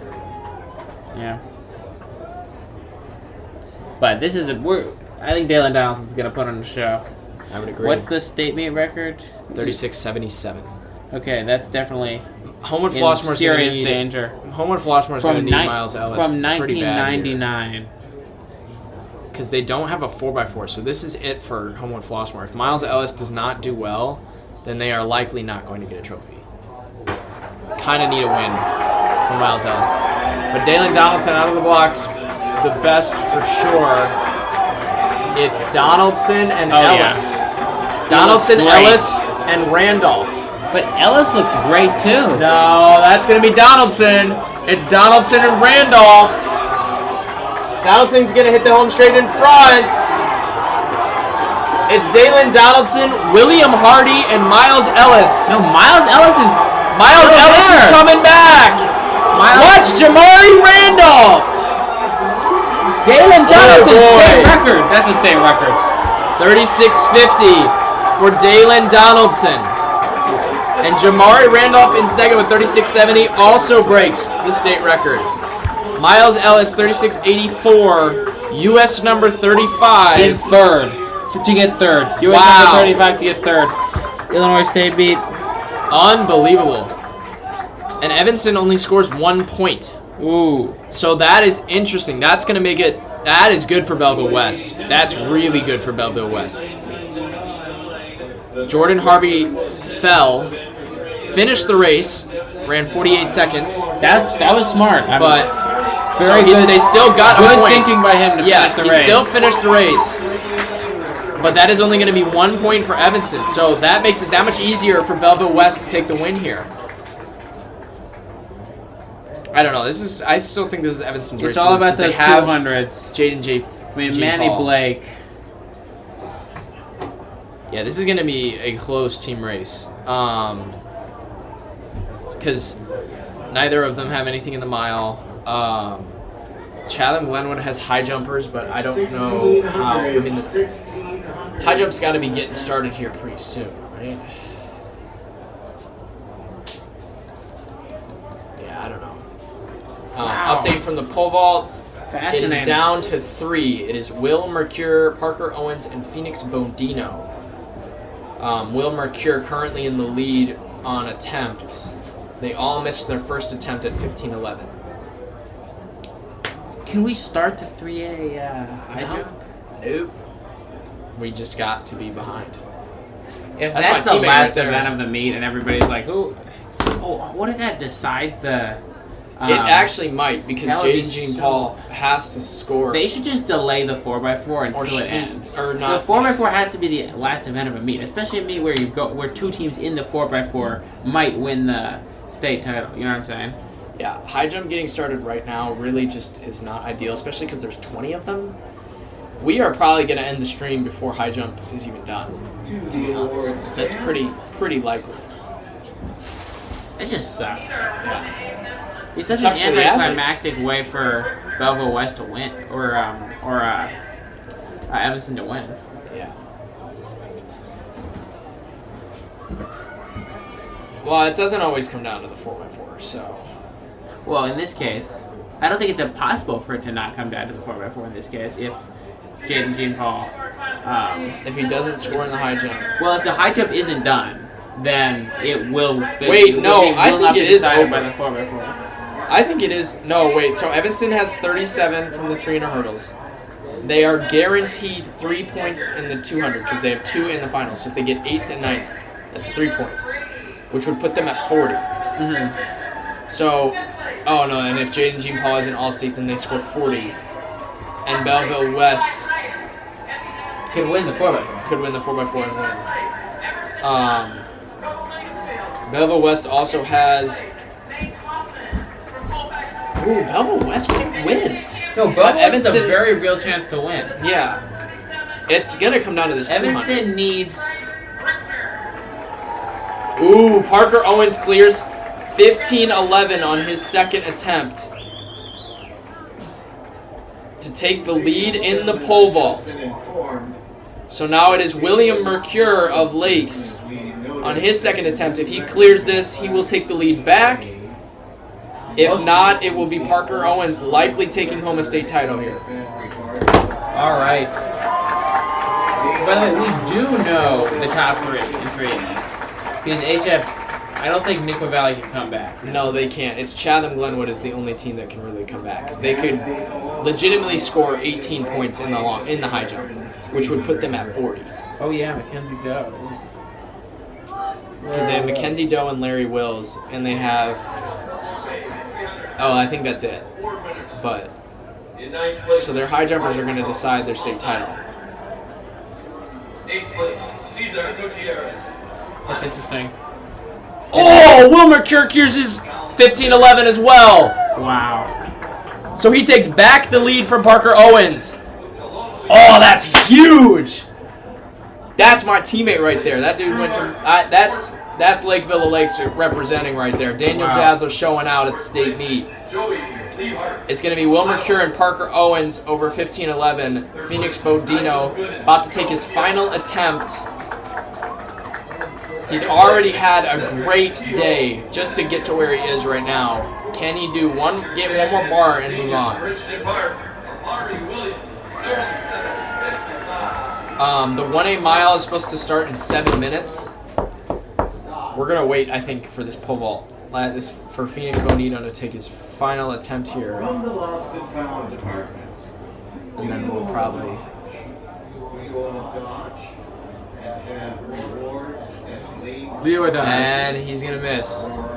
So it is Parker Owens and William Mercure moving on to the next bar. It is 2 remain. Mercure has the lead. Owens in second. Wow, this is hype. This is going to be a pretty exciting finish to the pole vault. 3-8 high jump getting started. They're warming up now. And we wait 1600s, ladies and gentlemen. As I have noted, we've taken the opportunity to Okay, so let's see here. back in Yeah, I'm pretty sure Cahokia is officially done unless Jaden McCollum runs the 200, which I don't think is going to happen because he did leave in a cart, but I guess it could happen. But we have the 1600s that will start in about 5 minutes, so we'll be right back when that happens. celebrated today by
All right, we're back. 1A, 1,600 meters. The last distance event of the day. Chaz Obergfell. Can he Third get event of the day. another win? Fifth race of the weekend. Fourth of the day. Wait, no. Yes, third of the day, fifth of the weekend. Fifth of the weekend. He's looking for the Triple Crown of cross country, 1,600, 3,200 state championship. Came back, already ran the 800. Evan Knobloch, who got second in 3,200 today. Jonathan Ikobazi of Sullivan, who has the second fastest PR in the field of 4:15. Jack Shank of Edwardsville. Luca Brija of Elgin Harvest Christian Academy. Aiden Faulkner of Elmwood, who we saw earlier in 3,200. Elijah Teefy of Pleasant Plains, who was a 4:21 PR. Trevor Crutcher of Dietrich. Joe Ferris of Dwight coming back from the 800, 4:18 PR. Ryan Driscoll of Pleasant Plains. Landon Stillwell of Salmonok. And Weston Hodel of El Paso Gridley. So this is an important one for team scoring. So Pleasant Plains is actually looking pretty solid right now. If Teefy and Driscoll can score points, they will move up. El Paso Gridley as well, they're in fourth. And then Dwight. Joe Ferris needs to score here in order for Dwight to keep their spot. And Joe Ferris leading, but Chaz to the lead. Obergfell is going to take it to the lead at the 200 with Jonathan Ikobazi in I got second. Jonathan Ikobazi. Do you also? If Ikobazi can't beat Chaz on his fifth event of the weekend, I don't know what. I don't know. Yeah, I don't know. I agree with that. 414 versus 415. I do think Ikobazi is going to beat him, though. And that makes sense in my brain. But it's not going to be a fast start. At least I don't think. Chaz always looks just effortless. It's Chaz 67. and whoa, is that Driscoll? That's Driscoll. Jack. Ryan Driscoll from Pleasant Plains now taking the lead over the 908 3,200 runner. Interesting play. Okay. So that was a 67 through the first that's lap. Luca Brija. No, that's Ryan Driscoll. Luca Brija's on the inside next to Jonathan Ikobazi. Okay, Chaz is back to the lead in any case. All right, so I guess Pleasant Plains really wants a trophy because these two could genuinely get it done. Do they have a 4x4? They might have a 4x4. They do have a 4x4. They have a 4x4 that might score 8 points. Oh my goodness. Pleasant Plains might actually be in contention for like a second place trophy here. So, Chaz, Luca Brija. and then We've got Ikobazi in third with Driscoll and Teefy the following two Pleasant them. Plains runners. And then a bit of a gap, and then Faulkner with the rest of the field. Faulkner, and then is that 213 Stillwell? through 800. 213. What? We're messing around. We're screwing around. Okay, there. Chaz is turning on the gas. Yeah, it's a group of Big 4. gap. It is a group of 4. It's Chaz. Driscoll's been dropped. It's Teefy, it's Ikobazi, it's Chaz, and it's Brija. And oh my goodness, if Joe Ferris doesn't score here, Dwight is going to be in trouble. He's currently in dead last. I mean, it's not surprising. We're in the 800. At least they think he is. It's either, yeah, he's in dead last right now, I'm pretty sure. Chaz is looking around. So who has joined them in 5th? Is that Stillwell from... No, that's... That is Stillwell. Stillwell from Salmonok up into 5th. Everybody else is out of it. And it's Chaz, Brija, but Ikobazi moving up, and Brija moving up with him. Stillwell coming and with. Teefy's looking like he's hurting. Teefy in 5th right now. Chaz and Brija will One lap take to them out go. together at 3:16. That was a 63, and they are gone. Chaz it's is Chaz moving. Obergfell, Chaz Luca looks Brija, No, and but Jonathan Ikobazi. But Ikobazi is right there. He's much fresher. And he's moving. Hey, he's into going wide. There goes Ikobazi. No. It's Chaz gonna be and Brija. Brija hold him off. He can't go around. He's still in 3rd. So it's Chaz still in first with 200 to Oh, go. there it is. Here There it comes is. Ikobazi. There it is. Ikobazi's around Raja. but It's he can't Oberfell and Ikobazi. 200 meters to go. He can't pass Chaz. Oh, Chaz this is going to be still in first. close. But here comes Ikobazi. It's going to be Ikobazi and Chaz Oberfell. Who gets the title? Oh my goodness, what a surge! They're in a It dead is going to be sprint. neck and neck. But Chaz is going to get it. Right at the line. It's going to be Ikobazi and Chaz. Chaz Oberfell's got it. 414. 414. Wow. What? That's a 57. They close in 57. What a race. That's Chaz's. That is Chaz's 5th event of the weekend. Chaz gets the triple crown. What a performance. What a performance. Reja in 3rd, but they close it in 57. I mean, they close 4:14, closing in 57. Oh my gosh. What a performance. That is disgusting. What a performance. Ikobazi ran a PR. We say there's no way Ikobazi loses. It'd be a disgrace if he doesn't lose. He runs a PR and he closes in 57.3. And Chaz Oberfell still get Chaz Oberfell's just like that. I mean, oh my gosh. What a run. And that was unbelievable. We thought he was out of it after the 800. But here we go. The boys 2A 1600. A lot of familiar names from the 3200 earlier. We've got Kyler Swanson, who got, I believe, 6th in the 3200. Gabe Greer, who was 5th or something. Everett Swanson, who got 2nd behind Max Weber. Liam Bettis, who was also in that race, All-State. Quade Berger, All-State from that race. Max Weber, who won the 3200 earlier today. Maxwell Carter from Morton.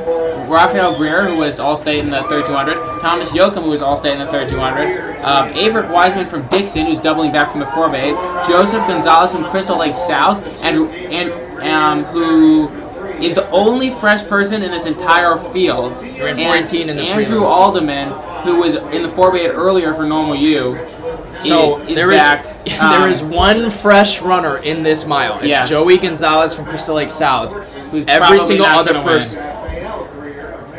Every single other person has at least an event, if not 2, on their body from this weekend. So, Who do you have? Everett Swanson. Gotta be. I know. I got Max Weber. I'm not gonna lie. The Swanson looked good in the 2 miles. I was really impressed. Nobody false start. Oh my goodness, this is gonna be a great race.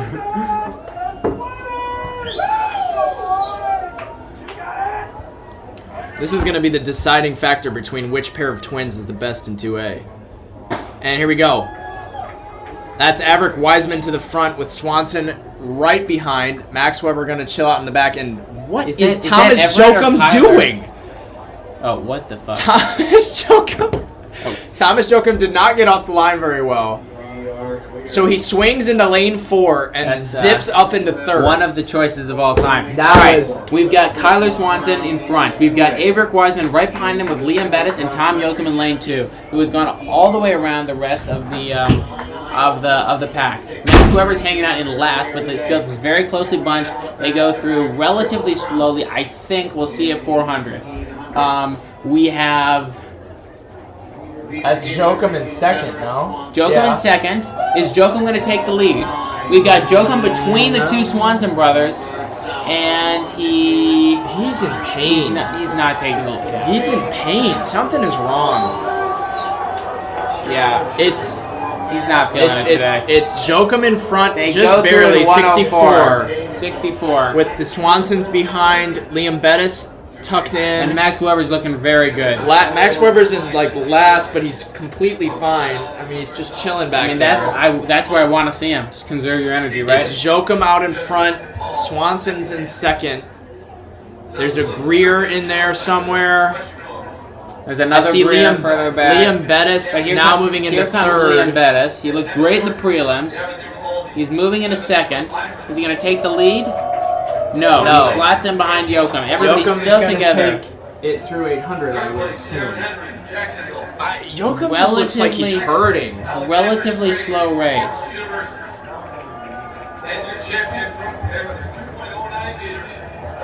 Keep your eye on Andrew Alderman. He's in the back. He's in lane 1, just kind of chilling on the inside. He has good position, and he's definitely got the speed. Looks like he's hurting. But is that Everett Swanson in the back who has been... kind of cut loose? I And really don't know. There's a gap between to the back three, which include Max Weber. Is he tired? 211 at the half. 211 at the half. So they're not exactly moving. It's Jokum, Bettis, Greers, Joey Gonzalez is in there. Max Weber has been dropped. Wow, the 32. No, he's not. He's in contact. He's fine. Oh, he hasn't been Just dropped. wait. Yeah, just wait. We will see. This is. If no one takes this there's from a Jokum, gap. this is going to be I a wanna see wicked fast final lap. him close the gap. I do not like where the Greers are at right now because gap. Second Greer is in there. Here comes. Who is that on the That's outside? Wiseman. That's Wiseman from Dixon. Yeah, So there it's is Jokum, definitely a gap to Weber. I will not be Wiseman, gaslit. For Dixon, that's it. Bettis, Greers, it's super close. Weber is Wade out of it. Berger's in there as well. The Greers Here are out comes of lane Yoakum. 3. Wiseman to the lead. Bettis is going to slide in on the inside. He shoves Jokum. Bettis is going past. Bettis. Oh, the to kick lead is on. with a Greer. One of the Greers. Okay, so one of the Swansons, Jokum and Weber, are like out of this race right now. It is Liam Bettis in front, Greer, Swanson, Wiseman, Greer, Berger, and then Gonzalez. Joey Gonzalez is the only fresh runner in this race. We have 300 meters to go. Liam Bettis in the front. I think whatever Watch Swanson the, brother yeah, and watch whatever, the Swanson. the Swanson versus the Greer and Liam Bettis. This is going to be really interesting. Averick Wiseman is looking Averick Wiseman's pretty not good. giving up either. Because Dixon's kind of in the But team race I right think now. Liam Bettis has got I this. don't know. Liam Bettis looks strong. It's going to be Liam Bettis and Liam I Bettis believe or that's Swanson. Kyler Swanson. Kyler Swanson's going to go wide. It's Kyler It's Swanson. going to be Kyler Swanson. Kyler Swanson is going to. Whoa! Kyler Swanson. What a kick from Kyler Swanson. Kyler Swanson. 413, 415, 416. 416. Bettis in second. A Greer in third. Wiseman, then more Greers, then. And Weber tired from his great performance, his outstanding performance in the 3200 comes in, and then Yoakum, who I don't think was totally right today physically. I wonder if he's hurting because he did not look good today, and I think he's feeling something. He was hurting in the 2 mile. Still clutched up Allstate, but yeah, I don't know. Something's wrong 58 there. close from Kyler Swanson, That was a which is strong fast, but kick. also you can tell that they're That was tired. a great kick from Kyler Swanson. So Everett Swanson's going to take the 2 mile and second behind Max Weber. Kyler Swanson's going to take the win in the mile. Great weekend from the Swanson twins. Liam Bettis in second. Greer in third. Wiseman in fourth. Other Greer in fifth. Quade Berger got sixth. Yeah. Quade Berger's not even a miler. That's huge. Yeah. And then Everett Swanson as well was in the All-State range at 8. Joseph Gonzalez just got 7th because he ran literally his PR and was fresh while everyone else was like. No, his PR is 418 from the prelims, but I think he just let them get out too slow, and then,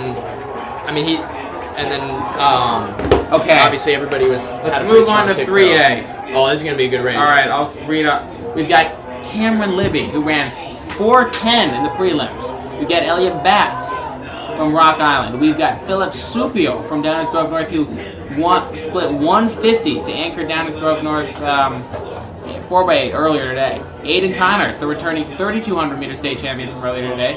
Alex Rodriguez from Morton, Berwyn Cicero Morton. Thomas Sawinski from Plainfield North, who anchored Plainfield North's 4x8 earlier in the day. Jameson Tenapier, he's fresh. Judah Binger, fresh. Will Surratt, who was on Downers DGN's 4x8. Patrick Hill, who was on York's 4x8. The sophomore. Jacob McKillop, the freshman from York, who shockingly made it to the 1600 finals. And Dylan Boutsarousis from Plainfield South. Let's go. Supio, obviously the This is favorite. gonna be really good. Will he go to the front and try to run fast? Oh, Who is that? Dylan Boutsarousis. Dylan Buda. I like it. Good start. Dylan Budavis is to the start. And it's Thomas Serwinski in second. Supio, he won state in this event his sophomore year, did not make it out of the prelims last year in this event, so he wants his revenge. Despite what that one guy in the Instagram comments would say.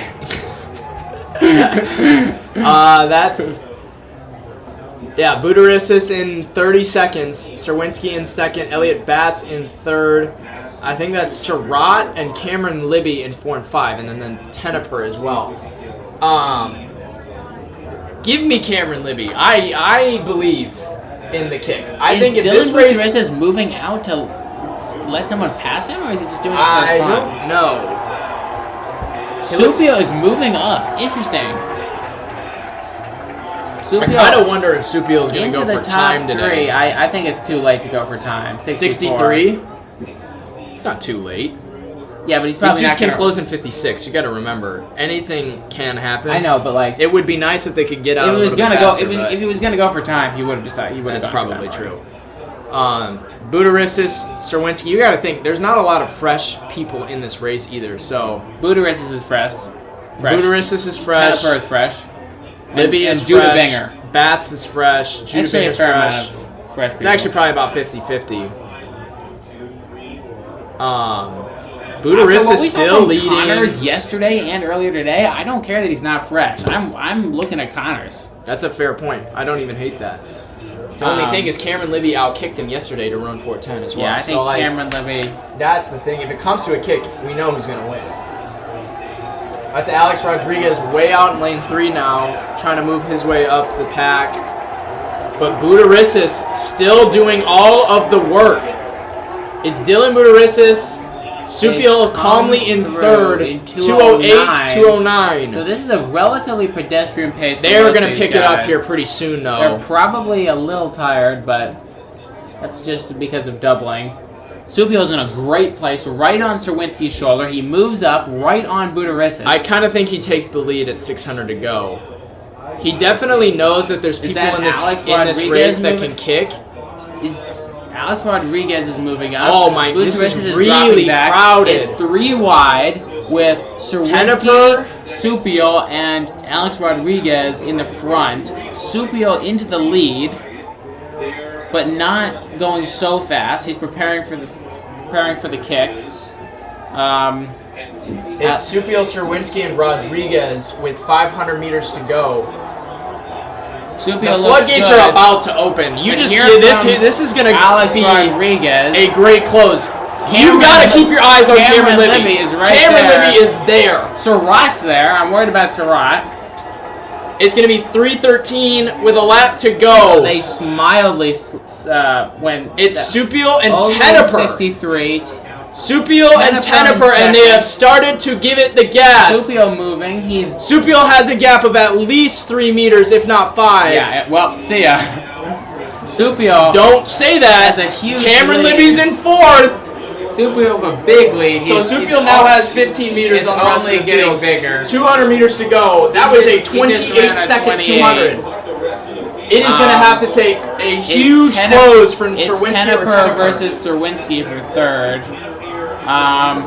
Serwinski moving up on but Teneper's Supio's shoulder. Going to win his second state title. Is winning his second state title of the day. Eyes on Cameron Libby. Never mind. Look at Surratt. This is big for team scoring. Downers go north. Downers north. Might go 1-2. 4:10. No, Cameron Libby's going to take second. Cameron Libby gets second. But what a close. Oh my goodness. Supio just closed in a 57. That's what Chaz goes with. Huge. That is true. But Chaz ran 4:14. Still, but like. Well, DGN go 1-3. Cameron Libby in second. Thomas Serwinski in fourth. But Philip Supio runs a 4:10, closing in 57, which Aiden Connors in 7th. Is pretty impressive. Athletic.net thinks he set some sort of a record and is U.S. #1, Illinois #1. No. Which is false. that's Aiden Connors. Bucharest kind of fades. That was big for team scoring because Downers North might be able to work their way. Oh no, they won't. So they won't win a trophy, but they will score a lot. They will probably be in the top 5. 16 points for DGN. What a race! And Philip Supio takes his second title. So that is title of his life. Title number 6, I think. 2 1600s, 3 4x8s, and a cross country, plus 2 more team cross country. So if we include team cross country, that's title 8. So he has been I mean, we're including for 4x18, right? So Yeah. this is basically his 8th state title of his career, which is a lot.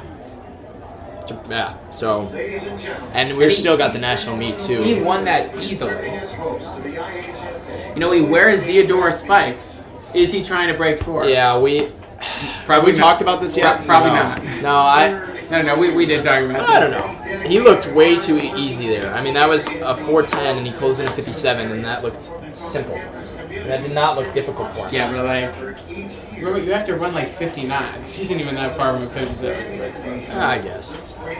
I just can't wait for Magis Miles when him and Owen Hereni get moved up into the elite heat Yes. and run like 403 each. Yeah. I mean, these two boys are unbelievably fast.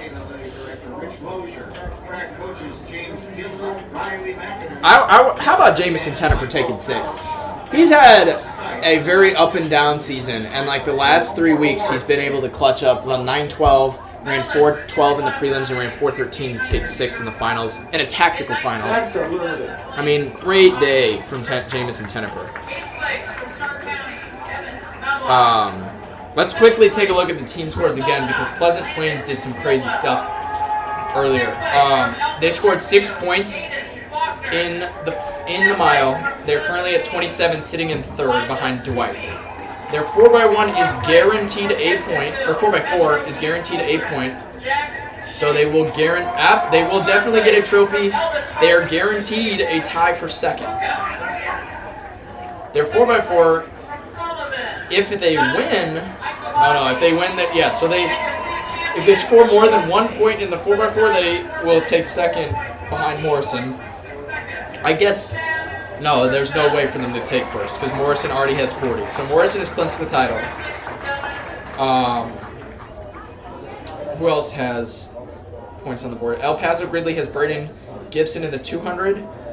So if he does, I think he needs to get higher than 5th for EPG to move into the trophy range here. Or sorry, higher than 6th or 4th to move into trophy range for El Paso Gridley. Otherwise, it's going to be Morrison, Pleasant Plains, and Dwight. 2A is pretty much over unless Cahokia has Jada McCallum. It's going to be Metamora, Carbondale, and then Cahokia, and then Morris takes 4th with Swanson twins. Marion in 5th, so I guess that settles the debate on which pair of twins is better, because that's 3 more points. I don't think that settles the debate. I feel I like think that does. Today, the Swanson twins were clearly better. That is, well, I would say that too. And then 3A, Homewood Flossmoor has 35. They're currently in 3rd. Chatham Glenwood has 27. And they have high jumpers left. So their high jumpers need to score more than 7 points combined in order to get a trophy, which I think is doable. I mean, they definitely could. So we will see. I'm going to quickly just make sure that their high jumpers made the final. Yeah, they did. Okay, so we are currently starting at 6 feet in the 3A high jump. Almost everybody is over on their first attempt. We will not get to see them come in until 6-2. So, yeah, that's how the trophies are looking right now. Downers North is going to take 29 points, and they're in 4th right now. Chatham Glenwood's probably going to pass them, but that's a great day from a primarily distance team. So, but this 200 is going to be pretty critical for Evanston and Belleville West, because if Evanston does not score a ton here or anything in the high jump, then Belleville West could, like, there's a way Belleville West wins the title. So, but that being said, we have about 5 to 10 minutes until that starts, so we will be right back.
right.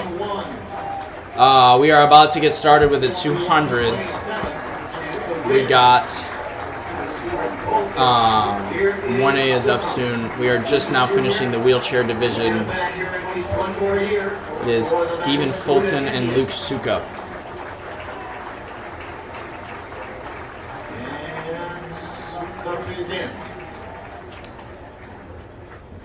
But we will move into 1A. We got Carson Clevenger of Winchester, Alec Roach of Litchfield, Levi Milder of Morrison, Taven Ostrander of Rova Williamsfield, Brady Anderson of Morrison, Camden Flanner of Tuscola, Connor DeFew of Vandalia, Alex Schlichting of Lena Winslow, and Braden Gibson of El Paso Gridley.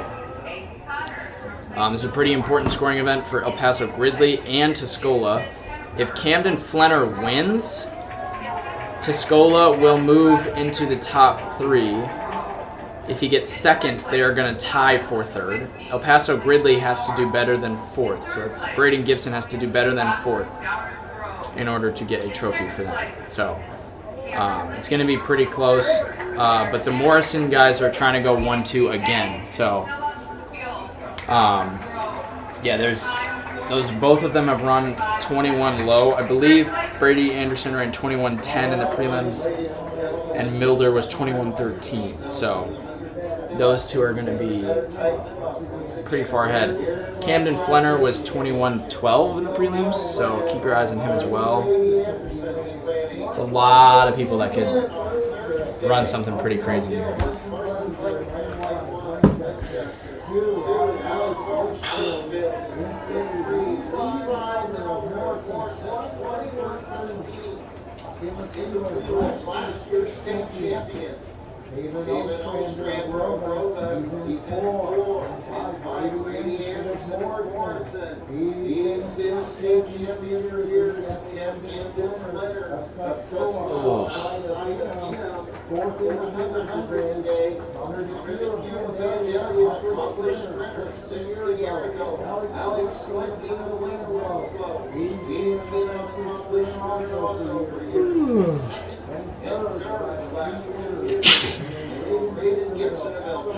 What a better senior year, Ben Crane or Philip Supio? Philip Supio. Philip Supio won NXR Midwest. So did Crane, but then he got 6th at Foot Locker. He only won NXR Midwest because TJ Hansen collapsed. Did you see that video? Yeah, but like I'm he giving got 14th at NXN too. He ran 8.49. He got like 9th at Arcadia. I feel like I agree. Maybe it is Supio. pretty close. It's a debate. The problem is Supio's senior year is not over yet. So that's true. Crane ran. Oh my goodness, Levi Milder no blocks. Crane ran in the 30. Very interesting. Wow. And he's gonna run 21.13. Oh, he's hurt. Oh, he's hurt. Fascinating. Okay, well, Brady Anderson is going to come off the turn in front. Camden Flanner needs to win to get Tuscola to a title or to a trophy. Otherwise, they will tie, and it's going to be Braylon Anderson, low 21 sec. Oh my! 20.99. Wow.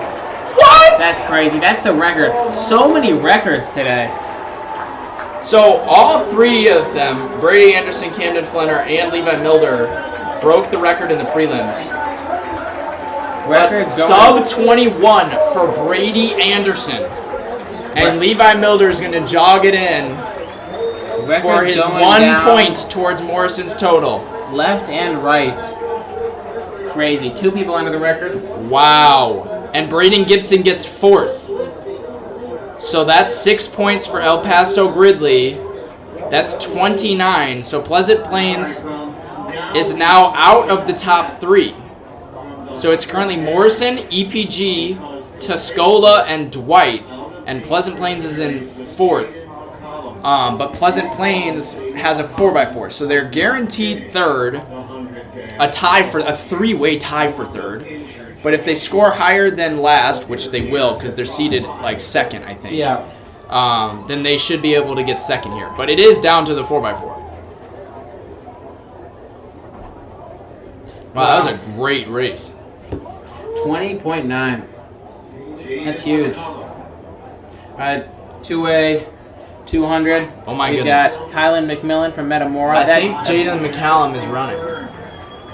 McCollum is back. Ooh, Jaden McCollum is back. Okay, so Cahokia State. Oh, we gotta do some math. State trophy hopes are alive for Cahokia. If they win this and win the 4x4, they can beat Metamora. And Kylan McMillan doesn't score more than 1 point here. Yeah. If Kylan McMillan scores more than 1 point here, they're out, right? No, because Jaden McCollum is going to run. So they have potentially 20 points waiting. Oh, this is good. This is going to be real. So, okay, so it depends on how Jaden McCallum runs here right now. He's not going to win, because I would bet you pretty good money that Demario Jackson's going to win. But second place would still be 8 points for Cahokia. If they win the 4x4 and Metamora doesn't run well, they could clutch up a state title here. But it's going to depend on how McCallum runs right now. That is crazy.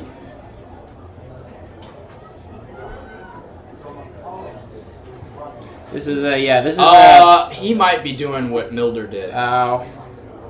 yeah. He might just be jogging it. Major team score implications of this race. Let's see. think We he's should talk about jogging. the Demario Jackson. We've got Demario Jackson in this race. We've got, Yeah, he's jogging it for sure. He's not getting into his blocks. Okay, so never mind. Cahokia's team hives are not up. That's my bad.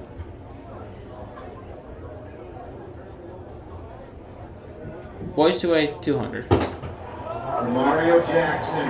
Demario Jackson looks good. Who is that in lane 3? Is that Chikere Anyamale? That is.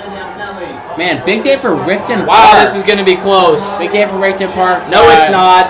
Damn, Mario Jackson's got Jackson. it. But that's going to be Chikere Anyamale in second. And Marlon Jeffries of North Chicago out there on the wide.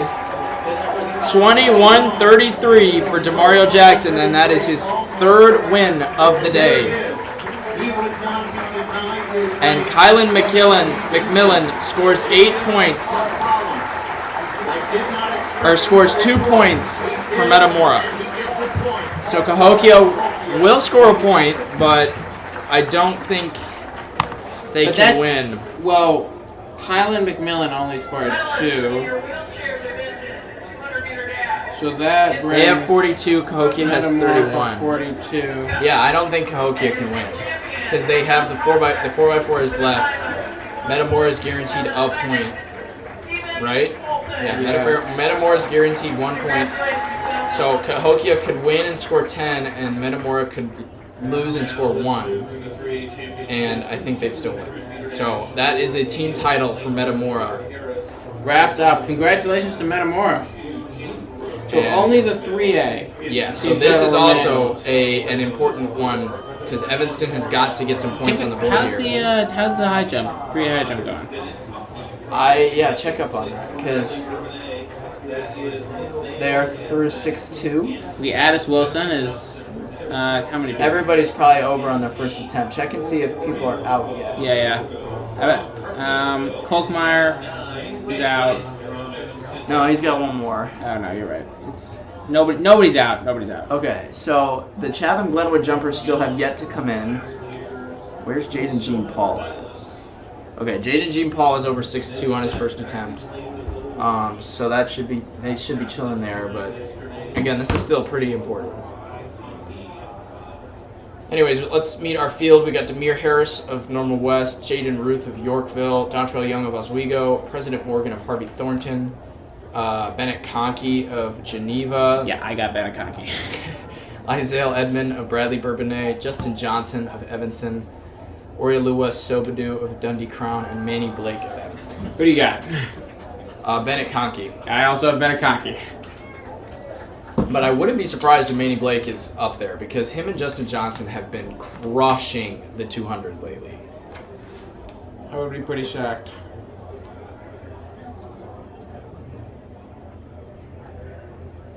And here we go.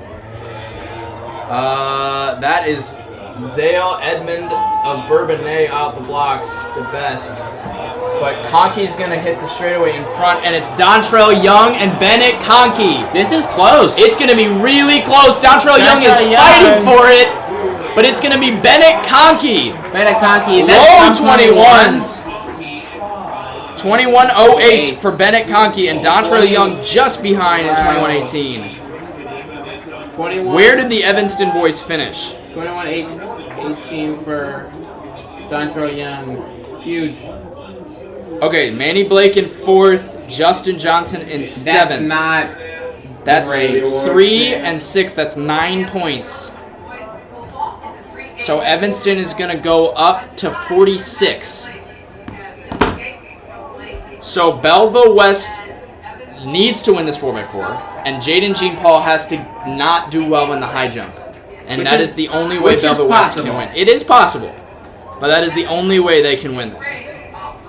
We might have to keep the stream live for the high jump. I mean, the high jump is The just high jump is going to high decide jump the is- state title. The high because- jump is very variable. You know, the high jump, anything Right. can happen. That was actually pretty And decent for Belleville Belleville West, West. I think they probably will win the 4x4. They looked great in the prelims. And our champion in the boys football 3A is Parker Owen from Edmondsville. 4x4 is happening in 4 minutes. Congratulations. Thank you guys for tuning in.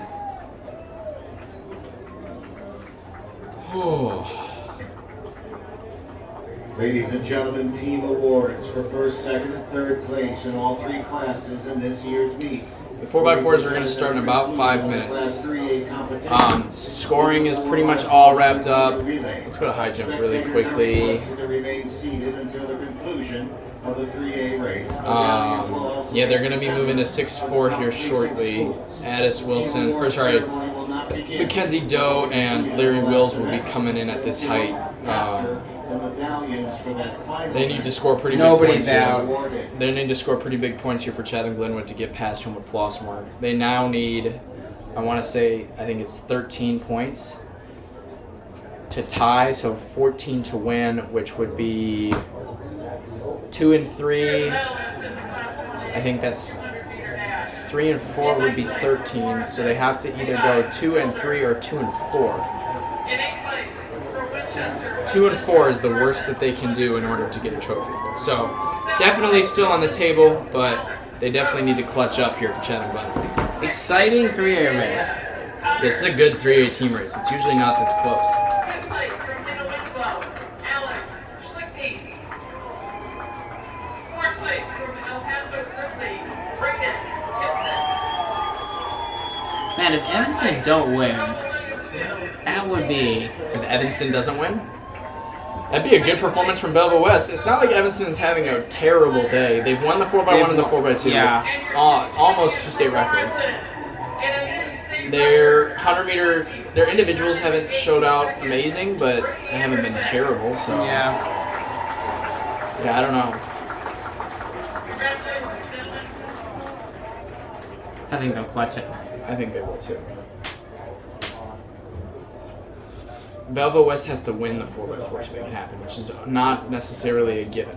So, I have never been here for the 4x4, so I'm excited. really, Yeah. it is pretty electric. I can't even lie. I mean, we would always like leave. And here are your awards for Class 2A. 200-meter dash. In 8th place, Jamie McCollum of Cahokia. All right, so nobody is out in the high jump, so there are still 18 people or 20 people that still have yet to go. 7th place, Traylon Couch, Charleston.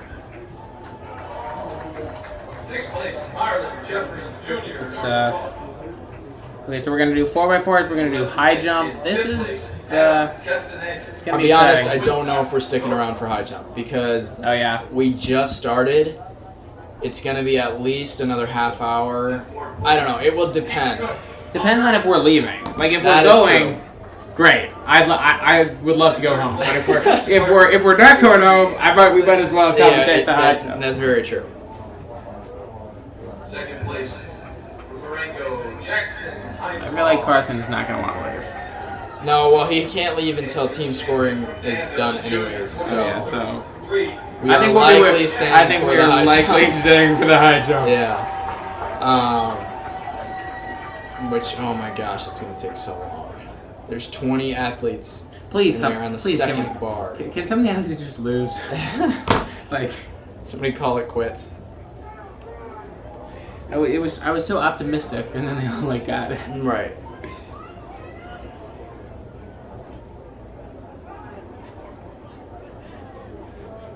So why they let in so many people? What do you mean? Oh, I don't know. It varies year to year. I really don't know why.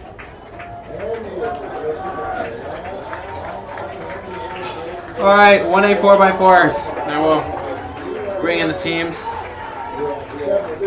We've got Newton, Illini Bluffs, Princeville, Forreston, Auburn, Pleasant Plains, Rockford Christian, Father McGivney, and Dakota. I think that the favorite is probably Auburn. Yep, Auburn. They ran 3:22 in the prelim. They are the best team in 1A this year by a pretty substantial amount. Pleasant Plains needs to do pretty good here in order to get themselves into a team trophy position. They literally just have to get better than 8th, and they will be fine. So, if they are 7th or higher, they take 2nd. If they are 8th, they will tie for 2nd. If they are 9th, they will tie in a 3-way tie for 3rd. If they get DQ'd, they don't get a title, but I really don't see that being the case. They are likely going to score pretty well. They have the 2nd best time of 3:24 in field, so it should be a 2nd place trophy for Pleasant Plains. No false starts. Please. In 9th place, we have Jason from Yorkville. In 8th place, Premier Harris from City West. In 7th place is Justin Johnson from Jefferson Township. In 6th place is Tuaz Tungo from Parkinsville. In 5th place is Dale Edmonds from Bradford. I mean, 4th place is state record of 319. Is it under threat? 319.9. It's what? 319.9 from Rochester in 2010. That is in danger. That is in danger. Auburn is pretty good. James Baisden and Jacob Barth are both exceptional 400 runners. Jacob Barth ran 48 earlier in the day in the in the open 4, so it wouldn't surprise me, but I don't know. We'll see. They are an exceptional 4x4 program, so.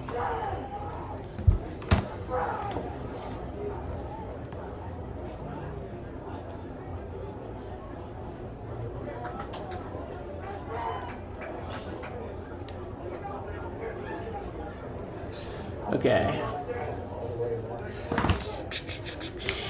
About to start. And here we go. No false starts, which means Pleasant Plains is guaranteed A trophy. a 3rd place trophy.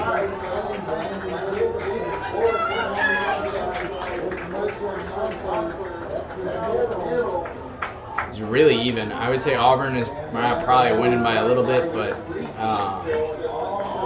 Forreston is not that far behind. Or sorry, Princeville. Not that far behind, but Auburn's going to make up big ground here on the turn. Auburn's moving. Yeah, Auburn's moving. Makes up the stagger on these two guys. Auburn's going to hit the handoff first.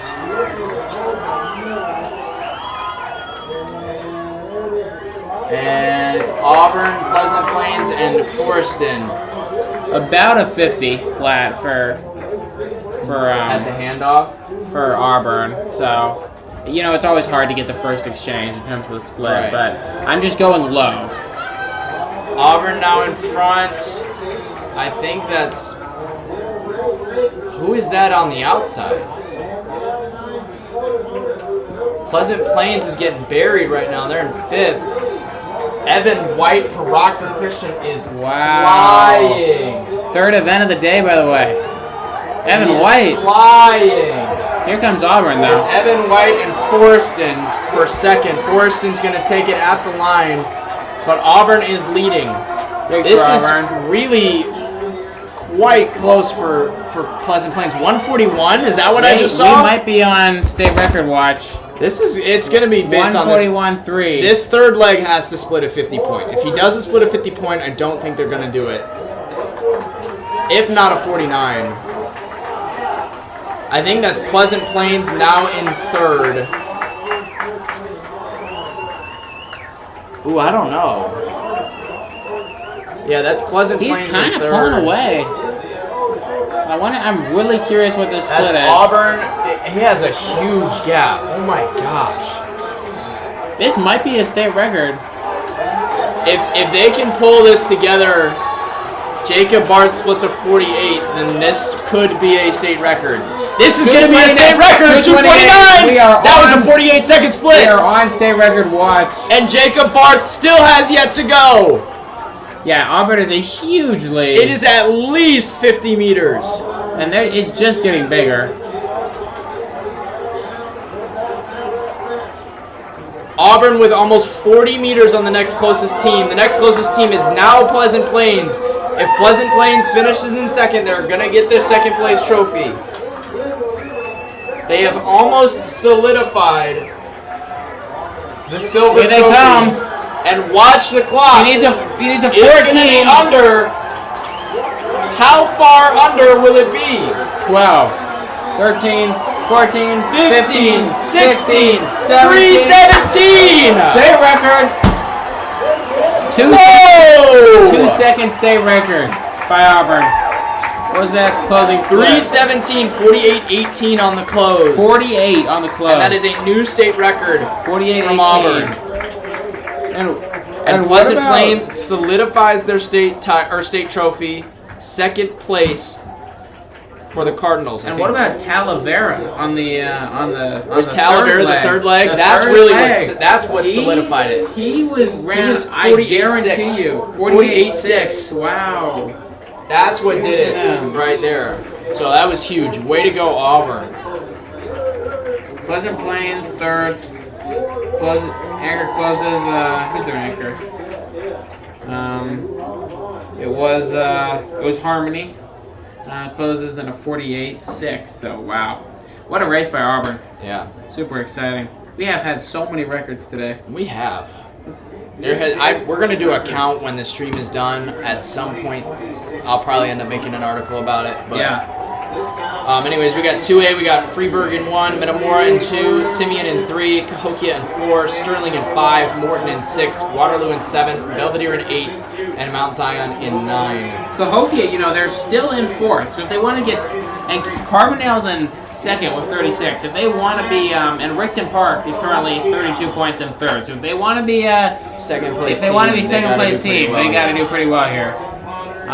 So They are the state record holders. They That's- set it in 2015 at 317.57. I don't know how much that's gonna help them. I think Sterling might have taken that in the Sterling ran 317.93 in the prelims and are definitely your Yes, favorites. Sterling.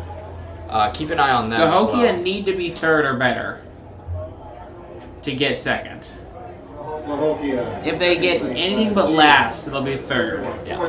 Sterling is definitely the favorite. I'm curious what Metamora can do, honestly. Well, Zach Bourne's on like his 8. So Zach Bourne's on his. What? Well, I don't think he didn't. I don't think he ran in the prelim. No, he did. He did. They would not have qualified if he didn't run it. He can split a 48, like pretty much at the drop of a dime. So yeah.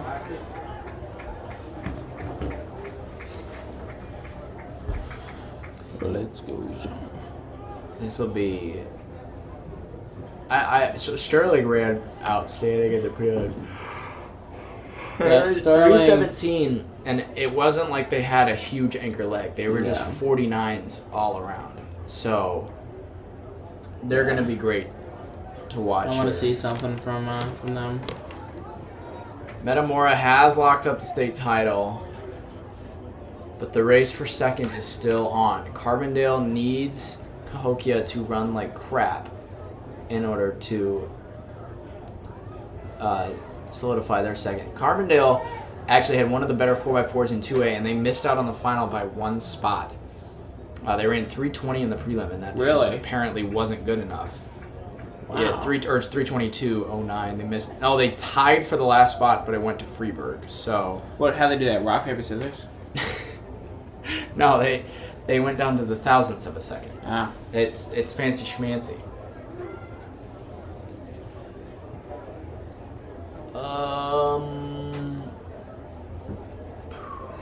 We're just...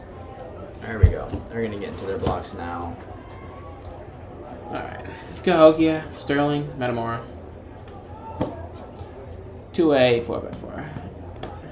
Last event of the same meet for the 2A boys.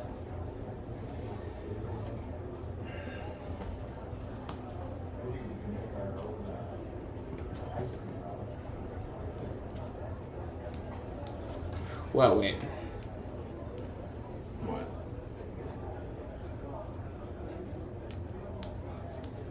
No. Nothing.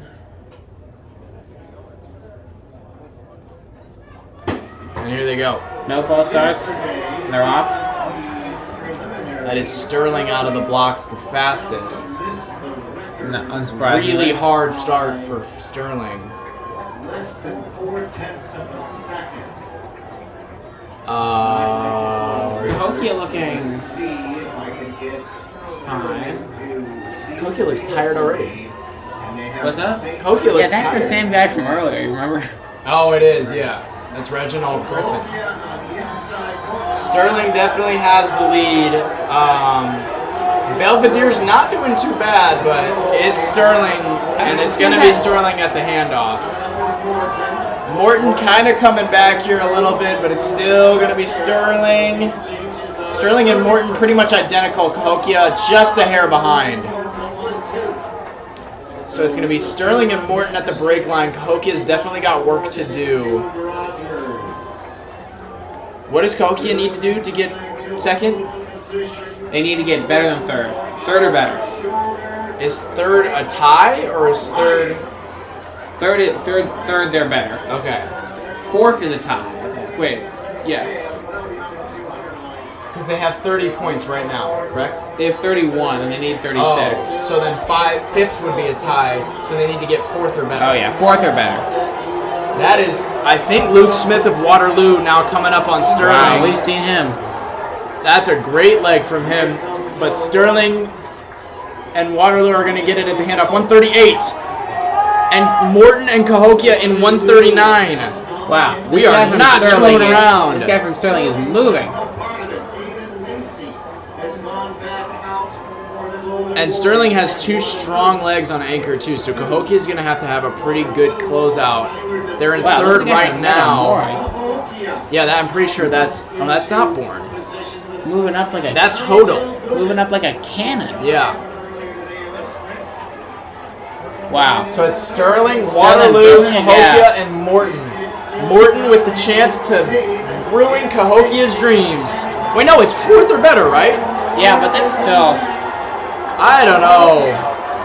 Cahokia is now going to draw level with Waterloo. It's going to be Sterling, Cahokia, Morton. Morton with a great handoff, and it's Sterling, Morton, Cahokia, Waterloo. Metamora's lost in the handoff. Wow, Zach Bourne is fast. Anyways, Sterling in front, but it's not over. That's Abe Martin on the close from Morton. He's been hurt for a long time, and he is moving right now. Morton's gonna win this race. Abe Martin's about to take it up to Sterling. What a close from the sophomore! Yeah. Whoa! Morton wins. Abe Martin with a massive anchor leg. This is gonna be a state Cahokia's record. gonna take second. This is gonna be a state record too.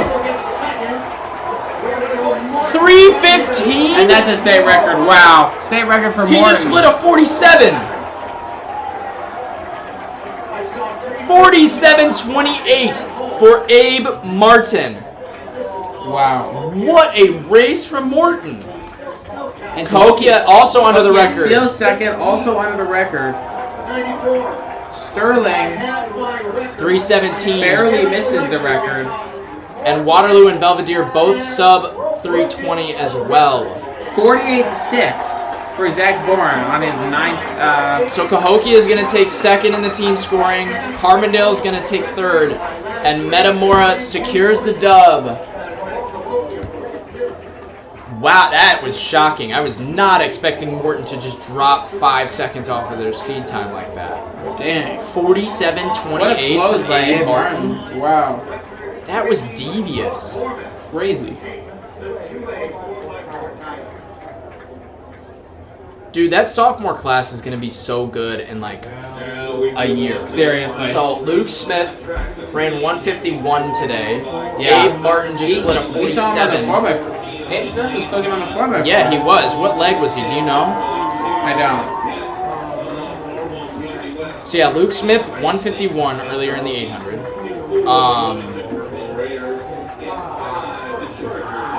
In lane 6 will be the Maroons of Belleville West. In 7, the Porters of Lockport Township. In 8, Oak Park River Forest. They are the Huskies. And rattling out the field out in lane 9. Grayson Meek is 153.0, and Abe Martin just split a 47. So that's the sophomore group that's kind of like running the 800 this year. Those three have been exceptional. Yeah. And they both, all three of them have improved a ton. The junior class is almost more impressive though, because you got Ben Gorsage, 149.88. You've got Zach Bourne and Aiden Dews, 151 each. Glenn Collins, 152. Gavin Smith, 153. Owen Cyrulik, 154. Hunter Spee, 154. Coriel Green, 151. Joe Ferris, 152. I mean, almost all of the dudes that ran well in the 800 are coming back next year. Amazing. Should we turn to the 3A 4x4? Okay, so this is a very, very important race. All the marbles rest on this race, except for also the, high jump matters too. But Evanston is currently in first with 46. They do not have a team in this race. They do have Jay and Jean Paul in the high jump. Yeah. Belleville West is second with 39 points. They need are to arguably score- the favorite to win this race. They need to score at least second place. Because if they score third and Jaden Jean Paul is not All-State, then they will tie Evanston for the win. If they get second or better, They have a will be chance. in the lead. Belleville West needs second or better to be in the lead, but they have a pretty strong team. Yeah. And they They are ran 316 in the prelims, with Morquez Bulliner splitting at 46. And he won the Open 400 today, so just be ready for something crazy. They were only the second fastest team in the prelims, though. Champaign Centennial, 316 in the prelims. So They were both 316. Centennial was ahead by 0.01, so it's definitely going to be close. Nobody else really has a leg like Belleville West other than Lincoln Way West. They have Anthony Lusciati, who can run a 46.9. He's run 46.4 before, and here we go. That looks like Centennial. No, that's Belleville West. Belleville West in the lead, and I think that's Bloomington on the inside. Oh, Belleville West is in lane 2. Lane 6. No, I think they're lane 2. No, lane 2 is Normal West. No, you're looking at entries. You gotta go to live. There you go. Sorry. Belleville West in the lead.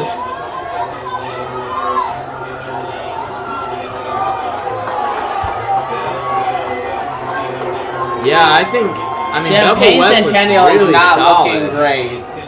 This is good for Belleville West. Yeah. I think that was a 48. Rough handoff, though. It was really but not it's- a great it's- handoff it's for the- Belleville West. And it's- look at Hinsdale Central. It's the 4x4. Hinsdale Central might actually get there at the break line. No, that's going to be way wide. That's Oak Park River Forest and Lincoln Way West. And Belleville West in third. Hinsdale Central in fourth. Going to try and take it before the 200. Hinsdale Central is going to move into third. Belleville West in fourth. Belleville Title West is hopes. kind of not looking great. Yeah, but you got to remember they've Marquez got Bulliner. someone on anchor. Who's that out But front? that's Lincoln Way West out in front. And they've got Anthony Luciati coming back. But look Yeah. at Belleville West. Belleville West is moving. Belleville West got a handoff in first place. No, but they're It's close. Lincoln Way West, Belleville West, and Champaign Centennial at the handoff. Lincoln Way West 138, Belleville West 138. And we're off to the no, that's Oak Park River Forest. What am I talking about? OPRF is in first by a ton. And they have Brian Jackson on anchor too. That's a 47 guy. OPRF is sinking a bit. Belva We're down West to is definitely fourth. falling. Belva West now in 5th. They need Belva to West get. has to go around Yeah. here. They have to have a big This is gonna have to be the Big a last monster straightaway anchor leg to- from Marquez Bulliner. This guy's got to move. OPRF is in front. Hinsdale Central is gaining. Okay, he is moving though. Who is in second? Is that Centennial? That's Centennial in second. Hinsdale Belva Central West are going to. in third, in and Belva West in fourth. fourth. They're gonna get the So handoff. here comes And here Marquez comes- Bulliner. He runs into a guy. He needs to get second It's or first. Bulliner chasing on Oh, Lockport. he looks awesome. He looks awesome, Bulliner. Yeah, but he's got to get second. Oh, but Bulliner looks Bulliner smooth. looks great. It's Bulliner looks Brian good, but look at Jackson, Brian champion Jackson for Centennial, OPRF. and Lockport. But Marquez Bulliner now Marquez in Bulliner fourth. looks He's going to go awesome. wide. He's He's in going to the go wide. He's second. in the second. Can Belva he- West is going to secure it. Can he win this? Watch the clock. Yes, he can. It's going to be Belva West. Yes, he can. State record incoming. It's No, not 313. quite, but No, this no, is no. going to be a huge PB for Belva West. 314, 315. And it's the state title race is What? It's still alive. 45-78. It is still alive. Marquez Bulliner, what a performance to keep them in it.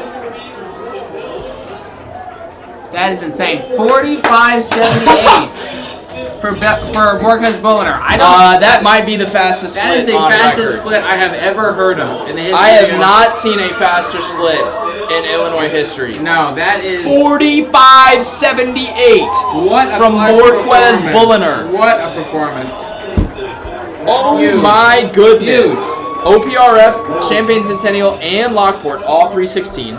They went 2-3-4. Hinsdale Central's 317. Liquid Way West was in 6th. Lusciati closed in a 47-06. Everybody but St. Charles East was under 320. Almost everybody under 318. Wow.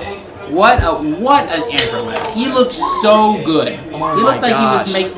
he was jogging. He looked so Belva West is unreal. Marquez Bulliner, That's their what third a performance. Open 400 win 3 years in a row. He ran 47-2 in the Open and then just split a 45-78. Disgusting. Disgusting. What? And He's a junior. the state meet. I mean, what? That is insane. It is all coming down. It's going to be To down the to high jump. It's coming down to the high jump. 3 points. Jaden Jean Paul needs to score 3 points.